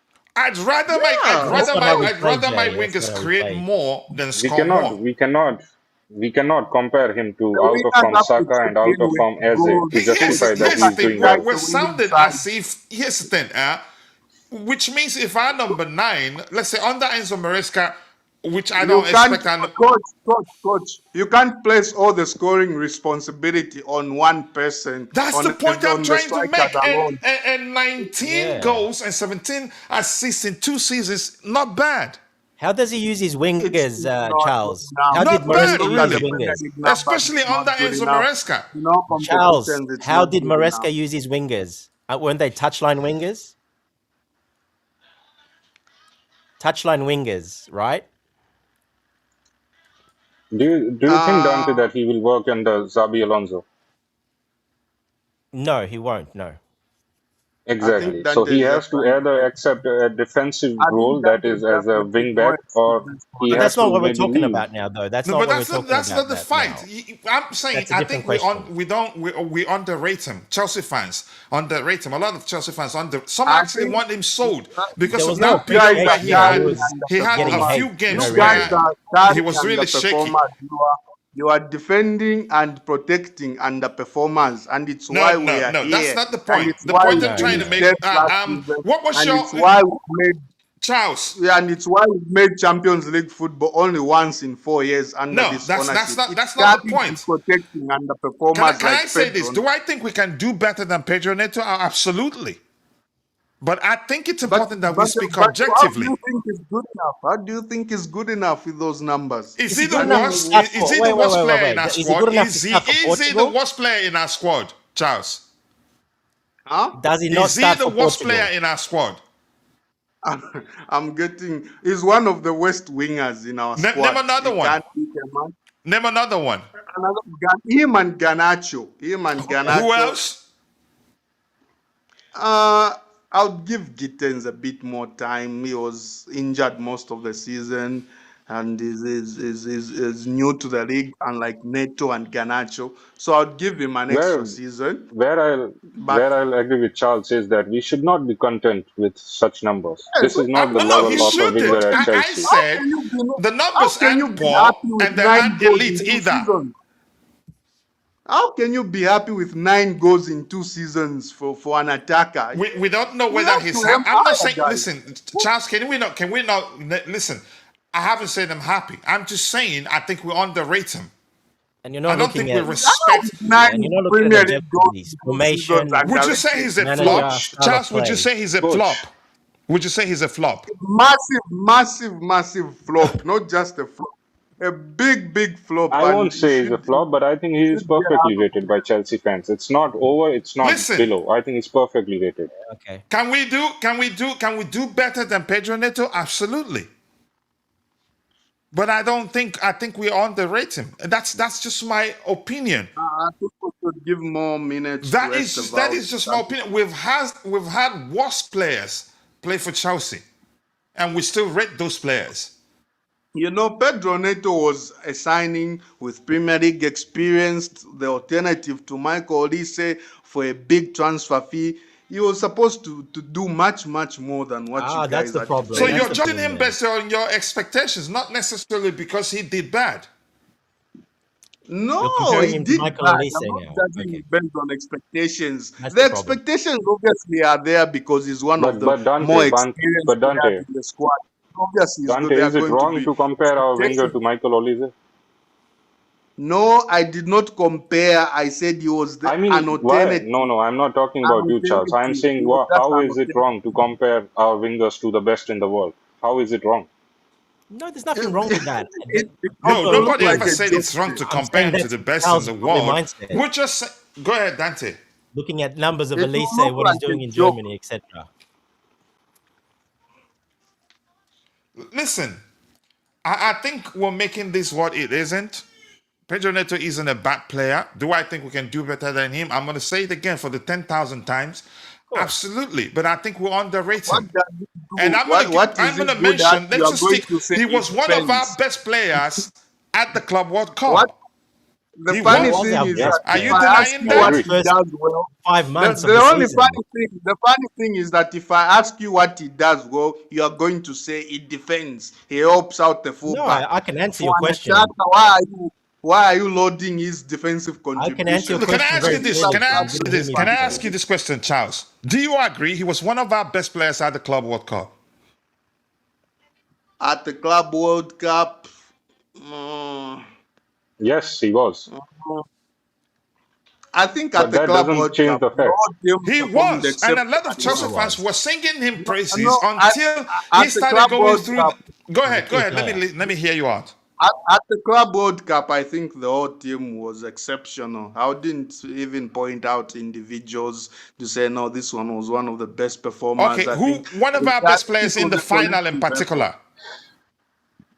Huh? In the final against Paris Saint-Germain.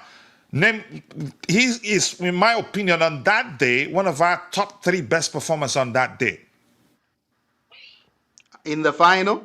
Justifiable, and I will explain. On two occasions, if he wasn't the fact that he was paying attention, Hakimi could have had at least twice. Could have found himself 1v1 versus Sanchez. Yeah, but he doesn't rate that, coach. I He rates also You everybody don't I else rate also that. saw Yeah, him exactly. You don't complain. rate as an that. attacker. And do you know that had we considered forced, I I saw argue we him. couldn't. With chances that we could have lost that game. But the point I'm trying to make is this: he's not the best we can do. We can do better than him, but he's a player that on his day gives you 150%.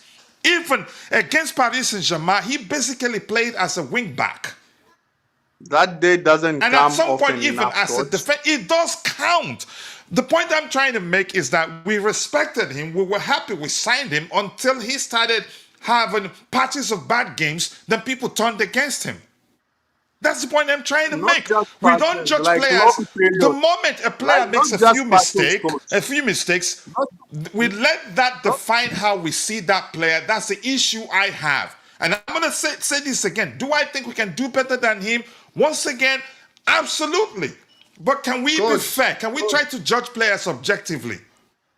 Coach, when it comes to a guy like Pedro Neto, it's not just patches of poor performances. It's a long, long period of poor performances. I mean, look at last season. How many games can you mention? Can you point out to say, no, in this game, Pedro Neto was really, really good? So is someone who is hiding, who I is can not give you really some doing answers there nothing? if you want to know, I think this is Charles. a matter of perception, and we all see things from different lenses. And Yakon is already in the chat saying, Don't "Look worry how we're about Yakon. praising him because of what." No, Yeah. you just have to be objective when you speak. You don't because a player isn't what you want and say they're not. You can say they're bad. No, I'm not saying you said this. By the way, Charles. But Yakon would tell you he's bad. Probably shouldn't be at Chelsea. Or we should sell him.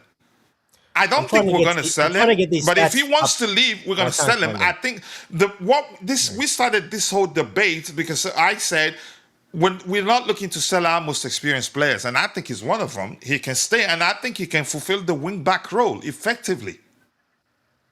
But go ahead, Yeah. Dante. Sorry. Yeah, look, if that's we'll have to wait and see if Alonso where he uses him. He might not want to use him there, so we'll see if he stays. But anyway, I don't know if I think Jay might have been on the panel. I think Bobby definitely was when we were comparing. I think it was Bam at the time that was on. We were comparing because he was staying. Remember, we had that comparison about 4 or 5 months in the season. He was saying that Estevao should start every game and Neto should not start ever again a game. And do you remember that time? And I brought up the stats. I had the stats up until that period. I think we were second in the league or third in the league at the time. Who was the most influential in the whole Chelsea squad to get us there and the numbers? And Pedro Neto was like for goal involvements. Now, when goal involvements, I'm talking not assists. You actually were the one that brought that to my attention because at the time I Yes, didn't know. You brought it to my exactly. attention during one of our shows, and I had to go look it up. Yeah, Sometimes eye test doesn't tell the whole story. correct. So, Charles, numbers for goal Even involvements. as poor as we think Cole Palmer was last season, you Yeah, go look at the numbers, fairly good. yeah, Just not up exactly. to his standards. Anyway, that was the argument that Estevao should be starting over Pedro, and I'm like, no, there's nothing here to show me that the numbers, and he was getting assists at the time. He was on like 21 goal involvements at that time when we were second at 4 or 5 months into the league under Maresca. The next one was I think 12 or something, João Pedro or something like that. He had double the goal involvements of everyone else. He was our most influential player on the field for But goal yet people don't involvement pay and attention assists. to numbers. They just go with eye test and they let that define how they perceive the player. That's the Yeah, issue. I yeah, was and guilty of that until you brought that to my attention. I looked at the numbers, then I say, yeah, I think we're not judging this guy fairly here. I'm not listen, Charles, I'm gonna say this again. Do I think we can do better than Pedro Neto? Once again, the of 10,000 course. times, absolutely.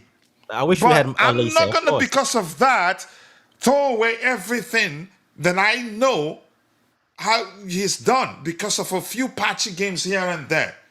There's no way. I don't agree that he's performed badly consistently No, since and he that's why I joined brought that stat us. up.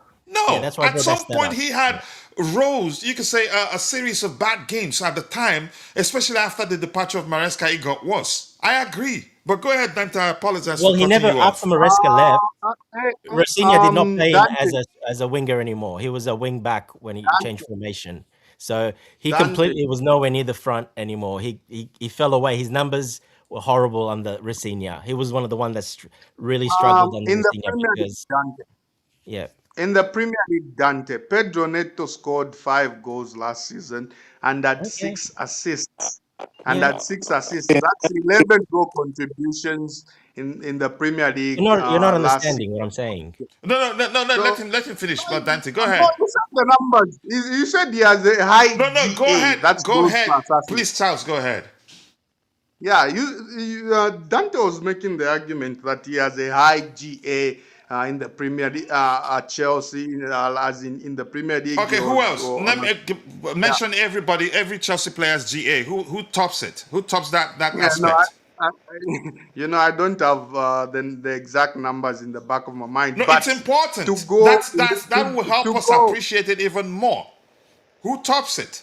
But no, but look, listen, coach. 5 goals and 6 assists in the Premier League. 11 GA for an attacker. You don't get the GA. point. I'm not. Listen, I think you and How is I that good agree. enough, coach? You and I How is agree. that We good can do enough, better than Dante? Pedro Neto.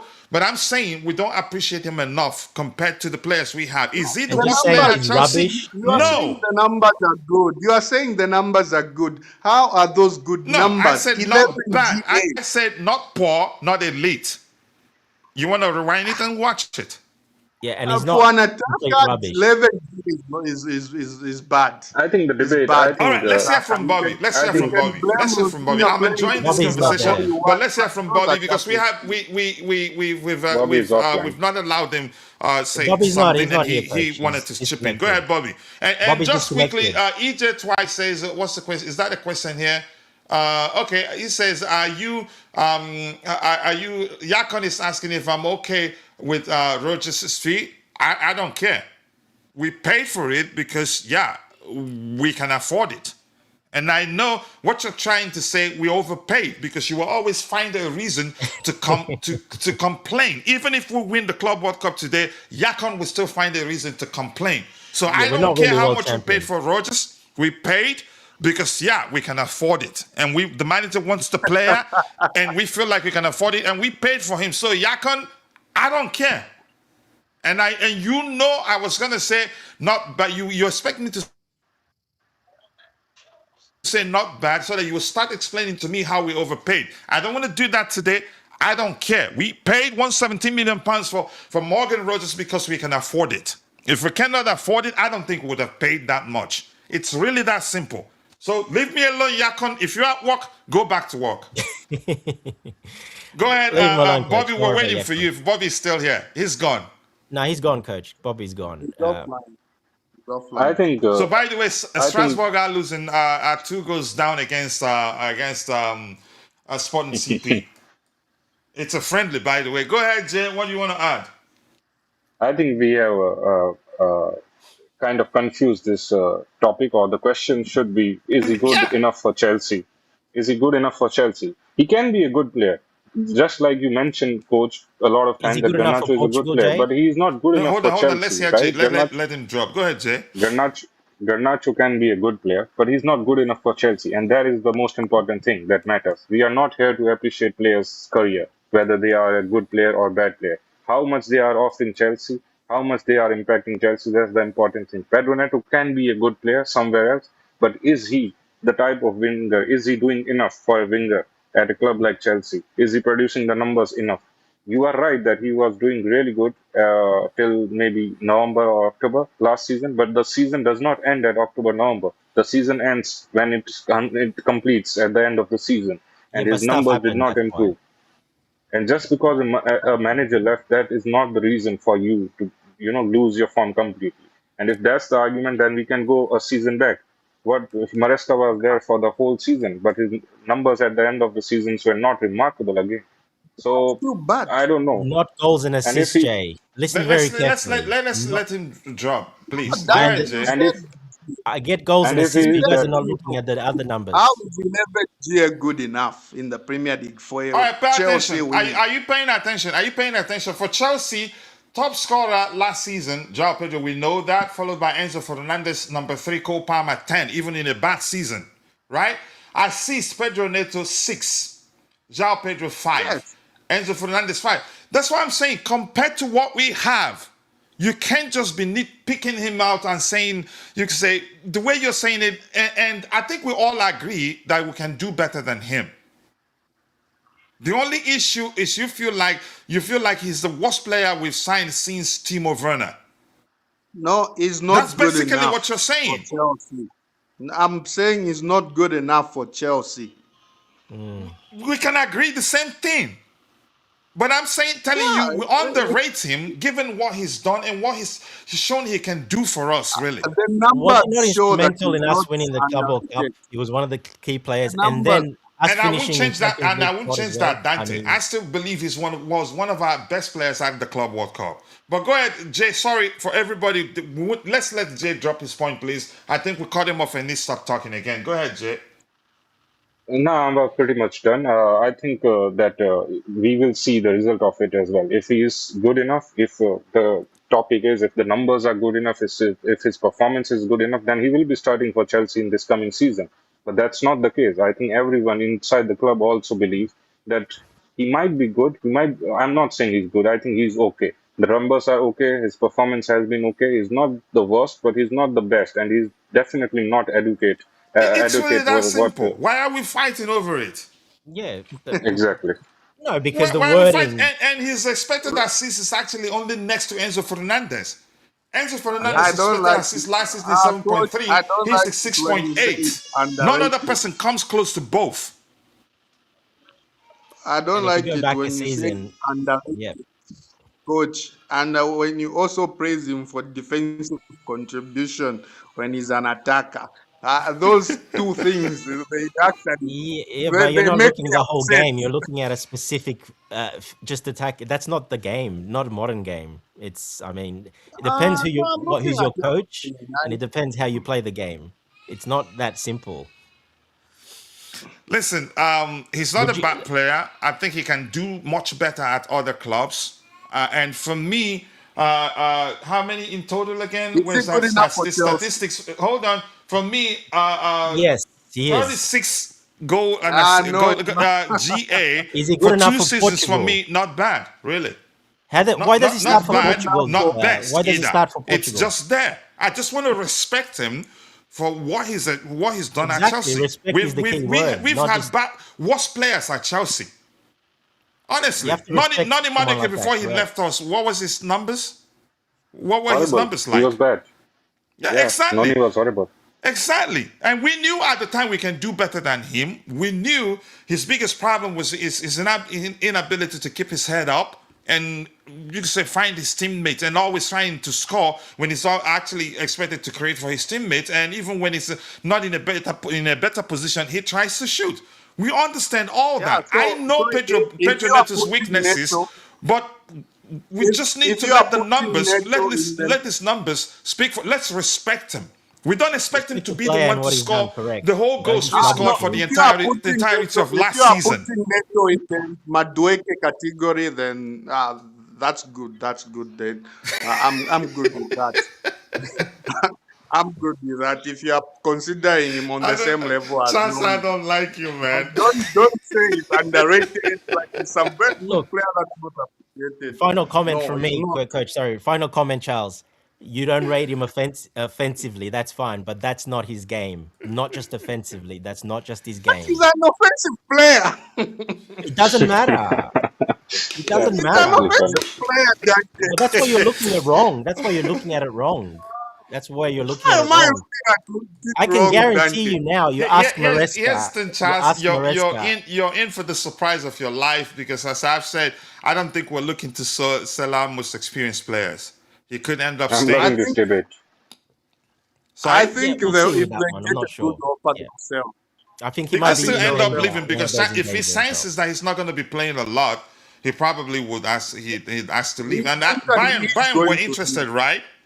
Bayern, yeah, they wanted to Bayern were buy in him. Yeah, Bayern. We heard actually at the instead of time Diaz. they tested the waters by reaching out to see, and we told them we weren't looking to sell him at the time, so they could still come back for him, and he's not going to be too expensive, really. I'm not how the length of I his think he current will It's suit. going contract. to be 60 He'll be million expensive. But minimum. not, It's going yeah. to be 60 I million think he will minimum. suit Yeah. Liverpool really well. Areola and Liverpool And I will be don't see very Bayern much coming suitable. in. So he's a rubbish player, but he's good enough for Liverpool and good enough for Bayern Munich. Okay. I mean, I don't Okay. really care who. Here's the thing, Dante. As much Let's as not I agree fabricate with you, links. Dante. As much as I Let's not agree with you, let's I don't really care who he end up being good enough for. Because yeah, they say another man's poison is another man's food. Exactly. Yeah. Yeah. Everything yeah, comes down to yeah. approach. And these There's teams are you looking could for say backup. if he goes to a transitional team, I think he's Yeah. going to score tons of goals for them. Yeah, of course. That's why he No, struggled the it's first few months no, when he joined it's us. not. He I struggled with that a disagree, bit. coach. Have you seen Pedro? Have you seen videos of Pedro Neto in transitions at Chelsea when he's close to go and then turning back and How was deciding he to at pass Wolves? backwards? How was he at Wolves? I Huh? get he didn't score tons, but he He's created a not lot for them. playing that Correct football me at if I'm wrong. Chelsea. At Chelsea is not replicated that He dangerous can't transition because majority weapon of the that. times we play with low block. It's different. Yeah, But it's we that's do what I have mean. You're looking space in We just some play against games, low blocks, yeah, so to and speak. Here's one thing I'm even gonna say. when I'm gonna say this. I think we can all agree to this. He's not the best dribbler, no. It's not his but strength. probably he thinks he's one of the best dribblers, given what I've seen him attempt on the pitch. He's done it. He can do it, but not always. And Yeah. I'm not gonna come to the measure of he saying can. he's a bad player. I will not do that. Never. I will never say that. I He's not will a bad not. player. When you're starting for Portugal and you're starting for Chelsea, you're not a bad, especially starting for Portugal. He's in that team for a reason. His work rate and what he does off the ball as well, not just attacking, Charles. That's where you're looking wrong at it. But he's an attacker. Okay, if you look at football that way, that's fine. But I'm just telling you why he's so appreciated and why he was I'm so not gonna appreciated by praise. Maresca I'm not and gonna why he's so praise an appreciated by attacker for Portugal his as well. defensive work. I'm not gonna praise an attacker for defensive work. Sorry, I'm not gonna do that. I'm not just saying I, defensive I work. will because that's modern football. You Yeah, defend that as is a modern unit, football. attack as Part a of it. unit. It is That's part of Yeah, it. but important. at the end of the day, you Why have do to you do think? your Why do you primary think a job. lot of clubs? Why do you think a lot of you can say? Coach, Let me just stick coach, globally. Why do you think a lot of not a lot of Premier League clubs are interested in the what's his name, Leao? coach. Yeah. At And the there is end of the numbers, day, but you're you have looking at to the do wrong your numbers. That's job. the problem. Go ahead. Go ahead. At the end of the day, you might help out defensively. Yes, a lot of coaches right now in It's modern football, important they are these days. demanding. You'd have Yes, to be but for an you'd have to be attacker, exceptionally it's not good. your Go primary ahead. Go job. ahead. But do you agree that for an attacker, it's not your primary job? And when you are being talked about, when you are being praised, you can't be praised for something that's not your primary job. I Is think he you really part overstate of the that. job? But is he still part of the job? Is it still part of the job? Everyone in the team is part of that job, but it's It's a team not. But sport, correct? everyone Yes. also has their positions, Let me and say those this. positions have got demands. Listen, Everyone has positions. Yes, the whole listen. team is supposed to And gone defend, are the but days of you everyone can has. say actually modern football. Really, you'd have to be able to play across any department where you play comfortably. Unless you're a superstar, like, Managers will appreciate you more if Okay, you're so able to do that. okay, so you And for guys the are now manager to pushing that. accommodate you, let me just say something. And apologies to Jay again, we didn't let him finish. he's not allowed to I finish. don't know whether he's finished, whether he's done speaking before we started our fight No, again. I'm loving it. I'm loving this debate. You He's got a can Do you popcorn have out. He's listening. popcorn? We are going to fight. Here's what I want to say, Charles. You'd have to be exceptionally good for a modern manager to accommodate you and say, okay, you know Yeah. what? Well, defensively, we'd be playing with -1, but we're good. You'd have to be Eden Hazard, Leo Messi, Ronaldo for the manager to say, okay, no problem. I will still select him. At least, yeah, he can pull a rabbit out of the hat and help us win a Especially in game. the Premier League. Yeah, exactly. But for Pedro Neto's Noni Madueke, if Noni Madueke is good enough at helping defensively, I don't think people will be complaining that much. that is as limited as he is, he's still not able to do enough defensively. Same with Garnacho. As limited of a footballer that he is, he's still not good enough at contributing defensively. So that makes that you can say his deficiencies more obvious. Because there's nothing Charles, you will look at him sorry. and say, you know what, I'm just going to go with this and not look at the other aspect of his game. But that's by Did you the say way. you rated Noni Madueke higher than Pedro Neto, or which one's better? Which one do you rate more? Honestly, Nani No, Madueke has no, a long way to go. A lot of I consider improvement. them equal. I consider them equally on the same Yeah, I Okay. mean, level. I don't. I wouldn't say that. No, I would say Neto's quite ahead of Madueke. A lot But ahead. No, Madueke is I well think equipped, but Neto has become more mature. But Madueke, you could argue a better dribbler than. Let's just stick with that. A better dribbler than he Neto. can beat his man. Yes, He yes. can beat his man. Yeah, he's a little bit better dribbling, but that's Yeah. about it. There's no final, nothing to No, be no honest. And final product here. Yeah, he the doesn't final contribute product is meh. defensively, like you said, but Madueke doesn't contribute assisting either. No, And he especially goal doesn't even look involvement. up. That's one Doesn't of his biggest problems. He doesn't look up. Just always looking down. Even when he looks up, he and he's always still got a role looks. as a He starting he international. tries Crazy. to score rather than find his But better position teammate. At Arsenal, Madueke looked a little bit better than Neto looked What do at you mean Chelsea. better? Last What did he do at season. Arsenal? No wonder why. No wonder. How did he do at the World Cup? Rubbish, What did he rubbish. do at Arsenal? Nah, If you nah, rate goals Charles, and assists let's so much, what did he do at Arsenal? Charles, I don't want to Charles. get I have into the Madueke thing because I don't rate him and I exactly. don't want to talk about Okay, him. I good. think But he's a waste I of was my supporting you, time. Charles, but you can't praise Noni just to dump on Neto. Charles, just to I was let you supporting know, you. Yakon is appreciate I you. He know I lets made you it know. clear that I'm I Yakon, questioning consider you him on that one. Charles, just quickly, Yakon is letting you know that a lot of the fans appreciate your opinion. So he's happy with you. So if you know him, go buy him some beer. He hardly ever agrees with anybody. He doesn't So agree with I'm us. Yeah, because we're not surprised clear like out. that he Yeah. agrees with you. So that's fine. But go ahead, Charles, if you were still speaking. Go ahead. Yeah, like I said, I didn't want to get into the Noni thing. I think he's a rubbish player. I don't like him. I don't like the disrespect he's shown towards Chelsea. Can we be more Post, specific? You don't like him as a footballer. he's not good enough for No, Chelsea, for I'm just saying we Arsenal. should be specific here because it can be Words are interpreted important. otherwise if you're not specific. Yeah, as a footballer, obviously he doesn't look up. He's not creative.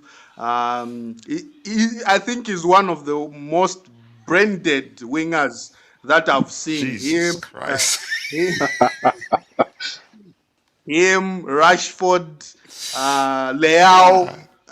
These are some of the most branded wingers I've seen. And Pedro Neto is also one of these branded wingers that I know of. All right, So let's yeah, be I don't fair want here. to. We got to give the You say microphone low to those in the IQ. chat because we'll be rounding up soon. Uh, We Yeah, got to low give. IQ. Yeah, basically I mean low IQ when I say branded. All right, Oh, let's give the Ryan microphone to Sterling those in number the one. chat, please. Please, let's give the Charles, microphone to Charles those is in the the chat. Come back, then we'll round Charles off is the as soon as graveyard for possible. We've been wingers. streaming for 4 hours and 22 minutes. Being very good isn't good enough, according to Yakon. And if I skipped any of your comment, apologies. I can't read everything we have there. Being good enough, being good, very good is not good enough. I agree. There are other factors. I can't believe I'm actually agreeing with you. Eugene says, yes, coach, that's the boy. That's what's his name? Dastan Satnayev. Satpayev. Let's see. Person talking speaks in absolute. How does he know he's living? I don't think anybody on the panel spoke in absolute. Because the modus operandi here, you always say, that's my opinion. If you don't, we'll remind you. And maybe I don't think anybody did that. And even I did No. intervene to say, yeah, we can only speculate. We don't work for the club. That's how we operate here. Nobody speaks in absolute, except if you have numbers to back up what you're saying. Gentlemen, that's Jabulani's money. Do you think Enzo Fernandez will play well in Chelsea following his performance in the World Cup and his comments in the streets and celebration. Okay, when Argentina eliminated England, that wouldn't be the first time. I think I don't know how that compares to the Rooney Ronaldo incident. Pretty much the same, but It's just banter. the Just only difference was that Rooney did say something to the effect of "I'll see you when you come back in England," which a lot of people at the time thought he was going to do something. Look, if he stays, that changes. As long as he performs, that's it. Opposition fans will boo him, but Chelsea fans give us goals, assist, play well. That's it. It will be. We'll move on. That's not the end of the I world. wonder if, sorry, Yeah. coach. I wonder if Enzo Fernandez is gonna he's gone back to the booing from the fans that first loved him, then hated him, then loved him again, and now they're gonna hate him again. I don't know. It's been a lukewarm relationship with the fan base. Not a lot of the fans loved him. I think which you and I know started when Conor Gallagher had to left for Yes, Atletico Madrid. They wanted him to be the one to leave. yes, and That's he just was an a If opinion. clear To anything, be statement, one of the clear again, statement go ahead. signings, and yeah, they if hated him. anything, That's the what I boost mean. from Most fans then after that, just because he's gone against the ownership, they all love him now. They all loved him, but now they're gonna hate him again. We'll see what happens. Jay, what did you say? I mean, if anything, the boost from the fans, and especially the rival fans, is his fuel. I think that makes him or motivates him even more. So I You don't like mind that? if Yeah, rivals He's he's are that I, sort going to of boo player. him. Yeah, he's that sort of player. You're right. You're right. All right. Jabu, ladies and gentlemen, how many goals and assists should a striker deliver for you to rate that strike? Here's the thing. Everything comes down to the manager's approach. exactly. If It we play depends. in a manner that if once we get to the final third, we channel all our goal scoring opportunities through, you can say a box number 9, then I'd expect him to, double digits beyond one, beyond ones and threes actually, up to 2-0, 3-0 goals per season. But if we play with a fluid approach where the number 9 is expected to drop the drift to the flanks on either left or right flank to create for his teammates, I don't expect too much. I pay attention to how we play in the final third. You can't just that, which was why at the time when we were pushing for Chelsea to sign Victor Osimhen for what's his name? I think it was for Maresca, and I was telling people how Yeah, yeah, dangerous that would be. He's an excellent number 9. I told people if we had what's his name, Mourinho as our manager, sign Osimhen for him. But with Enzo Maresca, if you sign Osimhen, he's not going to come close to scoring the amount of goals he scored at Napoli that led to the whole world knowing that he's actually an excellent striker. Why? Because we play with a fluid approach. And that's not to say if he comes the manager, will not tweak his approach to accommodate him, to get him to perform at that level. But why I don't like teams that play that way, once you mark out that player, they struggle to score goals. It was a Maresca that said 10 goals from everyone all Better, around. I can't The quite remember midfielders, who yeah, said that. everyone. So I'd 10 goals rather we each. have a team where defenders are scoring, wingers are scoring, midfielders are scoring, and number 9 is creating, doesn't always stay static. Is static in the central area, drifts to the flanks, creates for his teammates. Coach, You win Yeah, a and some lot. managers use the striker as a more of a decoy. Like I said, some it depends on the can I manager, the ask you a formation, question, Coach? style you're playing. Yeah. Yeah, Um, and this is just a genuine, curiosity of mine. Do you think if we had finished in top 4 or top 3, and Neto and other wingers would have finished with exactly the same amount of GA, they would have faced less criticism? Do you think the final position of the team in the league determine the criticism that the players have? of course. Depends on the fans. Like some of them, the ones that are clearly like out or hate anything, yeah, they're probably not. But most would probably, if we finished well, And yeah, I this think is they'd be not okay. directed towards Charles at all. I'm just curious because I think criticism definitely is affected by how the team ends up at the end of the season. I think if we Of had course it finished is. Yeah, in top 4, I think the highlights would have been something else rather than. And I think the same numbers for Neto and other players would have been less highlighted if the team would have performed well collectively. Can I respond to that? Yeah, sure. No, Just Charles, to, no. yeah, just to respond to that, Jay. Okay. Trust me, Jay. Trust me. Whether Yeah, we are winning or we are losing, I watch a lot of football and I know who is good enough and who isn't good enough. And it doesn't depend on league position. It doesn't depend on anything like that. We finished fourth in Maresca's first season in charge at Chelsea, and I still would have sold Neto in a heartbeat if it were up to me. I So mean, I I know who mean, is winning good the league enough. doesn't mean every player at the club they're all good. Yeah. No, So it it doesn't doesn't. really. It Yeah, I doesn't. get. It We're not doesn't. gonna fight over that one, Charles. If you want Yeah, but another fight, Charles, you're not. what We're about not if doing that. what about if we won the league? You still don't rate Neto, or if he was the starting winger? Jake, let's just agree on something here, Dante. Winning the league doesn't necessarily mean that Neto is good. It means he was Yeah. he was in the team as a no, starter. He's it contributing in doesn't games. mean, yeah, Would that also mean that players who were bench warmers they're all good? No, No, I'm not I talking about get it bench on warmers. paper. They've won the Premier League with Chelsea, but that doesn't necessarily mean they're all good. No, I'm not talking about bench warmers, coach. I'm talking about starters. No, it doesn't necessarily mean that all the starters are good. Yeah, but not all. That's my point, though. Not all That's need just to how I be. see Exactly. things. But go ahead. Not all need to be 100%. But it's still a team game. If you win the league with a guy that's in your team starting every week, well, he's a reason why you won that league. I listen. And let's Let me say Part of this. the ask you. reason. Let's say this. He was part of it, and technically, as yeah, usual, as again, football. Should I say language? Or that person won the league. But exactly. I'm that sort of Yes. individual. Even after that, I can still tell you that that person should be better, or maybe. I mean, we Look, you were can say able that to about any measure. player. Look, The, listen, we're able to measure the performances of each player, right? Individually. Individually. Individually. But so Yes. that's why I'm saying winning the league doesn't necessarily mean that the entire 22 players or any player that got to play 5 minutes here and there, that doesn't necessarily mean that that player was excellent during that particular season. That's the see, point I'm trying to make. Nah. look, And I that's me. already You knew have the, every right to feel like they're all Ronaldos. Well, look, there's no that was a Ronaldo. smart, this was a Yeah. smart So move by no, me. I no. already knew the answer to this question. I just wanted to, Of course you knew. throw a question where both coach and Charles could agree. So yeah, I'm But we done. knew didn't that. fight My mission because is you thought we were accomplished. going to fight.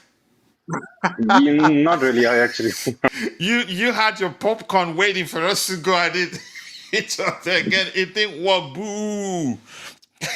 But it makes difference, coach. Okay, you said that. Let's go back. Okay, let's go on the Club World I'm gonna Cup. explain this. That Dante, just in one If minute. Pedro Neto didn't play will in the Club World respect. I Cup, will respect the contribution of every exactly. player that got an opportunity to play a few minutes here perfect. and Yeah. there, knowing Well, that that's the different. Yeah. manager had to put them on for a reason.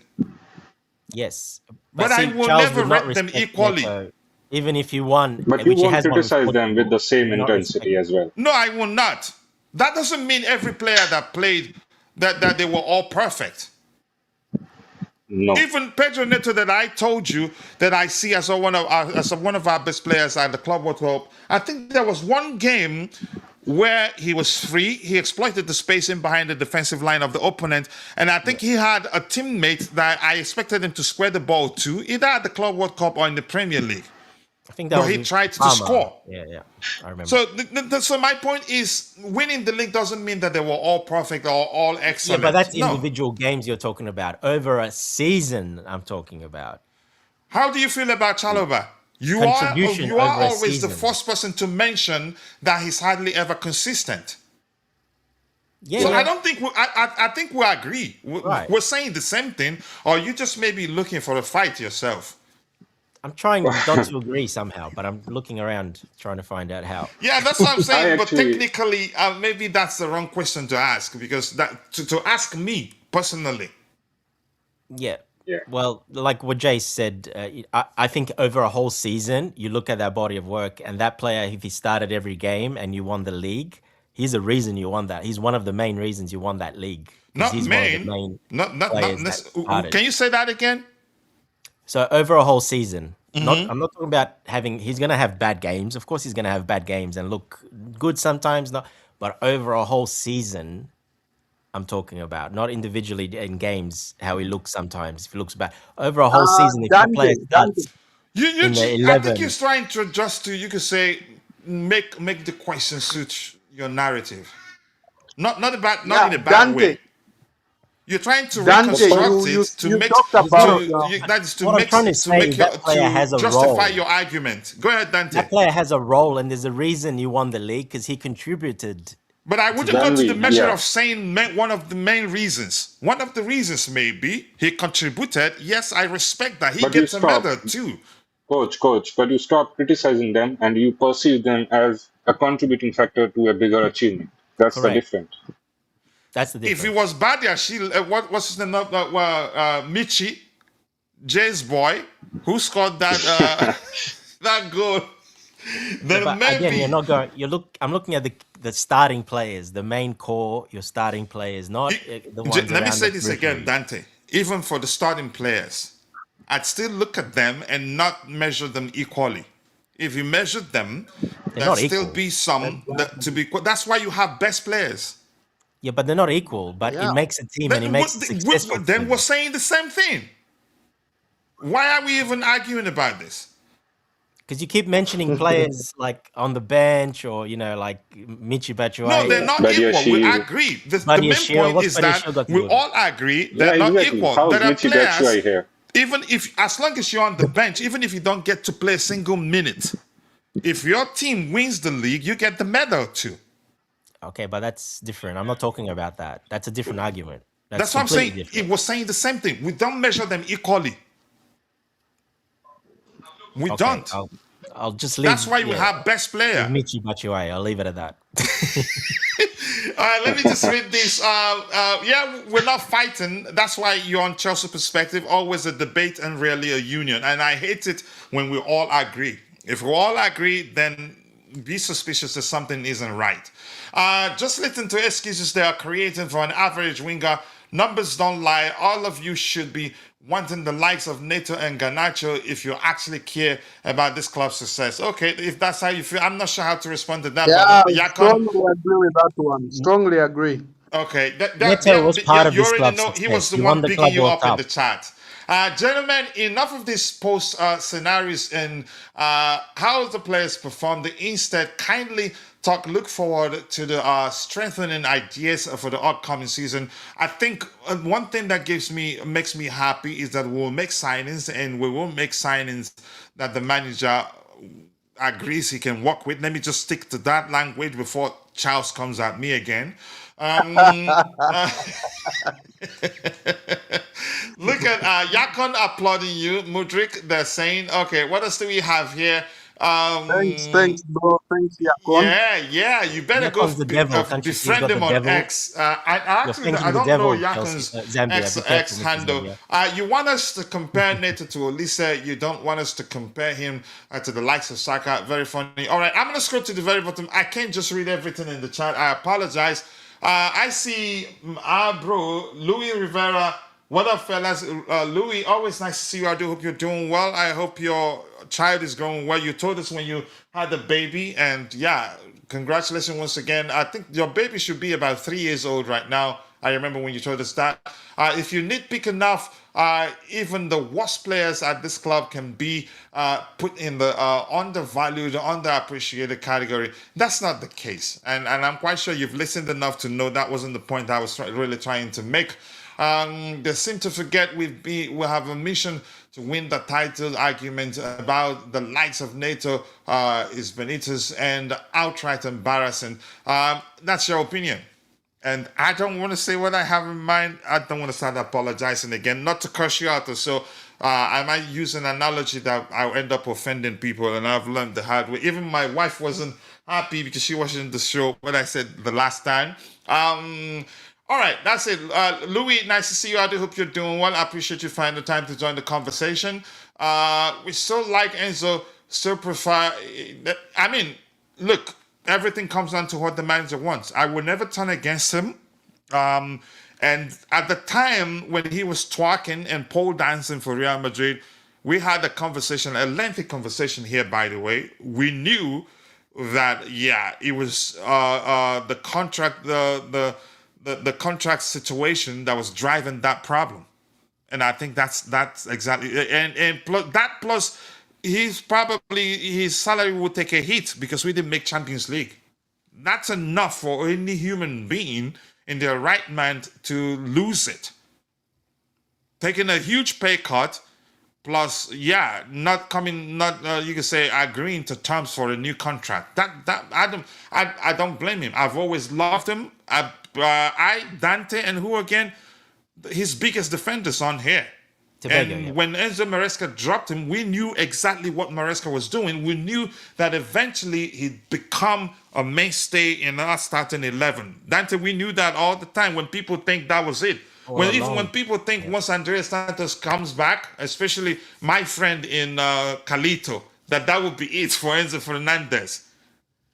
So I love him and I can understand, but I think he disrespected the club. I know you'll be happy he did that because I'm given what I know about you, I'm just probably saying I think you probably wanted him to leave because I think you did say you'd rather we get relegated for things to become better. But if you're in a bad marriage that requires divorce, do you nitpick the good qualities of your partner to hinder your decision to divorce? I'm not sure how to interpret this analogy of yours, but let me tell you this. Usually, in a relationship, especially when you're still dating, in marriage, you can endure a lot of stuff and you don't point out you could say the shortcomings of your partner. But in relationships, even in marriages, sometimes the moment you start fighting and it gets to the point of divorce, nitpicking is the main thing you do. That's when you start seeing all the bad things you've been overlooking about your partner. Yep, that's true. Let's be honest about that. So that analogy, it doesn't work. You think Reece James is lacking? Nope. Who said that? Nope. I don't think so. He's an excellent footballer. If anything, not as quick as he used to be. Even they cannot agree with you. It's comical. You're the one that's comical. This is comical. Maybe because, yeah, you're not of age to understand that once you start fighting in a relationship, you see every bad thing you've been overlooking. So I'm going to refresh this to see if there's anything else we can address. But this has been an excellent show in terms of the debate and everything. If you want to call it fight, that's fine. But we're good. Coach, can I ask you a question? Yes. How did you manage to bring Michi Batshuayi in a topic of Neto? I'm still figuring it out. Your boy. Because I was trying to give Dante a reason why I would consider the main reason why we won the league. All right. You remember that goal, right? Yeah, I remember that goal, yes. What team was it? Was it West Brom? I can't quite remember. West Brom, it was West Brom. West Brom. Yeah. West Brom away. Yeah. And he was on the carpet. He slid on the carpet and then slotted it. Go ahead. That was how I connected it. That's how my brain works. So I thought about Michi, and I remember he's your me. boy. Because It's I know how much you love him. Yeah, it's a victory for me that you need Michi Batshuayi to defend the topic in 2026. Michi wasn't okay. If I say this, Jay will say, "There you go. There he goes again." Wasn't a bad player, but there was something. I think it has to do with his ability to interpret, you can say, tactical instructions on the pitch. Might have been. I don't know. Charles has the perfect word for that. What does he call it? Brain dead. He was brain dead. Oh Good my! falling out too, Charles. This has Good been falling out too. really Come on. really delicious. So and Michael Falade side, thanks, coach and gentlemen in the show. It's been a very good one. I like it. That's how I enjoy. I don't like when everybody agrees. You don't learn anything, honestly. And Charles, we have good chemistry. All of us on the panel, good chemistry. You think that you're an OG here, and I like you don't take anything personally. That's how we operate here. You knew that even before joining on the panel because you've been part of the panelist group. I appreciate you. Yeah. I appreciate He's you. on Honestly, probation, coach. He's on probation at the moment. Yeah. you want he's on probation. to go ahead, Charles. You were saying Dante something. is on my case. Dante is on my case in that group. All right. I don't All think good. anything new emerged as the show progressed. Anything? I haven't seen anything. Nope. All right. We're walking to set up our watch along studio. Maybe that's when I will introduce my son who turns 8 in 10 days. 10 days time. That was the agreement with the mom that I can start introducing him gradually, but I shouldn't let it affect his studies. Nigerians will like education a lot. So we're gonna have a very beautiful studio for watch along. Sit on the couch. Dante, I believe you know the room in particular. Yes, I think I Because do, you've seen the structure, yeah. So, it's been an excellent show. Jay, anything else? Charles, anything else? I know I'm good. All right. Yeah, With you're that, good. I want to say thank you to all of you in the chat. Thank you to Yakan for always joining to pull my legs. And Michael Falade, thank you, Yakan. Thank you. I appreciate you. And this is Ekuta. Is that how you pronounce that? Is that a word that I don't know? But thank you for joining the conversation. And Louis Rivera, thank you for joining the conversation. Who else was here? Vic was here. And this is Honorable Ike. Thank you for joining. And Ike, I'm good. That's how we operate here. We always debate. We don't like it when we don't fight. We call it fight, but it's debate.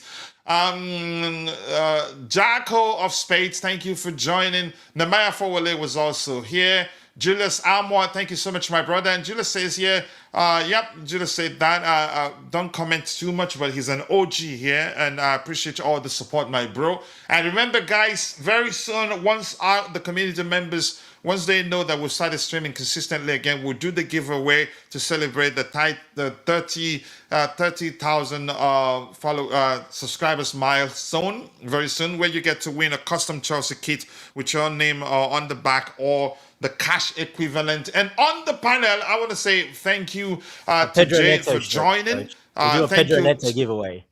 Sorry? We'll do a Pedro Neto on the back of the jersey. No, if Charles wins it, I'm going to write Pedro Neto and Neto and give it to him. Yeah. I'm not gonna accept it.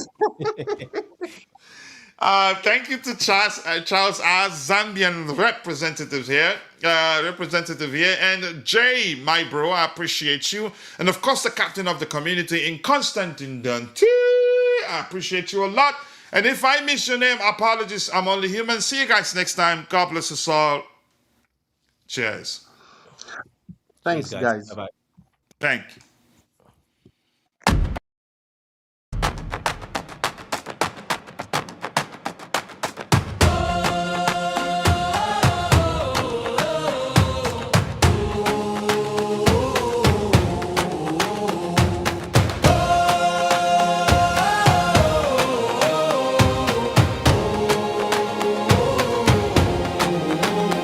From the bridge to the stand, I carry that crest in my hand. Rain on my shoulders, still I stand. Tell me who wears it like we can. Mud on the boots, heart of gold. Those stories living in the cold. Every name that the walls still hold. I was born for this, I was told. Hear that roll in the air, feel that fire everywhere. We don't bend, we don't fold. We were cut from that blue gold. Blue till the end, blue till the end. We rise again, we rise again. Blue till the end, blue till the end. This is our name, this is our stand. When the pressure comes down hard, we don't flinch, we play our says more than 1,000 songs before. From the first whistle to the last, we remember where we came from fast. No throne, no crown, no borrowed fame, just a city calling out that name. Hear that roll in the air, feel that fire everywhere. We don't bend, we don't fold, we were cut from that blue gold. Blue till the end, blue till the end. We rise again, we rise again. Blue till the end, blue till the end. This is our name, this is our skin. Let the whole ground shake, let the whole world know. We don't chase a moment, we are the home. Hands up high, voice up loud. Same old pride, same crowd. Blue till the end, blue till the end. We rise again, we rise again. Blue till the end, blue till the end. This is our name, this is our skin.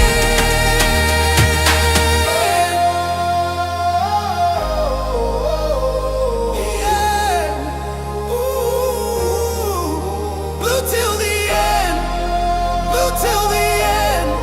Loyalty stays even through the storm.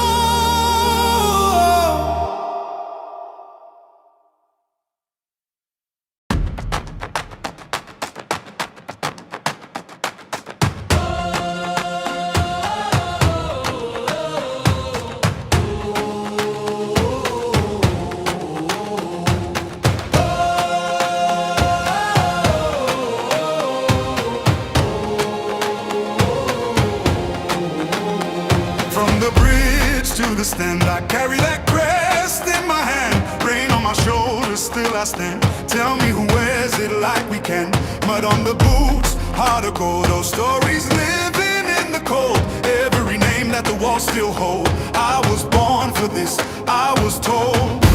Hear that roll in the air, feel that fire everywhere. We don't bend, we don't fold. We were cut from that blue gold. Blue till the end, blue till the end. We rise again, we rise again. Blue till the end, blue till the end. This is our name, this is our skin. When the pressure comes down hard, we don't flinch, we play our part. Every scar on the badge says more than 1,000 songs before. From the first whistle to the last, we remember where we came from fast. No throne, no crown, no borrowed fame, just a city calling out that name. Hear that roll in the air, feel that fire everywhere. We don't bend, we don't fold, we were cut from that blue gold. Blue till the end, blue till the end. We rise again, we rise again. Blue till the end, blue till the end. This is our name, this is our skin. Let the whole ground shake, let the whole world know. We don't chase a moment, we are the home. Hands up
to the stand. I carry that crest in my hand, rain on my shoulders, still I stand. Tell me who wears it like we can.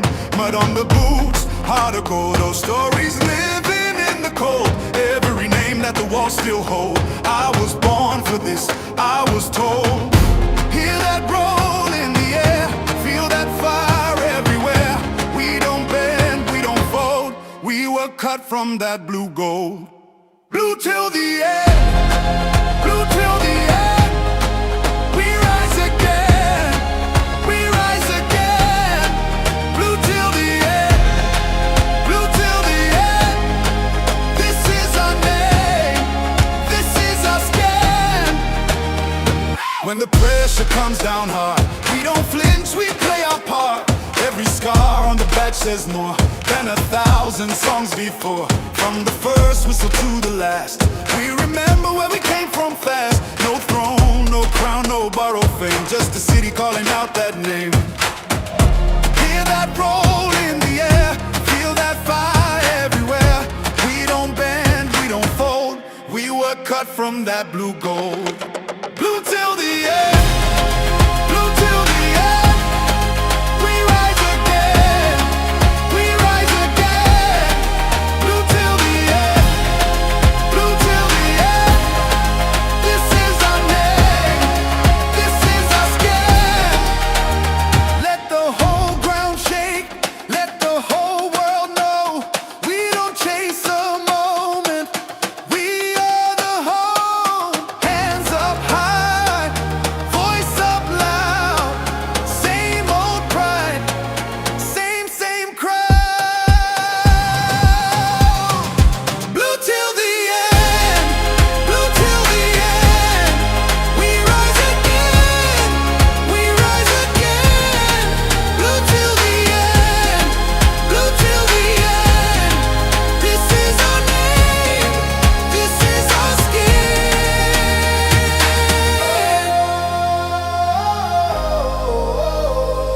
Yeah. Ooh. Blue till the end, blue till the end. Loyalty stays even through the storm.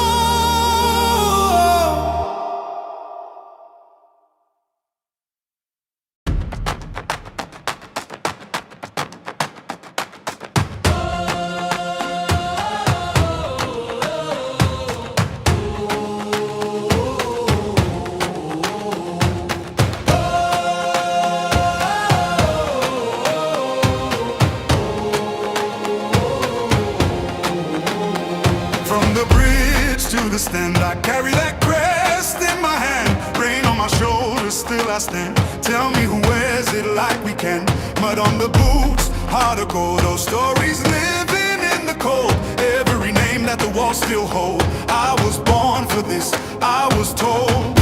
Hear that roll in the air, feel that fire everywhere.